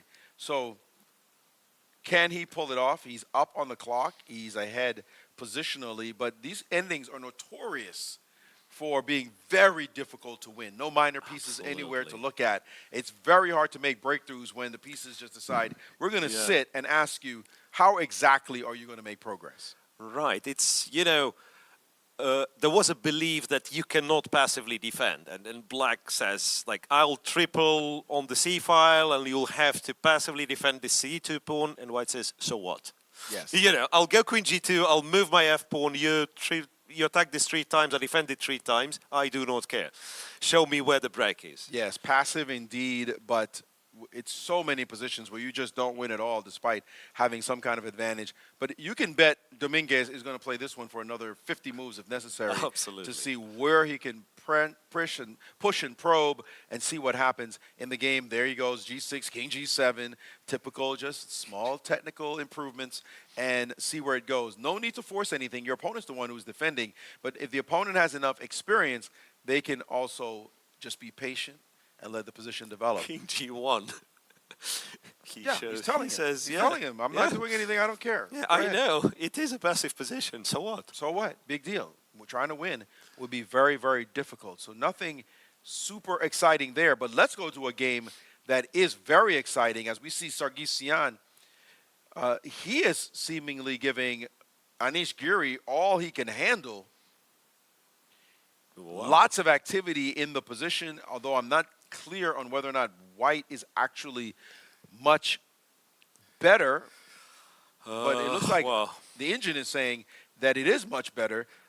I'm scared, Maurice, that there will be something with this checkmate. I'm looking. I mean, it might be a genius move or a total nonsense, but I'm looking at this. No, of course. This is board 3. We're not these 2 players, but Sargsyan versus Giri. And you're right, 95 looks sexy, not good. Doesn't really but work. Not really working just yet. So what did he do here in this position? Anish played the move rook to b5. Yeah, so Anish's last move, rook b8 to b5, because he had to guard this one, right? He looks tied down. I'm sorry. This position looks like white just wants to figure out what to do with that knight on f3. Where does that knight belong? Right, yeah, maybe I don't have to be like brilliant. Maybe I just have to move it somewhere or prepare to move it somewhere. Maybe I go h5, knight h4 slowly. Seems like what you need, right? Like just get this knight out of the way. Because where does black go? It's not clear. So if I go this, well, it keeps the advantage, but not the best move in the position. You know, but it is a kind of funny position as you talk about it, because what is black's next move? Not easy to tell. Can you tell me what black's next move is? It's not to move the king. It's not to move. I mean, black doesn't look like they have a next move. So what if you just slowly improve? Don't even try to pretend you're trying to win immediately. Play a move like king g2, for example. What is black's next move? Even if you don't play h5. Yeah. It's often important you to play king examine g2, that. right? If you play King G2 here, for example, is it terrible? How does now? What is Black's next move? It might be the best move in the position. King G2. Seriously. Right, I mean, sometimes you have to ask that question. Instead of trying to prove that you're going to win, you just make, and he looks like he did play it. King G2 on the board. King G2 played. Very mature move, saying, you figure out exactly what to do. And Anish seemed to have been expecting something like it, and he's going to move his king up. It seems like the move you want. Wow. And what is this about? That was partially the reason why I wanted h5, so that after check on g5, he won't be able to go to g6. So let me try this one. Knight g5, which would win. He's played h5. Unless he's played h5 now. King g6. Yeah, king g6 works. Yeah, so king that's g6 why, is fine. But now that's why h5, he played h5. And now the king is exposed. Now the threat is knight g5. And then your pawn on f6 is going to hang. And then you're going to get mated. So it's perfect. You play a move like king g2, let your opponent show his face. Do the business. And then you go, boom, hit him. And now he's got to be nervous because where does he put his king? Less moves to play. Sometimes it's about making the right waiting move. And what did he do here? King. Could it be king e6? No. Because this looks like a... What? This looks like what he has done. King e6. And do you believe there is like no checkmate in two, Maurice? How did you just stick your king's face in it like this and tell? There looks like there must be a mate. Rook f6 is mate somehow. He's played knight over to h4, your idea. Knight h4. And now that king is stuck in the middle. Rook back. I'm sorry, this looks like losing proposition. Anish Giri, however, only has a few seconds left. So does Sargsyan. Rook back. And now why can't a knight land on f5 and make you... Wait, and also... Knight g... Huh? And he's put something, it looks like... Or did he play knight g4?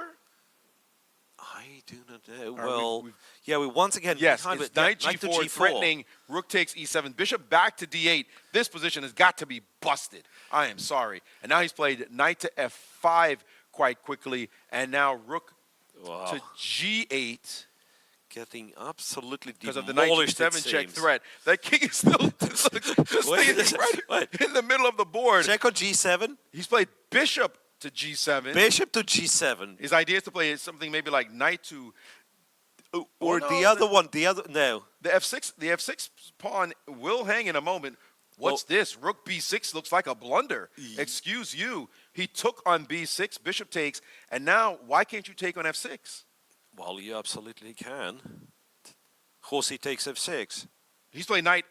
Knight what? Knight to h6? Oh, he's thinking mate. He's thinking mate. He's thinking rook e2, and that's mate. Oh, that's mate. That is nasty. Only move was to sacrifice the rook, the exchange. That was beautiful, the mating that he wove. And now Giri's in deep trouble. Rook takes played. And now he's still thinking mate as he plays rook e2 check. Thank you very much. Forcing the knight to go to e5. Then give me your rook. And he has taken down Anish Giri. Beautifully played. Just like that. No, that's an amazing game. Beautifully handled. Absolutely an amazing upset with fantastic moves to be sure. Wow. That king g2 move, that was the start. Absolutely. King G2, you nailed it. You said make a move, and the guy brought his king up and said, okay, now, h5, king e6, oh, thank you. Now I'm going to get you. That was an absolutely beautiful game by Sargsyan, winning, and a big-time upset here in round 4. All right, well, we're going to catch our breath from that extraordinary game. And let's get to the Magnus game again. Magnus seems to have not finished this game off. His opponent down to a few seconds. Could we get a close-up on this board? Wait a second. As it's not at all clear that Magnus is winning this game. It's just a time edge he has that's significant, but his opponent seems to have drummed up enough counterplay, and a king that somehow is down board. How on earth the king is on d3? How did it happen? I'm not sure, but it is there. King e4 attacking, and now he's played a3 to open up a line for his rook. That's a bold, and was that a necessary decision? No, it wasn't. A3. Yeah, we'll see what is what that? it is. Why did you give up a free pawn? Perhaps he's getting like Okay. His ideas Okay. That's an idea. That's an idea. Those pieces on the C file do look compromised, and Magnus not exactly blitzing out his next move. So definitely an intriguing possibility here to upset Magnus a little bit. Look a little bit of a delay there as we see this move get played. But Magnus, now his clock starting to tick down a little bit. What should he do here as rook to C1 has created some danger along the line, and it could be a D4 king, maybe just a D pawn going down the board could be a threat as well. That's just push annoying. the pawn, centralized king, and Magnus not sure what to do. We saw that right there. Magnus paused, not sure what to do. Yeah, well, I was thinking, say, go bishop g7, push your h-pawn, but that's very likely that you are getting checkmated yourself. Let's say after rook to Rook f1. F2 on the rook F2. board. Wow. Two threats. Either rook to C2 is a threat, by the way. Either rook to C2, because if he plays This, that rook and then the other one, or that's this. Yeah. And Magnus now, look, he just fumbled that there and played king to G3, and he can feel the danger as he has to run his king up the board, and he's dropped his G-pawn, and his king has had to go in front. Man, that is so perilous. Well, by the way, you could take the bishop now. In some take order, something, right? and he has done so. And this is a complete change of the temperature of this game. Can you believe it, Maurice? Magnus was completely winning after the opening. Well, it ain't that now, as he's got to deal with two connected pass pawns rolling down the board, and he is dead lost, in fact. Yeah. This position is terrible for the #1 player on the planet. He's already lost 2 points from 2 draws. He cannot afford to lose yet another. Will his opponent figure out Magnus with absolute uncertainty? And look at that hesitation on his part as he tries to save this game. He is in big trouble. And he's played rook d5. Rook d5 trading off rooks. Both of them, what is this exactly? Magnus is queening. Both of them, black queens first. This has got to be good for black. Wow. This has got to be good for black. We don't like this position, and he's in trouble. Magnus, it looks like there should be some maneuver that challenges him, but it's absolutely... Wait a second. He has something like queen g4. And queen g4. And trade queens?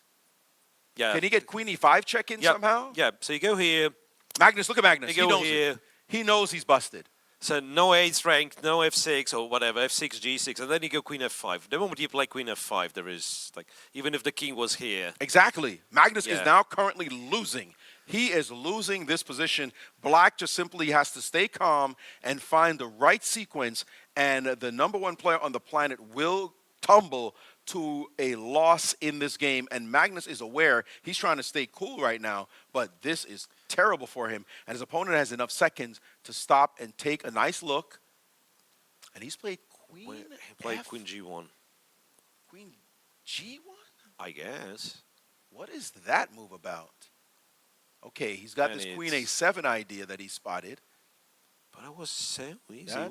That seems like it's far away, but now he's starting the ladder. He's starting the staircase, and Magnus trying to stay...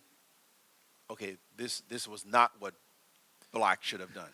This is not what black should have done. This has now completely altered the game. His queen g4 check would have been winning, but now he's allowed the white king to be on the other side, and it's not going to be easy to make any trades. Right. He's turned this into a technical affair. d4. He didn't spot the idea at all, and now, oh my goodness, there's going to be massive checks for years. There should be a draw. I'm not sure if this is a draw. The king can go to c3 at some point, you would think. Oh no, not if his queen can get in front. Or queen h1, big time move. Yeah, queen h1. Big time move. And you cannot really go to d3. Man, kind of never. This is a saver. And he had d3 this. He had the win in the game, and now he has blown it and given Magnus all he could hope for. You should at least improve your queen to a fantastic position before making the push. That's just basic. And now he's allowed this to happen, and it's not going to be easy to escape all these checks. Wow. In fact, king e5 just allows queen h5 check, and you got to go. I think it's an immediate prepared. I think Magnus is starting to think about, can I win? There's no not doubt with about this it. guy. He's not going to lose anymore because his last maneuver, he's just giving him hope. And he's starting to wonder, is there something else? His opponent not aware maybe that he was completely winning with queen g4. Right. Incredible. So may I just quickly show once again, because the line I was originally shown was very, very stupid. I was going for queen d7, which was winning, but it was unnecessary. Queen f5, so it's like trade the queens in 3 moves. Exactly. Right? I don't understand. This was over. Just trade queens and it's it. His a-pawn's going nowhere. That was just could it be that he kind of hallucinated? So it's this. Wait a second. It could have been trickier than we originally thought. King d5. Excuse me. Is it inside the box? No. King d5, king d6. I keep going. I'm going after your pawn. I'm going to go take it. Here. Ding, ding. Bye. And my king going here does not does really nothing. help take because you pawn. take. No, right. This was over. But yeah, let's go back to reality. So king to e4, queen h1. Magnus is ready now to just be out of here. I guess this is it. And his opponent will be satisfied. You know, this is the kind of situation where if you're Magnus, you say, you could have played queen g4 and queen f5, and you would have been winning. And that just ruins everything you did in the game because you should win, and instead you blow it. But Magnus realizes this is a critical half point as he's claiming the draw with a repetition. And the handshake, a gigantic tightrope he walked, and survival act. Magnus smiling now because he was dead and he knows it. He's going to have a long way to come back. Maurice, what a crazy game. Look, over here, rook d1 wasn't the best move, but that's like, say, move 27 we are talking about. And to imagine Magnus not winning this one and being lucky to save this one with white? Maybe it's a fair result. After all, if so-called fair result, but man, queen g4, queen f5 was so easy. I'm sorry, you've got to beat the guy when you have him down, and it was a great opportunity for him. Somehow managed to not find the win, but again, other players will feel happy. By the way, speaking of finding the win, Lanier Dominguez, hello, rolling in this event so far, and he definitely was not going to be on the upset train, as he did manage to find how to win this game. Although, I'm looking at this final position. What happened? We have the result. Dominguez has won, right? Yes. But could it be? No, but he's winning the b-pawn. This is ugly. Oh, wait. There was all equal kind of thing. All right, we've got another game going on between Lindemann and Murzin, so let's just jump to that right now. And right now, it looks like Lindemann is lost. Murzin continues his wonderful play, and it looks like Lindemann is just busted down in exchange, 2 connected pass pawns. There's actually nothing here to see. Scene of a car accident, in fact. Absolutely. One of those where the one side got run over and the other side is absolutely just cruising. So that would be a big win. Levon Aronian won his game against Benjamin Bach as well. So good result there for him. It looks like 2 of the top Americans will be maybe even leading the tournament. We'll get some numbers for you. By the way, a big upset as Brandon Jacobson beat Alexander Grischuk, another young American, to get the job done. So here we did see Murzin take down Lindemann. Ray Robson beat Dudin, and Naroditsky beat Woodward. And Fabiano won. I mean, the American players are just rolling right now in the tournament. Let's jump down to the board with Nakamura versus Moroni. That one is going on. Nakamura, we haven't heard much from. 20. And that's board 20, and he is schooling his opponent right now with those bishops. It's a day for the Americans. Can we say that? Absolutely. It definitely looks that way. I hate to be for the home team, but we got to speak facts when facts are facts. This is just a dominant display of rapid chess by the home country. Right. So, yeah, you'd have like out of top 20 players after this round, there'll be like 15 Americans. That's insane. I'm not sure if that's the number. Sam Shanklin did draw his game as well, but that's really the story of day one is how many American players are actually, after 4 rounds so far. Well, okay, there's still a 5th round to come. It could all tumble down, as you see, but at least for the first 4 rounds, it does seem that way. If we could get some potential results that we can see, we see the fans there walking around trying to find games to watch. I would call the game between Magnus with the white pieces an upset. I would say definitely Giri was upset in his game.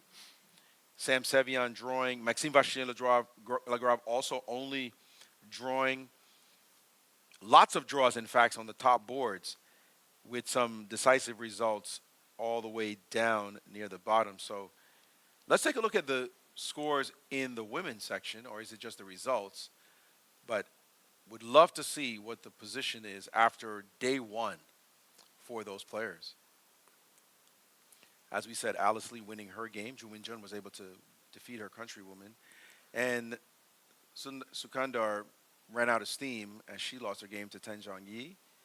Harika winning her game as well. Carissa Yip, there goes a bad result for the 2-time women's U.S. women's champion as well. Kostenyuk trying to bounce back from a tough beginning. And Sayubayeva, she's also a winner against Theodora Ignatz. And Elizabeth Pates, GM, winning her game as well. So a lot of somewhat predictable results here, except that one at the top. 1-0, Alice Lee sitting at 4-0 by herself. Yeah, so that's Alice Lee on perfect score. And then I do not think it's that many trailing her by half a point. So there must be, like, the whole peloton is on 3 out of 4. So that's really amazing. Let's hope our director gets all those results for us quickly as this day ended in a really good result for the 15-year-old. See if she can come tomorrow and maintain that spectacular so far result. And I'm looking to see if there are any games going. It's still Nakamura trying to win. I do have a result in Nakamura's. You do? Yep. Which is? Nakamura has won. Nakamura won. Well, I think then maybe do we have I think we do have result. Well, let's wait for the graphic to appear on the screen, but I do think we have results for the open section. Yeah, there we are. Carlsen makes a draw against Shimanov, or Shimanov makes a draw against Carlsen. Both of them have reasons to be happy and unhappy with this result. Then Dominguez scores yet another win to remain one of the few on 100% after 4 games. Right, Anish Giri gets defeated by Shant Sargsyan. That's a big loss. He and Magnus should be tied at 2.5 points? I guess. Not names you'd expect after 4 rounds. Still 1 round left to go today, though. And I hear that there was a spectacular finish in the game with Bach versus Aronian. So could we jump to that position? And I got to tell you, 7. This position is quite bizarre because White was completely winning in that game and somehow managed to blow it. In fact, wow, are you for real? What a beautiful line. Go to move 39. 39, where White is just winning. You can just jump to move 39. White is for choice here because the move Rook H3 is coming. And Black played Queen E6 in this position. Yeah. But I'm sorry, but I have to go a little bit back because you said White was winning for the entirety of the game. In fact, after Rook F4, what I can see, that Black was perfectly fine. 95 was an invitation for the blunder. Then Rook takes F2, which you accept as granted. Okay, so finally he cracks under pressure. I take on F2 with a check and I win. And it turns out you do take on F2, but after King G1, White is completely winning, as you say. That's crazy. And then Queen E6. And here you should play the move Rook to H3 and just initiate a straight mating attack. He missed just a crushing blow. Rook h3 was absolutely crushing in this position. Instead, he played the move queen d5 and allowed himself to get mated after queen to h6. An On the same absolute H file? turnaround on the same h file. And now after The same H file. after he played knight back to f3, trying to defend a beautiful puzzle rush tactic, if you will, with rook to f1 with check, and your king is getting mated in that sequence. Chess is such a cruel game. Chess is such a cruel game. Let's show the finish. As you had to, Yeah, you had so to king move went to g1. move to It's g1 and now check and pick your poison, as f2 is going to be a mating square no matter what you do. Somebody's going to drop on you. Man, that close. This much. You know what this much means in chess? Nothing at all. Wow. Who cares? Yeah. Who cares? It's a 0 in your book no matter what, close or not. It's so strange, like before that, before all the computer evaluations and so on, it was a bit easier for us because we would say, okay, he had a big advantage and he could not win. But now when people see the numbers, and to explain that somebody had 25 points of advantage, and then after a couple of unnecessary, kind of not very good moves, now he's 10 points of material down, which doesn't make sense to be. It's just these games are very sharp and do not pay that much attention to what computer has to say. You have to understand it's a lot of possibilities, a lot of tension, and there will be a lot of mistakes, a lot of blunders. And those who make less mistakes, they usually win. Well, I mean, you say don't pay attention to the engine. I think you do pay attention to it. Yeah, but and it confirms, right. It confirms that chess is hard. Absolutely. Chess is an extremely difficult game. And even the best players, given limited time, will make errors. That's just a fact. And Absolutely. so, yes, you can see these errors. You might wonder, how do they make these mistakes? They're not perfect. I don't care who they are. And also, and it's important just to give everybody some grace, including yourself. Because I know a lot of people beat themselves. Oh, I was winning. Hey, chess is hard, folks. It's a very difficult game to play well, and to play with time pressure. We're going to see swings as we see in these games here. Just the facts. And but that's another reason why we love rapid chess, because you do see mistakes happen from time to time with the strongest players, and you never know what's going to happen. That's, I think, the biggest lesson. You just never know what's going to happen. Anything could happen in a game, as we saw even Magnus Carlsen should have gone down in his game and managed to save that one as well. All right, we're going to jump now to a break. I believe we have an interview on the Take app. Let's take a look, and we'll be back for the final round of day one.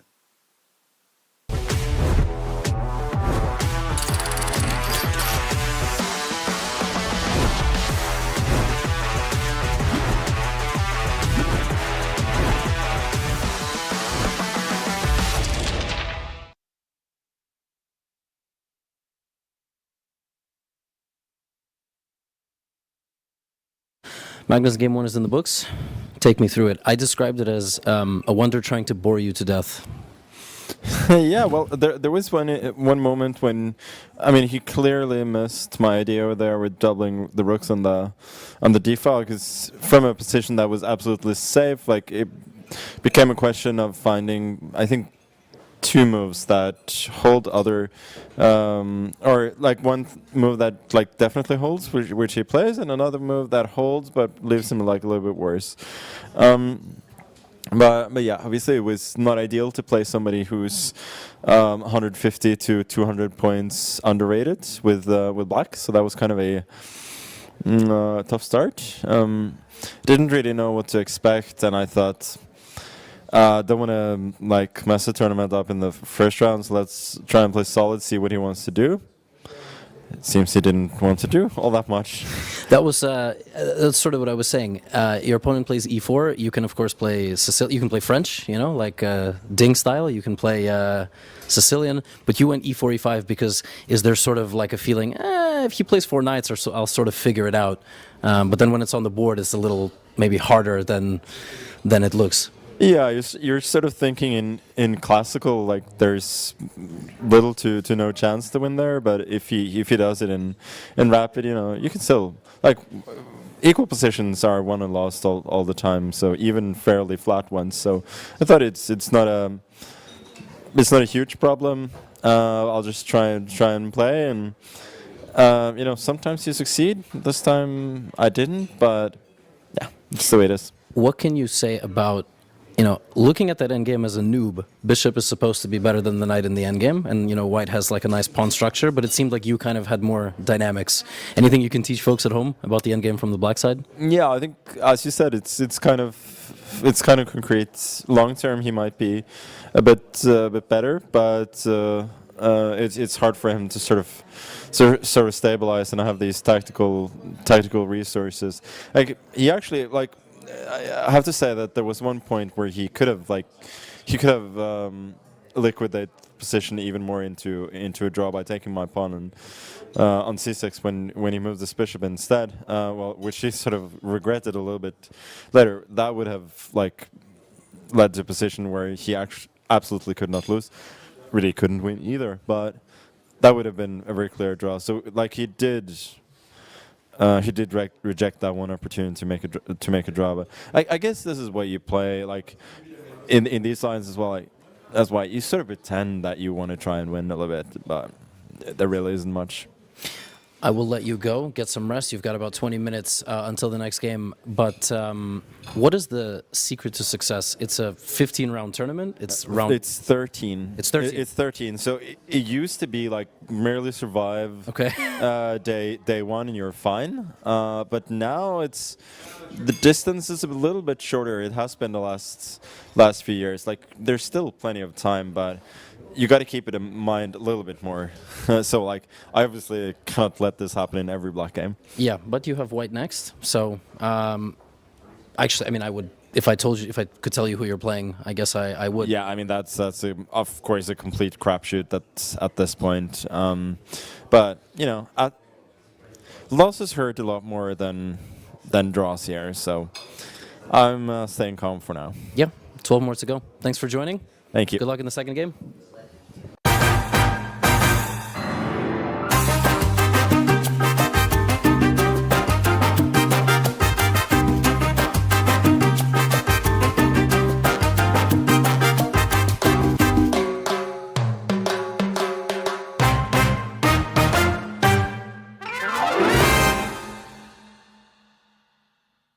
We're here with Grandmaster Anish Giri, who has had an amazing start to the event, 3 out of 3. Anish, how's your tournament been? How's your play been? And have you received any surprises in your games? Yeah, I was really happy with the start. All the 3 games were really tense, and yeah, I was fortunate to come out on top. So far, things have been good. I mean, it's not like I'm crushing from the start, but okay, some tense games, and yeah, so far it worked out, but it's really a long way to go. And you brought your whole family here to New York in this festive season. Is that helping you a little bit? We'll find out in the end. I hope they're having a good time. Hard to say, especially in Rapid and Blitz. I don't think it makes much of a difference. Anyway, you don't prepare even that much usually. So it's just about performing in the playing venue. And with this Christmas time festivities, what did you and the family get up to here in New York? Yeah, it's a beautiful place to be in, though we went to downtown and that's really wild, way too crowded. I've been there before, but it wasn't during the festive season, and now it's next level. But the area we're staying at, I think this financial district, it's lovely, and we're having a really good time. The many celebrations are yet to come, so we'll find out. And have you played in New York before? No, but I've been here as a transit towards St. Louis, and we stayed here for a few days enjoying the city. There are quite a few chess spots around town. Have you explored any of them before? No, I mean, I stick to chess in the playing venue, and when it comes to exploring town, I just do, I do other things. New York is a place where a lot of top players historically have been. Capablanca, Fischer, they all had strong tournaments here, grew up here, Fischer. If you could have one historical player join you at the tournament here, who would it be? Well, no, I think Fischer would be good for this edition. He would have been really welcomed by the crowd. Well, thank you so much, Anish, and good luck for the rest of the event. Thank you. This December, the world's top chess minds clash in the heart of New York City at the FIDE World Rapid and Blitz Championship. Legendary grandmasters who will light up Wall Street with their speed and skill. Witness world number 1 Magnus Carlsen defend his title against a field of titans.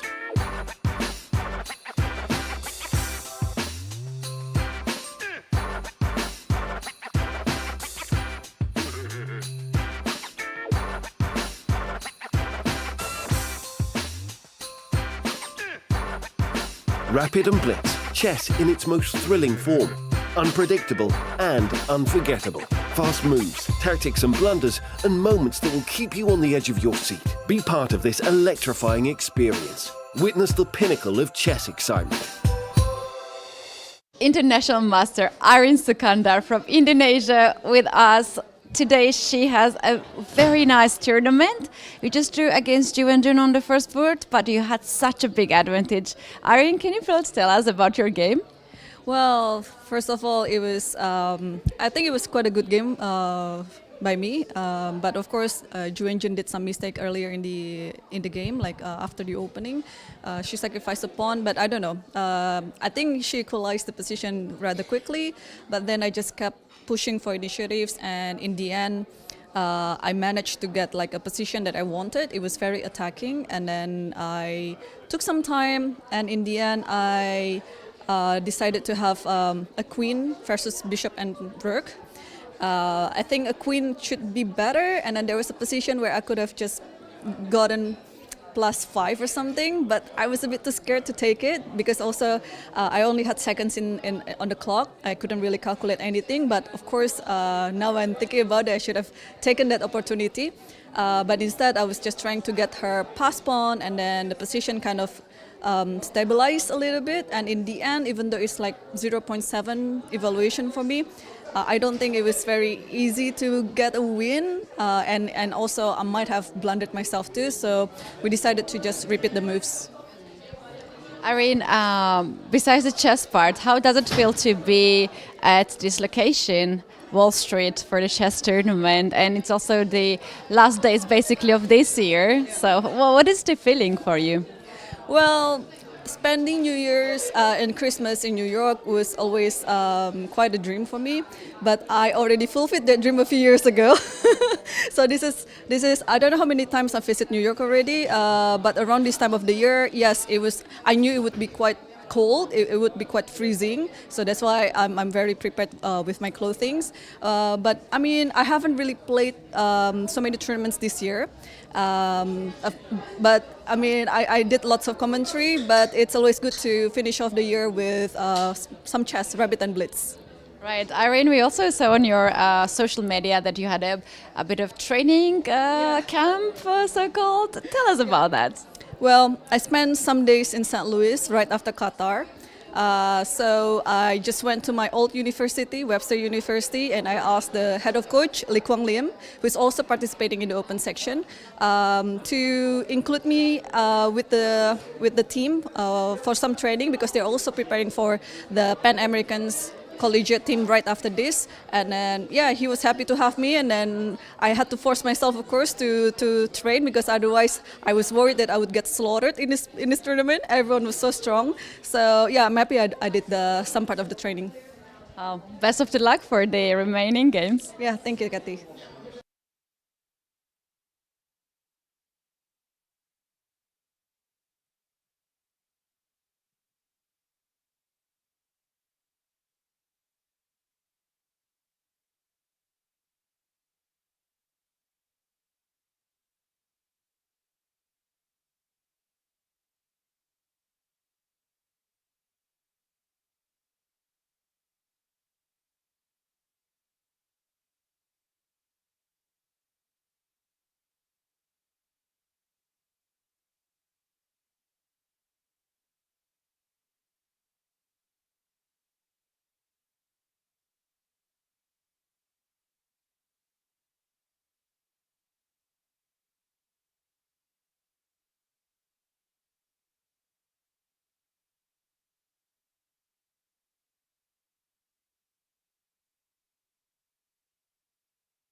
Chess is more than just a game. It's a tool for empowerment, connection and transformation.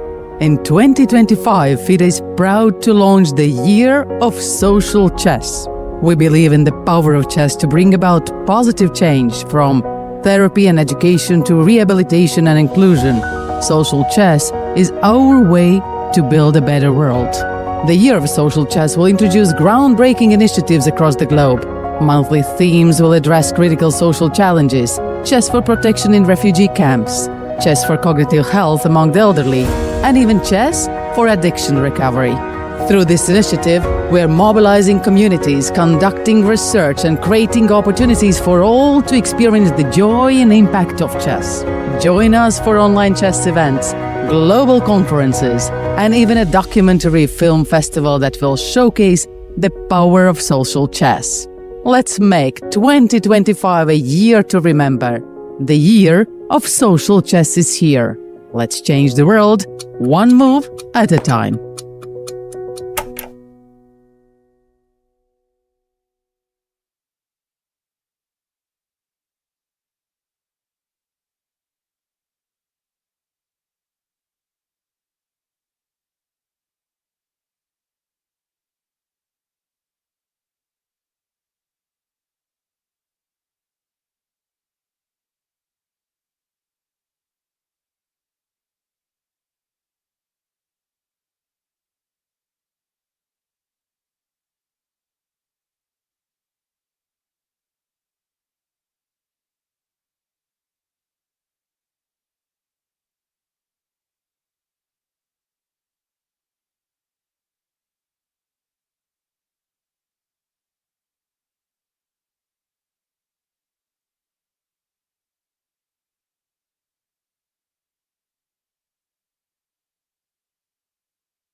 We have with us Dina Belinkaya, woman grandmaster, streamer, and content creator.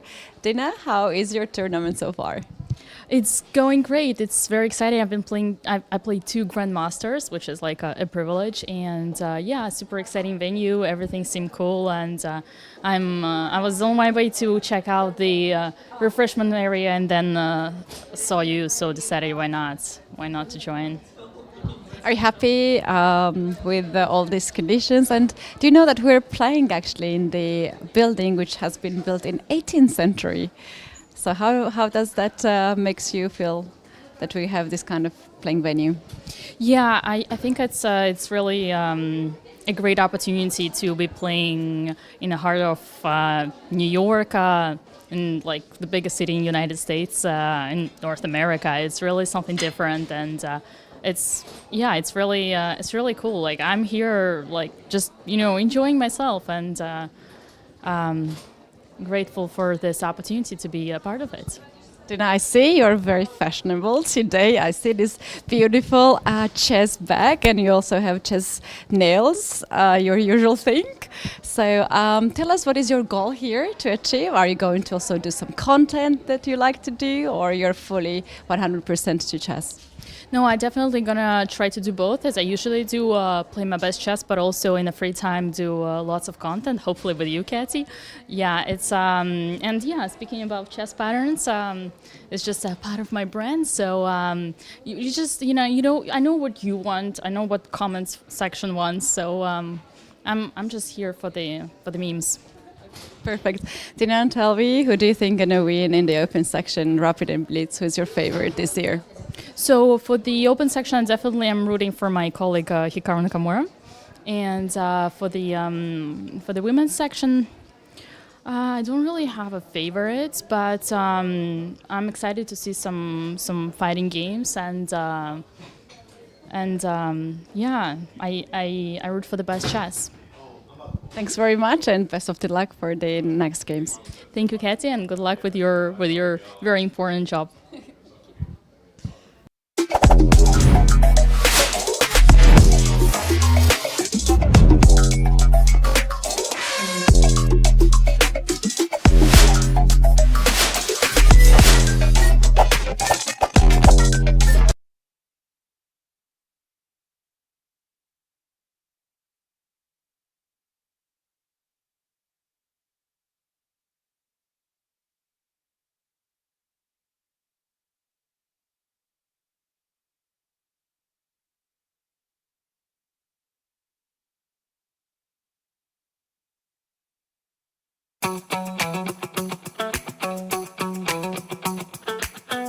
The Manhattan Chess Club, rival to the Marshall Chess Club, was housed in 18 different locations, and here at 100 Central Park was one of them. Many top players frequented the club, including Capablanca, who unfortunately in 1942 suffered a stroke and passed away at the age of 52, where he was analyzing a game when this happened.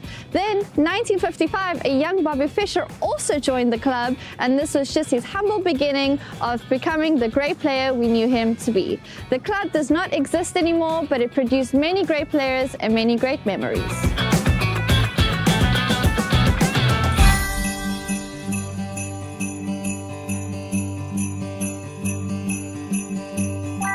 Close to the Washington Square, where you will find the hustlers' hunting ground in chess, there is the Marshall Chess Club. Established in 1915 by Frank Marshall, this has been the epicenter of US chess for over a century, with many top players from Capablanca to Magnus Carlsen visiting the club.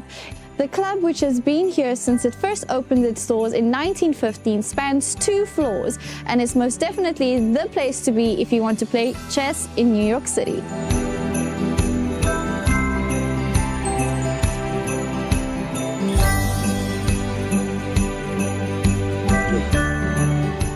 Just look at these beautiful views. Behind me you will see the Brooklyn Bridge, which leads to 560 Lincoln Place, the house of Bobby Fischer. In 1950, Regina Fischer moved her whole family to a modest 2-bedroom apartment, and it was here where Fischer would spend countless hours alone with the chessboard. His mother might have been a little bit concerned about all this time Fischer spent with his chessboard, but history has proven that this created a genius.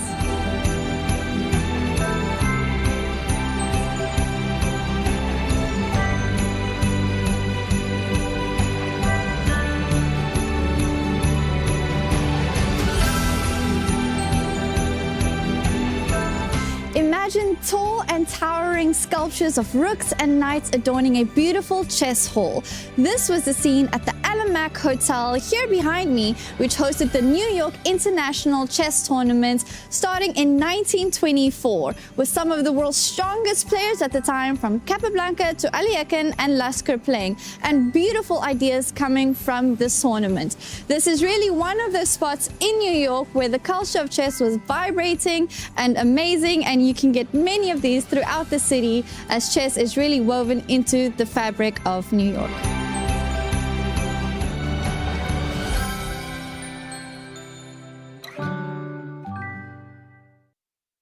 Here we are at the spectators area of women's tournament, and I have questions to you. Who are you rooting for the women's tournament? Who are you rooting for? Anastasia? Anastasia, yeah. Anastasia? Yeah. Yes. The champion of the previous year. We do have here a lot of games happening. Is this the first only day that you would come here? Only. Yeah. And we're also getting Yeah. to know chess a lot more. We are also getting to know chess a lot more, so we're very new. Yeah. No, that's totally fine. So we are also getting to know chess a lot more, so it's very new for us. Overall, so we also don't know a lot of players yet. But yeah, all of us are getting into chess more recently. So yeah, we're just going around the women's round today. So you're a chess fan. How do you know about chess tournament, about this event? I honestly saw the ad during the World Chess Championship, and we live in New York, so we were like, might as well go. And yeah, we decided to come. Fantastic. And do you guys know that across the street there is another playing venue? Have you already been there?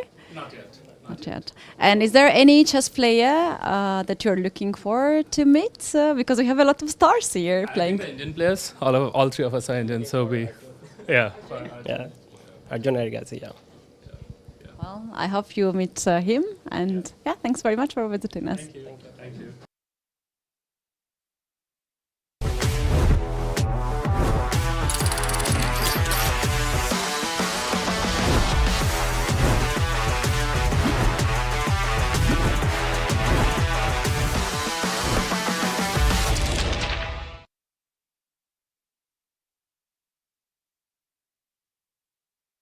Here we have more spectators in the women's area. Can you please introduce yourself? My name is Shivani and I'm 11 years old. I've heard that you also play chess, but not in this tournament. You are visiting. Can you please tell us who are you looking forward to meet at this event? I'm looking forward to meet Humphrey Canario and Vaishali. Have you already met their games? Have you seen their games? Yes. And how did you like it? I think they played well. Yeah.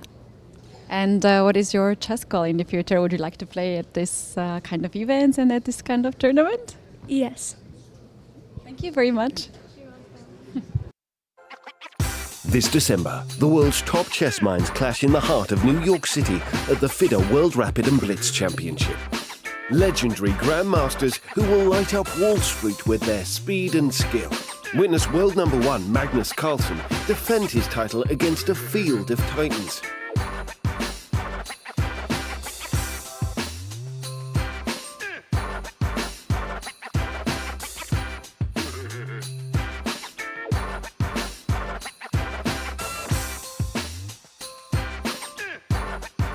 Rapid and Blitz, chess in its most thrilling form. Unpredictable and unforgettable. Fast moves, tactics and blunders, and moments that will keep you on the edge of your seat. Be part of this electrifying experience. Witness the pinnacle of chess excitement.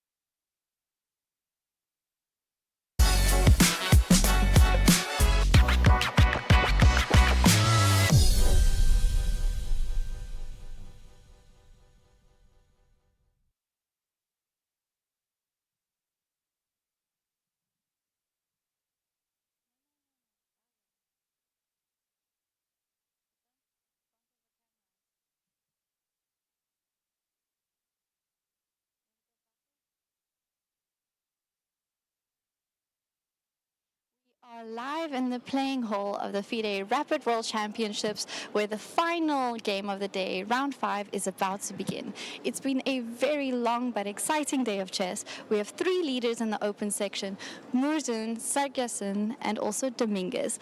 Will they be able to maintain their lead? And will we see some of the other players catching up? Let's see. We have some eager fans here as well, as you can see, all day supporting the chess. Hi, who are you rooting for in this tournament?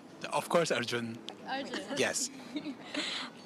Arjun, yeah, of course. And have you been watching the games closely? I have, yes. Love the game so far. Very interesting day. Okay. You play chess yourself? Are you from New York? Yeah. We're from New York and I play chess. She doesn't, but she's here supporting me. I'm just here supporting him. Yeah. Awesome. Well, you look super excited, and I hope you have a great day further. Thanks. So let's get back to the studio. Exciting game. One more to go. Final stretch. See you tomorrow.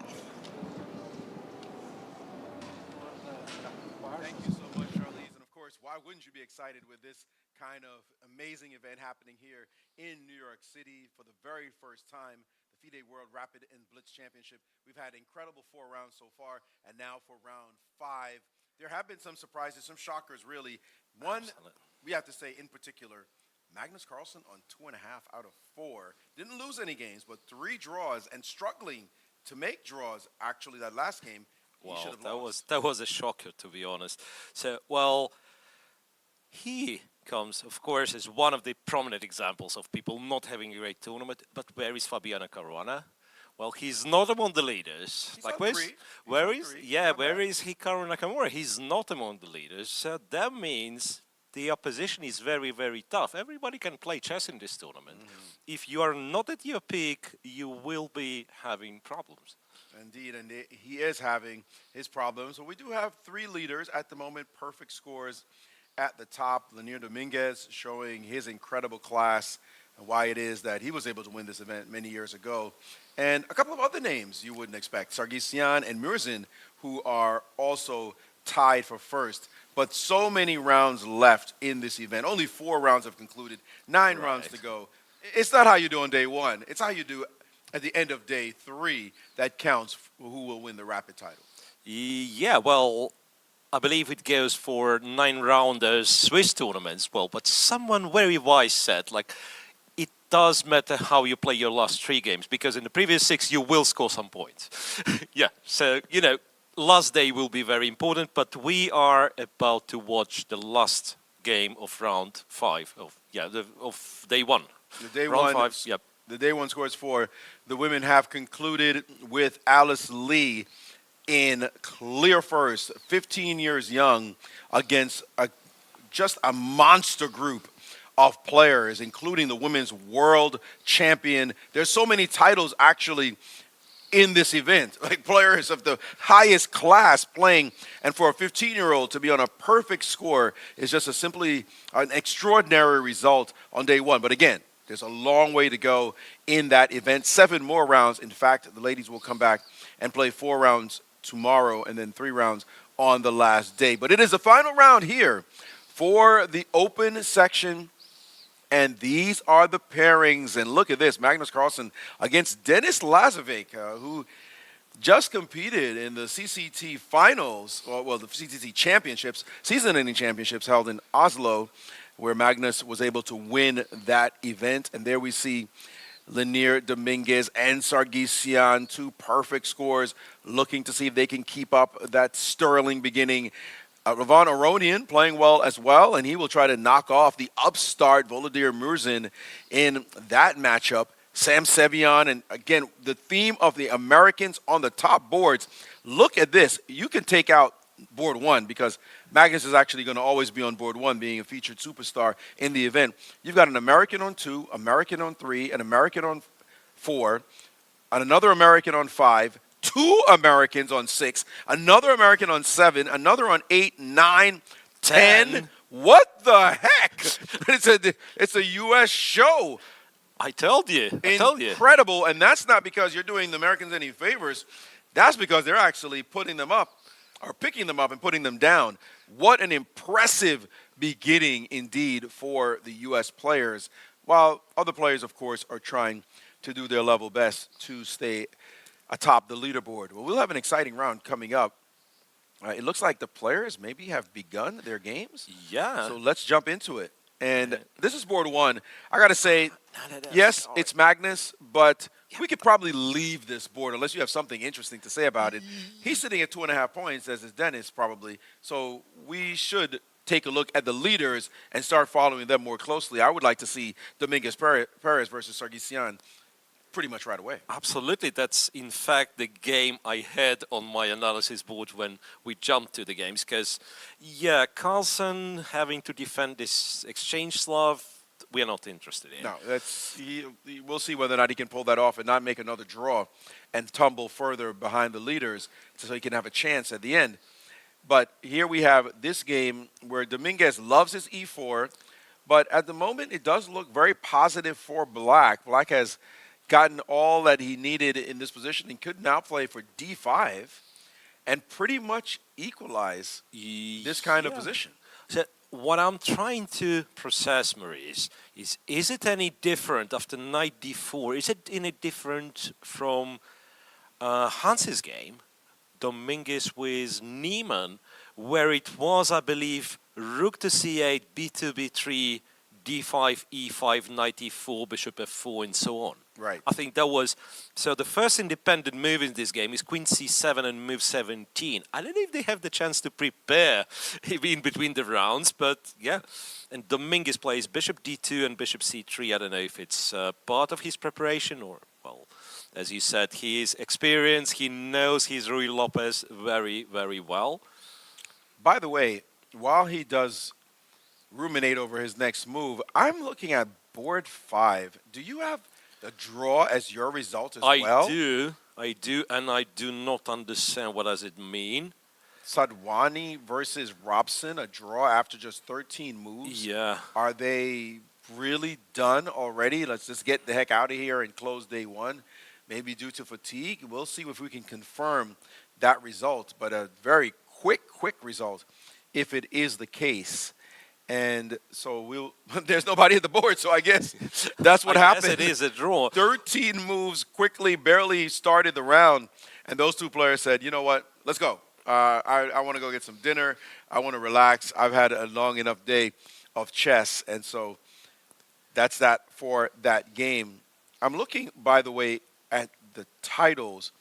There was a time when maybe an IM might show their face at the top, but when I look at the boards, it looks as though the first time we see an IM somewhere near the top is on board 24.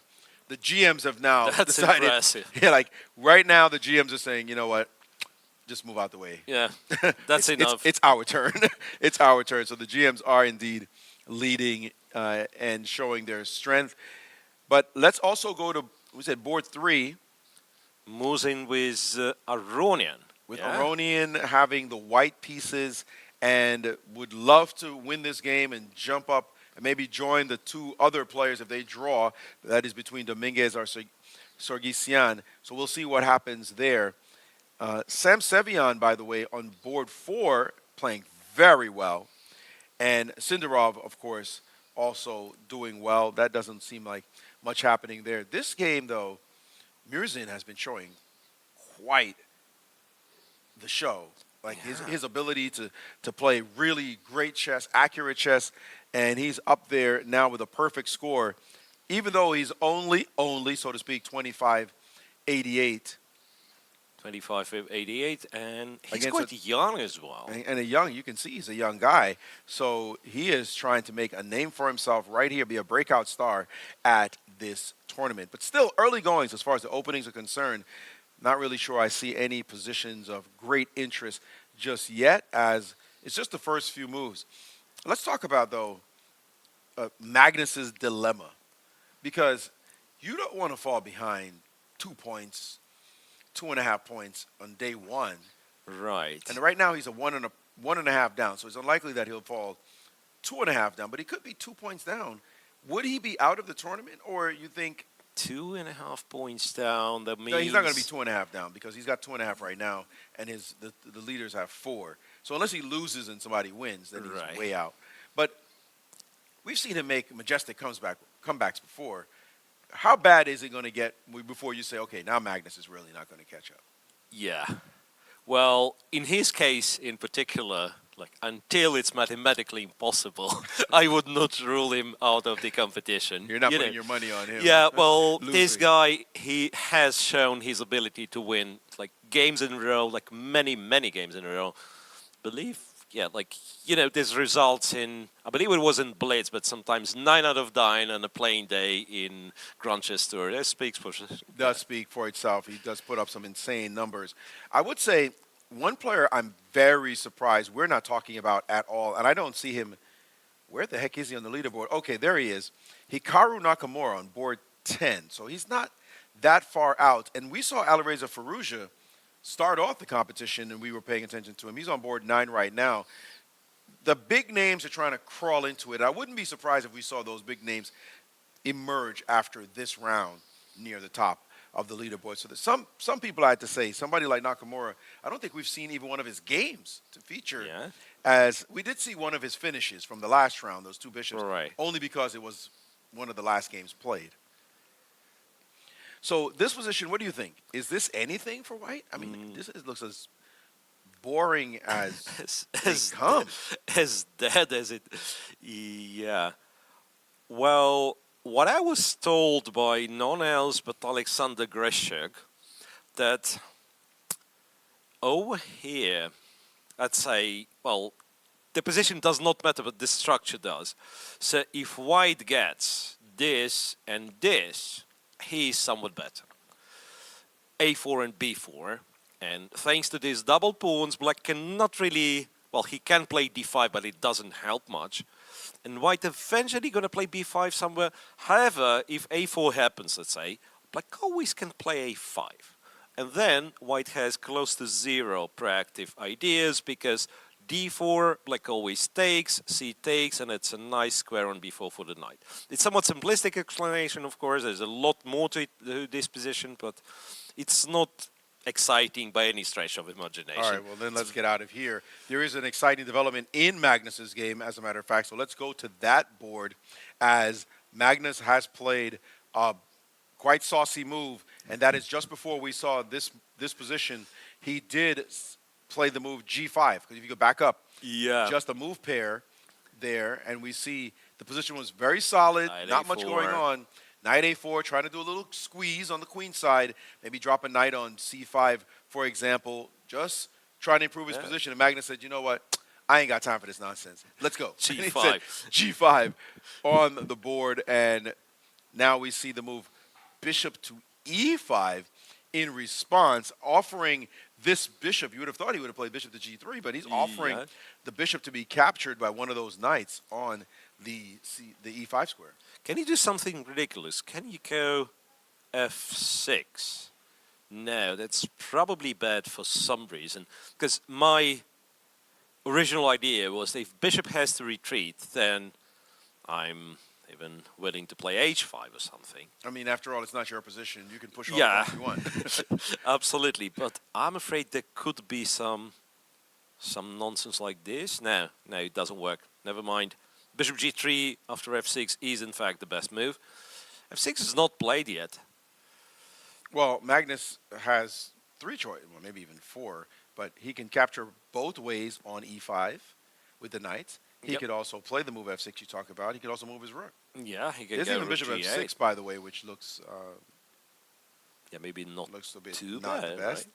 But there are plenty of moves here. And Aronian himself, we saw his face. Levon told me this. He said something I'll never forget. He said, you know, if it's a really difficult position and there's only one move, a strong player will find it.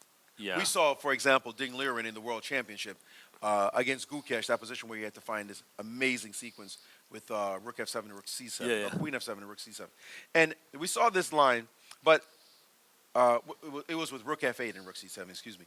We saw this variation, but what Levon said is, what they hate is to have a lot of moves. Choice is not a good thing in chess, apparently, because you'd rather have very little choice, but no, that's the right move to play and it's the only move, than have 5 or 6 different choices, sit there going, okay, which one should I do? I mean, I could play this, I could play that, I could play this. Right. And then you get confused looking at all these moves. And so Magnus, again, multiple moves, and I picked a bunch of moves for him. I didn't mention castles. That was not one of the moves Speaking of I said. which- And I'm be shocked if that was the actual move he played. Is that what he did? No. Yeah, I just saw him do I don't- something. yes, he did. And he's He castled. started. And that was not one of my moves on my list. Magnus Well- just decided, let me castle in this position. And his opponent said, psych, I'm going to bring my bishop back. And there goes Magnus with H5, saying now that his rook is actually sitting on F8 and not H8, he can still do it, looking to get an attack going. And I don't think the engine really approves of this sequence by Magnus, as he is looking to try to get anything sharp in the position to play for. And bishop G3, H5, H3 played. And there is a little bit of a delay between our cameras. Yeah. So we're seeing the move twice there. But nevertheless, this is a very risky operation for Magnus. And he has decided he's just going to go for it. He's all in, as a matter of fact, just play G4. Yeah, if before that we could talk about, like, you know, black is grabbing some space, going to play F6, will be solid. No, G4, that's, you know, that's the final statement. I will checkmate you. I will try to checkmate you. And, yeah, if it works, it works. I mean, where's the checkmate? What are we talking about? I have no Like idea. how exactly are you moving anything over there to mate white? And in fact, white can always play a move like F3 in the worst case. Now we got knight H2 on the board. Honestly, my feeling Your pawn is under attack. It looks like you have to defend it. And by the way, this pawn could be tortured out of its mind. Queen D1 picks it off. How do you save this pawn? Like what is the point exactly? Ask Magnus when the game's finished. I'm thinking he is really annoyed, like, with people playing what we would describe as drawish lines, and he feels obliged to go all in, But even though it doesn't make any sense. His to be king honest. is sitting on G8. His pawn's down the board. There are no pieces whatsoever anywhere near White's king. White's king is perfectly safe on the square it's on. And by the way, your G pawn is just hanging because it just chased down the board. If queen d1, you seem to be dropping the pawn. This yeah. pawn. You have no way to defend it. And What justifies, and queen d1 now played, what justifies this? I mean, the only thing I would look at and say, okay, that knight on a4 is a bad piece. Your rook on a7 is not a great chase itself. So what justifies what Magnus just did? Well, let's try, say, going knight e4, bishop takes, knight g3, f takes g3. So at the very least, I can say, okay, your structure's damaged. I don't know if it's any good. I'm not crying over this either. Well, but still, by the way, you could also move the bishop if you wanted to. After knight e4, yeah, there's an alternative that you move the bishop, the pawn on g4 is still hanging, you still Yes. cannot protect it. I mean, you could play g3 and say you compromise my structure there, but thanks for the pawn. Yeah, come on, yeah. Well, I don't get it. I don't get it. And Magnus has now played knight e4. It's on the He board. does, yeah. He did knock over a pawn, so he has to put it back on there. Make sure the DGT board registers it. But what is this? Knight e4.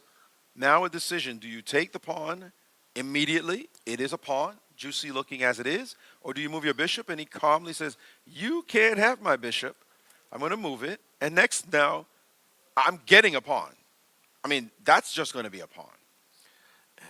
Honestly, you're absolutely right. Like, it's very hard to justify what Black has done, apart from Magnus being on tilt and just like, you know, not having the patience to play something slower. I think that's like, you know, you want to cause the crisis and then maybe hoping to outsmart later on, even though, yeah, what's just healthy pawn up. I mean, he just did it to himself. There's nothing that we're going to somehow miss here that's magical in some way. There's some tactical blow that justifies all this. He's losing a pawn, and his king is sitting on g8, and maybe he might somehow concoct a way to get on the h-file someday. Well, maybe what you do is, I don't know, it doesn't make much sense, but I gotta go king g7. If we declare that he's all in, go king g7, go rook h8, I mean, imitate something. Oh, I mean, what do you do then? Like bishop d6 maybe? He's played bishop to g5. I mean, he is in beast attacking mode right now as best he can. And this move looks like it still just loses a pawn. Yeah. But at least he can crack the structure a little bit over there and maybe say he'll get his queen in the sector, but that still looks like a pawn on g4 that's just hanging. Yeah, that's quite debatable. Okay, you can take g5 as well and take on g4 now. And something I'm noticing that after knight b6, after the dark square bishops being traded, like if white gets the chance to play knight b6, also the rook will never, ever, ever join the king side. Okay, knight And b6, no d7, e5, you know, pawn up. That's a terrible, terrible trouble he pretty much caused himself to be in. Okay, we're going to leave this one behind and say Magnus is in deep trouble. If he can somehow worm his way out of this one, it'll just be because the guy's a magician and is the best player in the world. Let's go to the effective board 1, however, where it looks as though Black has done something pretty cool or pretty bad. If we can just go to the game between Dominguez and Sargsyan, where these two players are on a perfect score, and I'm seeing some craziness take place here. What just happened is c8, material is even. b4, bishop takes b4, knight takes b2, queen f3, and queen f3 is not something computer does not approve. Okay. So apparently something, well, what else? Queen d2, I'm guessing, yeah. Because queen f3, queen c4, believe it or not, it's a very ugly looking double attack where you cannot keep material. As simple as that. Queen takes d4, knight e2. Black is a piece up, you know. Black is a piece up. Black is a piece up. I guess he cannot kind of keep all the material. Well, the question is, what about queen e5 in this position? But Yeah. There is the move bishop to c3. So bishop c3 is even if one you thing. take you can't take rook c3 because then knight takes on c3 and your knight is trapped. Yeah. Miracle Fair of enough. miracles. Fair That's the enough. way he saved that position. And now black was up a piece and thinking, how do I keep the piece in some way or keep an advantage? But it looks as though it's very difficult for him to do anything about it. A very surprising turn of events. And he's decided now to play queen to b6. Uh-huh. But he is eyeballing the pawn on e4, by the way. Exactly. So there's his something- knight is threatening to come out to take c4. somehow. Right? So you have to take this knight. Absolutely. And now isn't the pawn on e4 just hanging? Yes, it does. And perhaps you also have the ability to first play a5, trade the queens if you're, for whatever reason, scared of queens being on the board, which Scared of what? Yeah, I have no idea. I mean, he's knight going to move his e4. bishop anyway to break this pin, you would think. Absolutely. And knight e4 also threatens f2. Yeah. Right, exactly. Knight takes, threatens f2 immediately. To give up your light squared bishop sounds like a complete disaster. Domingos is in trouble. It's a pawn. Yep. He's about to take a free pawn. Did he do it? He took with a bishop. He chose to take with the bishop. Still looks like a pawn. It is definitely white who is struggling now to maintain equality right out the opening after just 25 moves. Well, certainly a big number of moves, but in these kind of variations, these lines usually are pretty much studied for many, many moves. So just a few moves after leaving theory, white has now found himself in trouble, down a pawn. Can Sargsyan on day one, we talk about leaders being surprising leaders. Alice Lee in the women's section, and now Sargsyan. You did not have that name, I'm sure, on your fantasy card. Sargsyan going to 5-0 to start the tournament. It's still a long way to go yet, but he is currently up a pawn. And bishop b3, a little trappy move. A cheeky move, yeah. Queen takes b4, bishop f7 would be unfortunate. Well, but you have variety of options, right? He's not falling for anything anything to d5, or even pawn d5. I'm perhaps less optimistic of white's chances of winning after d5, because maybe it's actually not that great. White would trade, go knight d4, black's up a pawn, but white finally establishes some sort of a blockade. But it definitely has to be a good move for black. Doing just fine there. Let's take a look at the other perfect score in Murzin playing with the black pieces against Aronian. Actually, there's not much to look at, but we should just, out of public responsibility, right, and the fact that we're getting paid to show stuff, let's just show that position. It's got nothing here. I mean, there's just nothing. Looks like a very natural draw result. If anything happens, we will keep you up to date on that one as it transpires. But the big position is definitely the one we're looking at with those two players. Again, we don't have to stay here at all. We can just go away from this one. In the meantime, Magnus has managed to get his rook on h8. And he's trying for some trickery somehow to get on the file. That is his hope. But as you mentioned, actually, white has created a situation where he can move his king to g2, which he has done, and then challenge the file, which means Magnus has exactly no compensation. King g2 was just played, right? King g2 played, followed by what looks to be, still Magnus's move. Magnus has zero compensation for the lost pawn. He's got an open king. He's down a pawn. He's got weak pawns on the board. I'm just spotting weaknesses everywhere. F5, D5. We can point out those pawns. Maurice, it's like, usually we talk about compensation. It's like white has an extra pawn plus the compensation in the form of black's weak structure. I mean, this position is absolutely dreadful. Dreadful, and Magnus is no question about it. If he loses this game, okay, I'm not going to bet on anything. Yeah, that's Magnus. He'll come back tomorrow and might win 5 in a row. But really, for now, this is a completely disastrous situation for him. The only hope he has maybe on the clock a little bit, but this guy, Denis Lazovic, I mean, he is as cool as the other side of the pillow as he is now just playing move after move, not worried about whatever you're doing. You just keep it going. My one bad piece was my knight on a4. I'm just going to bring it back into the game. Hit your weak pawn on d5. You go figure it out. And Magnus in all defense mode, bringing his rook now to d8. There's some fantasy of maybe doubling rooks on the h-file, but even that doesn't seem like it'll ever work out. Yeah, right. I think it could be the moment you lift one rook to the h-file, then white goes rook h1, trades one pair of rooks, and then for the other, ignores it pretty much till the end of the game, right? So to see black rook doubled on the h-file could be irritating. If you have one rook, yeah, like let's imagine like he played whatever he But could I make? yeah, could but I ask you a question? He just played rook d8. Yeah. But let me ask you a question. Let's say you doubled rooks on the h-file. What is your next move? Like you got doubled rooks. It is a good question.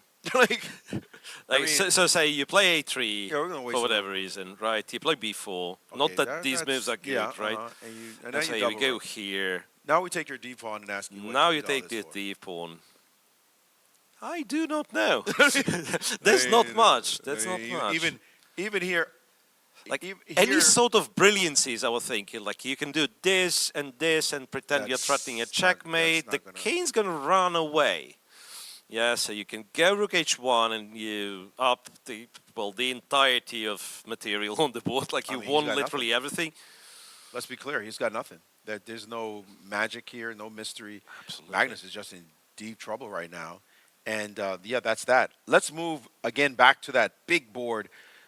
Huge position between Dominguez and Sargsyan as white is fighting for his natural-born life, as black has stolen a pawn in the opening, has a super solid position. That's winner-winner chicken dinner. If we could just jump to that board on board 2. Okay, so I'll bring up the board itself, and we'll get the camera on this one shortly. A threat on g2, that looks like a real threat. Yes, after bishop b3, black decided to swap a pair of rooks, and queen to b7, queen to b7 hitting g2, knight f4. So you mentioned that the d pawn itself, that's the extra pawn on the board, that it wants to advance. But at the same time, there's some dark square issues that pop up if you do that after white trades on f8. And also f3 could kick your bishop, and you may potentially find the d5 pawn to be weak. Right. So he has to be very careful how he advances here. And he also has 4 minutes and 40 or 39 seconds, at least on my clock. It looks like it's a little bit less actually on the game clock on the board.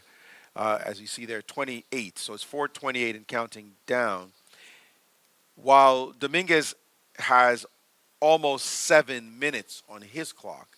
So, and you just saw a move get played. d6, d5? I think it was d6, d5. Quite a surprising move. And guess what? Even computer doesn't see an advantage after this one.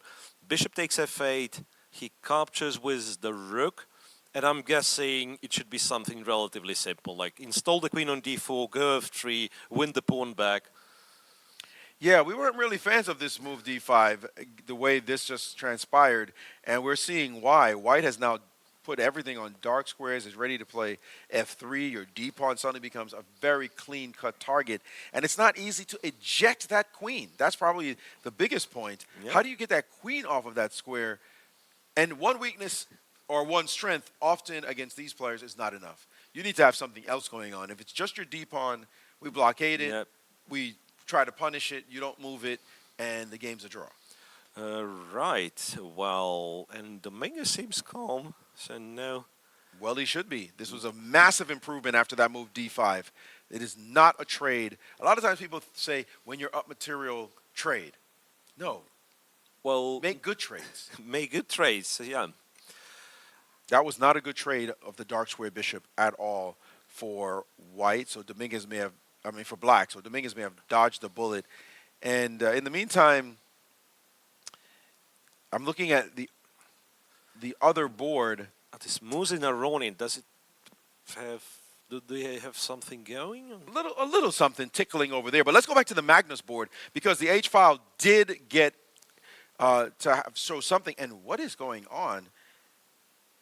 Magnus's game? Magnus is, it looks like Magnus trying to cook something up on the H file, but it just got completely face planted with the move knight to H4. Now you will never break through on that file in any way, shape, or form, and you've just got weak buttons sitting on the board. You got a D pawn that's weak, an F pawn that's weak.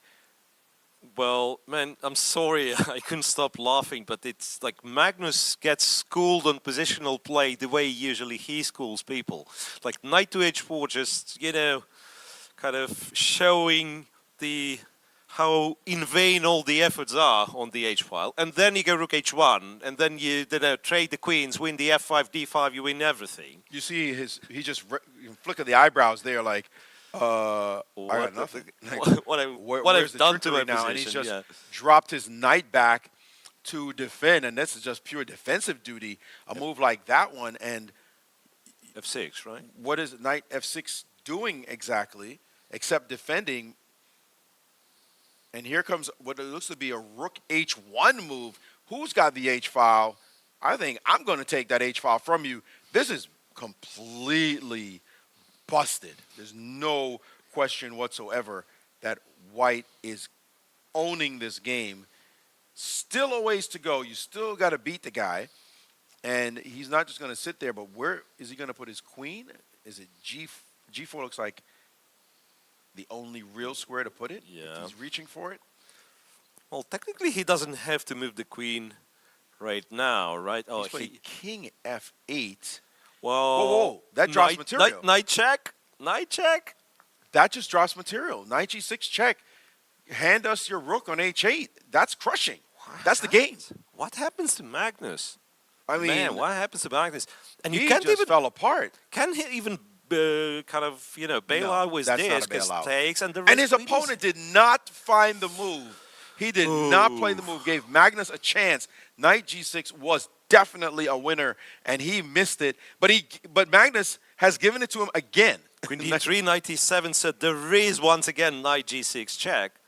There ain't nothing wrong with that move, folks. That is a move. You just pocket at least an exchange. That is a move to play. And is he about to play it? He has done so. And Magnus now looking up in the air. And I'm not sure what expletives in Norwegian he might be saying at the moment, but that is definitely strong material advantage, huge winning material advantage for white, and Magnus in massive amounts of trouble. He's taking with the pawn, and now all his pawns, all the pawns are on isolated. the fifth rank are isolated. Hoping somehow to defend them all, but yeah, this cannot last for long. This one is simply eventually get this knight to e5. We saw Magnus struggling in other games. He managed to duck and dodge and managed to survive those games. He must not have been in great spirits today, because this one is indeed busted. And now the knight dropping back to e2, making the way for the queen to be able to go over to the queen side. Queen b3 incoming. And then once that queen starts dancing and prancing in the position, this is going to be over. Not much to do here for black. We can come back to this one at some point. It's actually I want to say it's the only game with some spice, but let's go to board 3, where Aronian somehow has created a little something on that board. If we can pull up board 3, as we see the players there, and look at Aronian, a knight on f5, and a rook having to defend against a mate on g7. Right, Aronian's to move as well, and you have, well, a couple of very attractive captures. You can take b7, you can take d6. I'm looking at an attempt to include the rook into conversation. So if, say, I could play rook d1, I can see a threat of this followed by this, because the g7 pawn's pinned, right? I do not know if it's... My brain flashed knight d4 for some reason. Oh, well, you're absolutely right. And, well, of course, I thought, yeah, knight d4 is impossible. That's why I thought rook d1. Knight d4 is impossible, but no, I just don't see a knight fork. Yes. Yeah, and then right you are. Knight is back in business. Right so you are. And the knight's good, and that actually attacks both of those. And without the queens, the king is safe. Yeah, he's fine. So he has taken the pawn on b7. Yep, taking a pawn on b7. Reminds me of that game where Magnus took on b7 earlier. It's like, if you can do it, why not just grab it? And so it's still... I mean, knight d4, by the way, still looks like an interesting move. Did he? What Did he do it? Yes, he's done it. did? Knight to d4. And knight takes on d4, followed by queen takes d4. And what's happening here? If white takes the a pawn, it's passed, and he's done so, giving up his e pawn, but then black loses the d pawn. Right. Well, it looks like a mess of trades. Queen, it could end up being queen and rook with 3 versus 2. Takes this one, takes this one, Yeah, and that 3b2. That's one option. I was thinking I it's a wouldn't little bit wanna of play a that with bold black, by the way. decision, but can I, in fact, kind of ignore the fact you're a pawn up, go rook f8, so that your rook is not joining the game, and then potentially what I want is rook f3, rook a3, rook behind the passed pawn. It could be, strangely enough, like easier way of achieving the same, making a draw with black. I I'm like not the saying plan. black's playing for a win, but no. I wouldn't hate you for that move for sure. That would be a cool variation. By the way, we're talking about upsets in the making there. Magnus seeming to be in a lot of trouble. If we jump to board 7, Fabiano Caruana, who we did see lose a game, he is currently down, am I counting correctly, 2 pawns? What am I miscounting? So wait, Fabi lost quite early in this tournament. Then Yes. he won a couple of games. Yeah, he's got and 3 points. He kind of bounced back, and now he's in trouble again, right? Well, he is. This doesn't look any good. This looks like the engine should be saying he's getting schooled, but it's thinking he's just a little bit worse, but definitely he's the one fighting for his life as he's put on the threads there, the velvet jacket. Oh, wow. To play this last round. I think I last saw him in that jacket in Singapore when we played hand and brain, or as they called it, head and hand together. And now he is definitely fighting for his life in this position. I got to tell you, this looks horrible. 2 pawns down, trying desperately to make his a pawn count. Well, it's very strange, because after rook a4, when originally we switched to this one, it didn't look too bad to a computer. It was giving roughly like 1 pawn for black advantage. Now, computer claims black is completely winning. So this active counterplay Fabiano went for perhaps is somehow refuted. Bishop to g6, not the most precise, but still better for black. I suspect it would be something forcing that he had to do instead. But still. Well, I guess the really big question is how do you break white's structure on the queen side? Although white can't really play a7, a8, but he's always threatening to play a7, a8, and your rook sitting on a4 has to stay there. So how does black, if I gave you 3 moves for black to play, what are those moves? Your king can't really come into the game. Your bishop, yeah. Well, kind of go to f5 maybe. You could push your pawn. Ideally, I'm looking at, say, if I can get the pawn on h4. By the way, knight e2 was, well, is knight e2 a cool idea? It's kind of that move I like. Transferring it to, say, d4 maybe, or just supporting. Well, maybe the c pawn's going to start moving. And shutting out the bishop on f1. Yep. So now the bishop is no moves. You don't want to trade necessarily on e2. Yeah, like and this one's going to be. Pawn. This one's going to be That's over. going to be ugly. So knight e2. That's a move. That's a move. Black now looking to make progress, bring the king into the game, take this slowly, keeping white 2 pieces out of the game at once. The bishop on f1, and the king. The king on h2. That is indeed a monster move. Are we going to see the two best players in the world lose in the same round?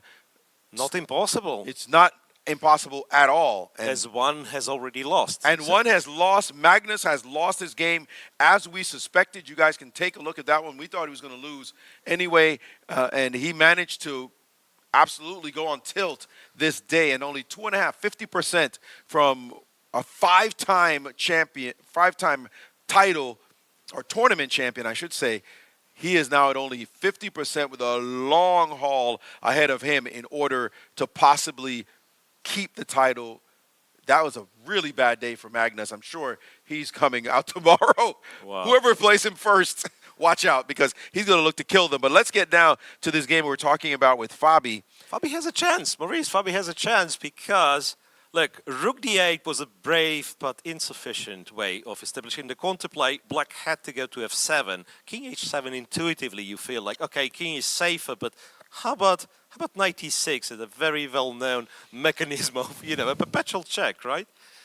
He just blundered this one, so Fabi needs to find knight e6. Wow. Fabi needs to find knight e6, and it equalizes pretty much. Unreal. And there's no question he sees knight e6. 100%. He just doesn't want to draw. I mean, even though... Yeah. Well, or maybe he sees the draw and he's thinking, okay, now that I have the draw, let me see if there's a possible way to win this position. Let's be realistic. It's not there. Well, it's probably even if you played rook there. a8, you couldn't play a7 to be able to move your rook to be able to play a8. Yeah. This would be a They'll be massive lost error. immediately, And just don't do it. Don't be crazy. Play knight e6 and get out of here. Yeah, some checks. Maybe it's still not trivial, so to speak. It is trivial if I just do absolutely pile of nothing. Let's say How do if you I go fix with this? so. That's a draw. Well, maybe if I'm bold, I go here, a check, and king to g8, right? And then after he goes somewhere with a check. And he didn't play it. What? He played rook. What looks like rook back to d2 is what he did. Rook back to d2, which is... which the engine hates. Absolutely hates. He's trying to eject this knight. He's trying to keep the game alive, but knight e6 was definitely his best chance. And maybe he thought he was going to survive. Now he's in big, big trouble once again. Just realized, well, what? Rook to a1? Is that what he's done? Yes. He gave No, I mean, I don't understand. Rook a1 drops all the advantage, which, yeah. Okay, they're on seconds. They're playing very fast, and now it's back to equal. Maurice, what's happening? Incredible. What's happening? Incredible. Well, it has been a long day. Absolutely. It has been 5 rounds of grueling chess. Keeping up the pace is very difficult to do. It's easy for us over here, even though we've had to hang out with them as well. But it's easy to judge when we're sitting on the side while they have to suffer through the game. But somehow, this is not what Black should have played for. He should have been far more aggressive. And now he has led Fabi all the way back in the game. That was one of the, well, I wouldn't claim an easier moves, but bishop to h5 in this position. Defend the knight, defend the pawn. This whole thing, the knight on e2, keeps the bishop, as he said, bishop out of the game, king out of the game. So he would have won relatively easy. Indestructible, that absolutely. construction, Yep, right? bishop to h5 and Unbreakable. just... We're seeing some results, by the way. It was a draw between Dominguez and Sargsyan, so they have now dropped off their perfect score to just 4.5 points. Good news for those who are trailing them. The game between Aronian and Rosen is still continuing, and that is looking very equal indeed. So I don't think there are going to be any perfect scores after this round. We'll have 3 players at least on 4.5. And on other boards as well, Sevian and Sindarov drew, so they are behind the leaders. Daniel Naroditsky is the only victory I'm seeing in the top, well, other than the Magnus loss, the top 9 boards before getting all the way down to Hikaru Nakamura. Who wins, by the way. Winning his game. And Abdusattorov also winning his game. Arjun Erigaisi winning his game. So we thought there'd be some big names rising, as here Fabi seems to be pulling off the miracle draw in this position. So let us... Rook check and king g3, that's the actual position. And that's the actual position in the game. Now rook back and Fabi taking on g7 with check. King and goes his rook and to defend his king knight. go. Yeah, back to e7. Okay, look. Black's not going to lose this position. No. Black may not win, but Black's the one with the extra pawn. So let's not blame a guy for at least trying a little bit. Absolutely. And if you play bishop to c4 right now, the knight has to drop back, although I think f4 seems like an adequate square to put the knight. Yeah, I guess. And maybe one day you'll get your c-pawn moving if you could figure out how to get your king off the back rank. Oh, well, like, say, bishop f7, restricting the knight and maybe crawl along the 8th rank. Yeah, exactly. So You're the one who's up a pawn. Might not be over. Yes, Fabi has to save with the precise play, but it might not be over yet. No, it's definitely not over. We've seen people win positions with less than this. So we will see. Fabi's still in some trouble in this position, trying to work things out. Let's take a quick jump to the game between Aronian and Murzin just to see it, as that's a perfect score. Whoa.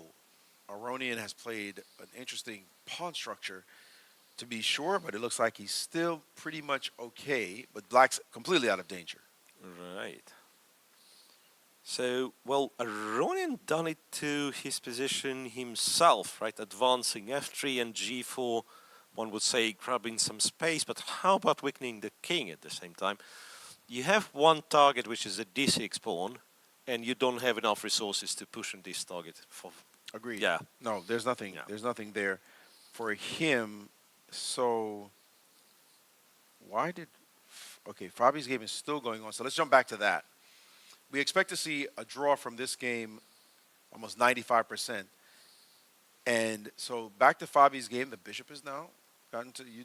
You could have played bishop f7. He's put the bishop on d5. Yeah, he put the bishop on d5. So now, as a lazy person, I want to claim, yes, take go rook d7, make a draw in a rook endgame. Absolutely. Bring the king Which up. should be a relatively easy draw because rook f5, you go king g4. Yep. And you go king f4. He's and played you rook to e5. continue hunting this rook, or you go here. And, I mean, you can do whatever you like, but I would blunder the rook trade because then the king is still like very inside the safely reaching the corner. This is definitely looking like a clean draw. Just any moment now, that should be the case. As Fabi's looking away, and there we go. That draw has transpired. Lucky break for him. Absolutely. Well, as his opponent did not make the most out of that advantage. All right, it looks like we just have to stick with the game Aronian Murzin. No real choice there, as it's the top board that could have a crucial say in the standings. I don't see anything here, but that clock does suggest that both players may be extremely nervous in the position, as Aronian has only 14 seconds.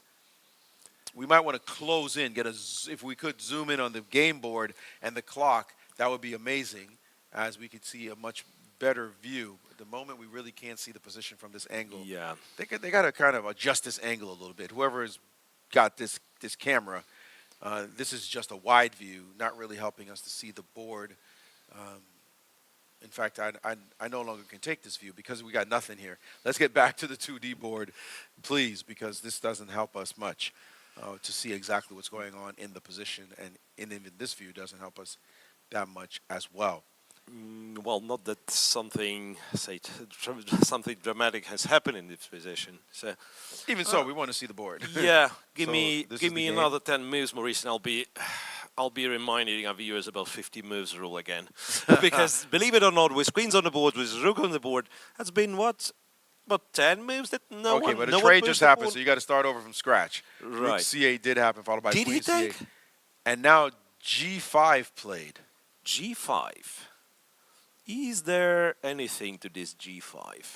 Come on. No. This is a draw. No. If you ignore it and he goes G6 and maybe your king... No. No, it's just as drawish as they get, yeah.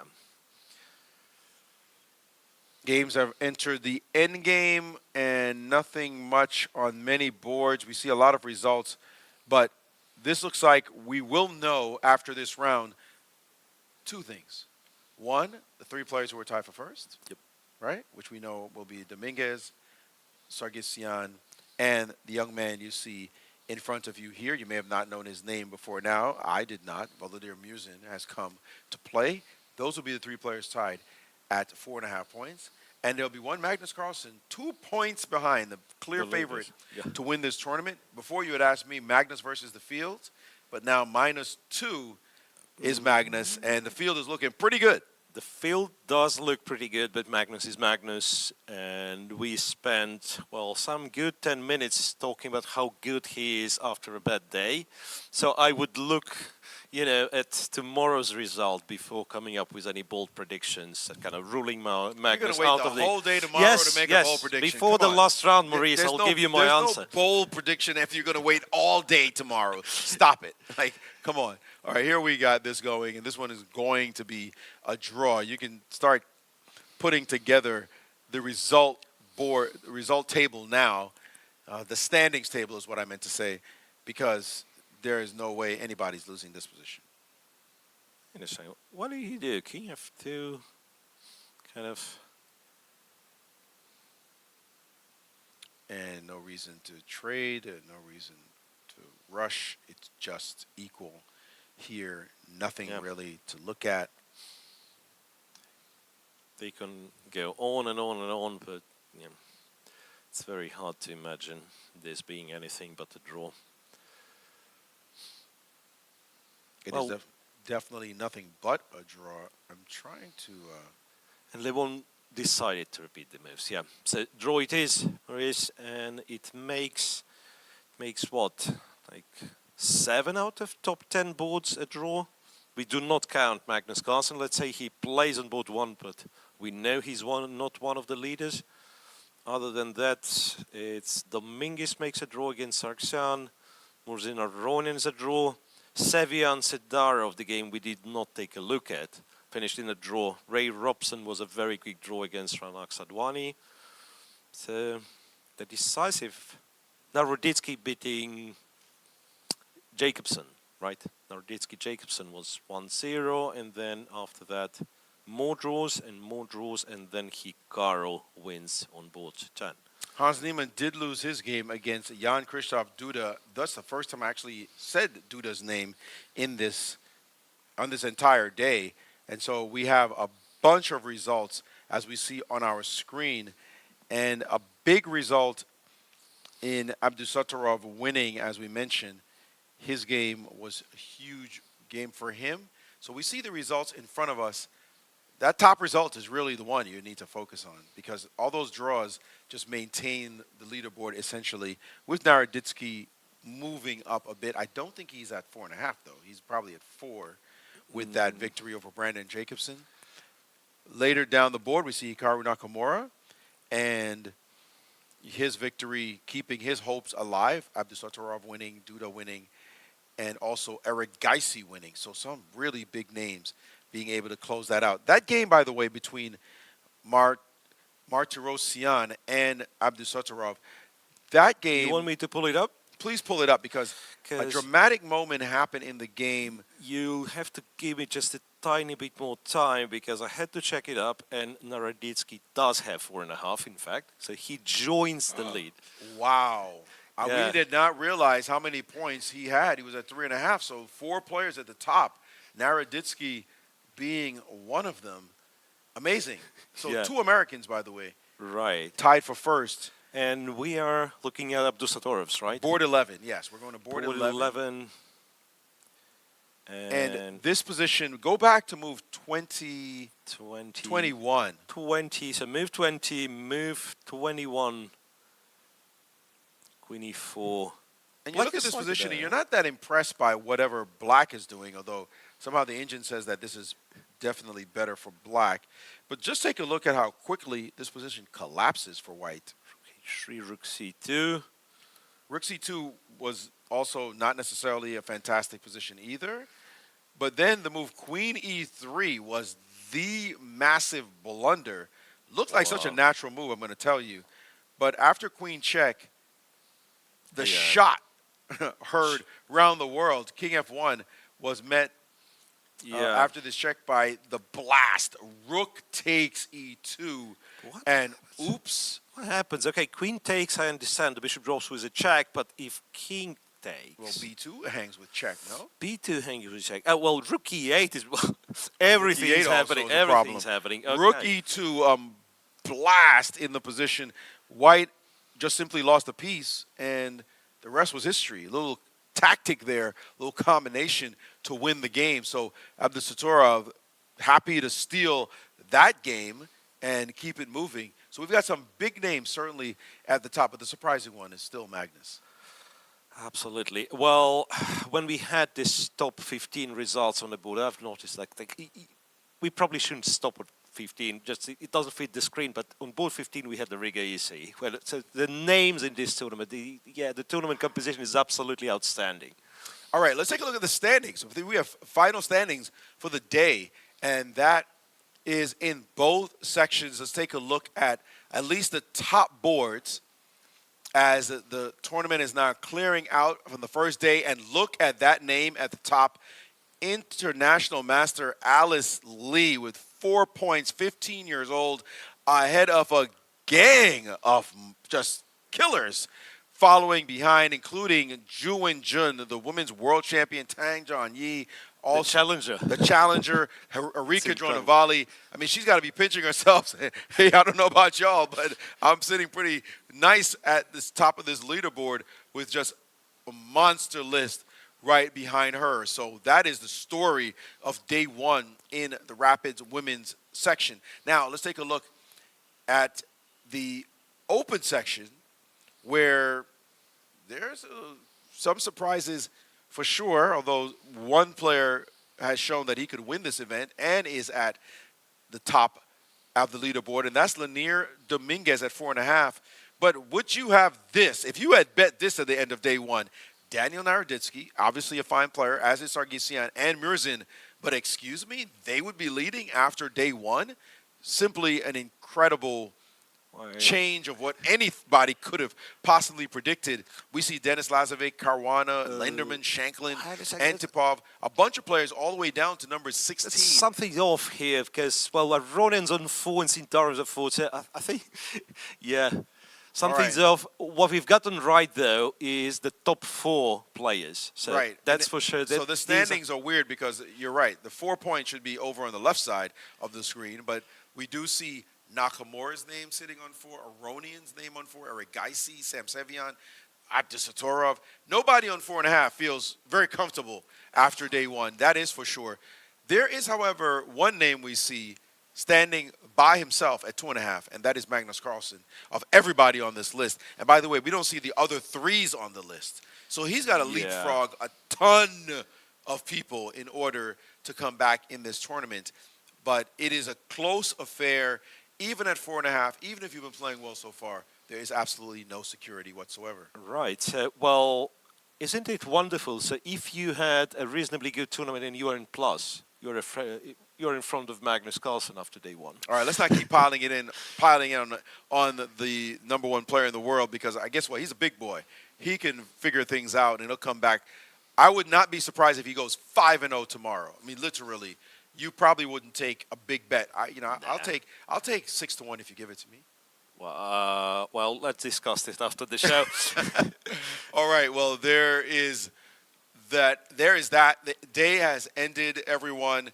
Thanks so much for joining us, and I want to thank my partner in crime, Miro. It's been a great day, great first day with each other. Never commentated together before, but well, feeling thanks, pretty Maurice. good. Yeah, I'm thrilled. Honestly, it was such a pleasant experience, and your energy, yeah, that was absolutely amazing. Thanks, folks, for joining us today. It was a wonderful day, and it will be hopefully a better day tomorrow. Well, certainly a great start to this event, and we will see you tomorrow once again as we play here.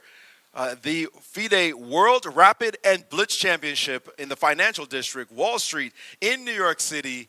See you tomorrow, folks. Enjoy the evening, and we'll be here to commentate on the games. Good night, everyone.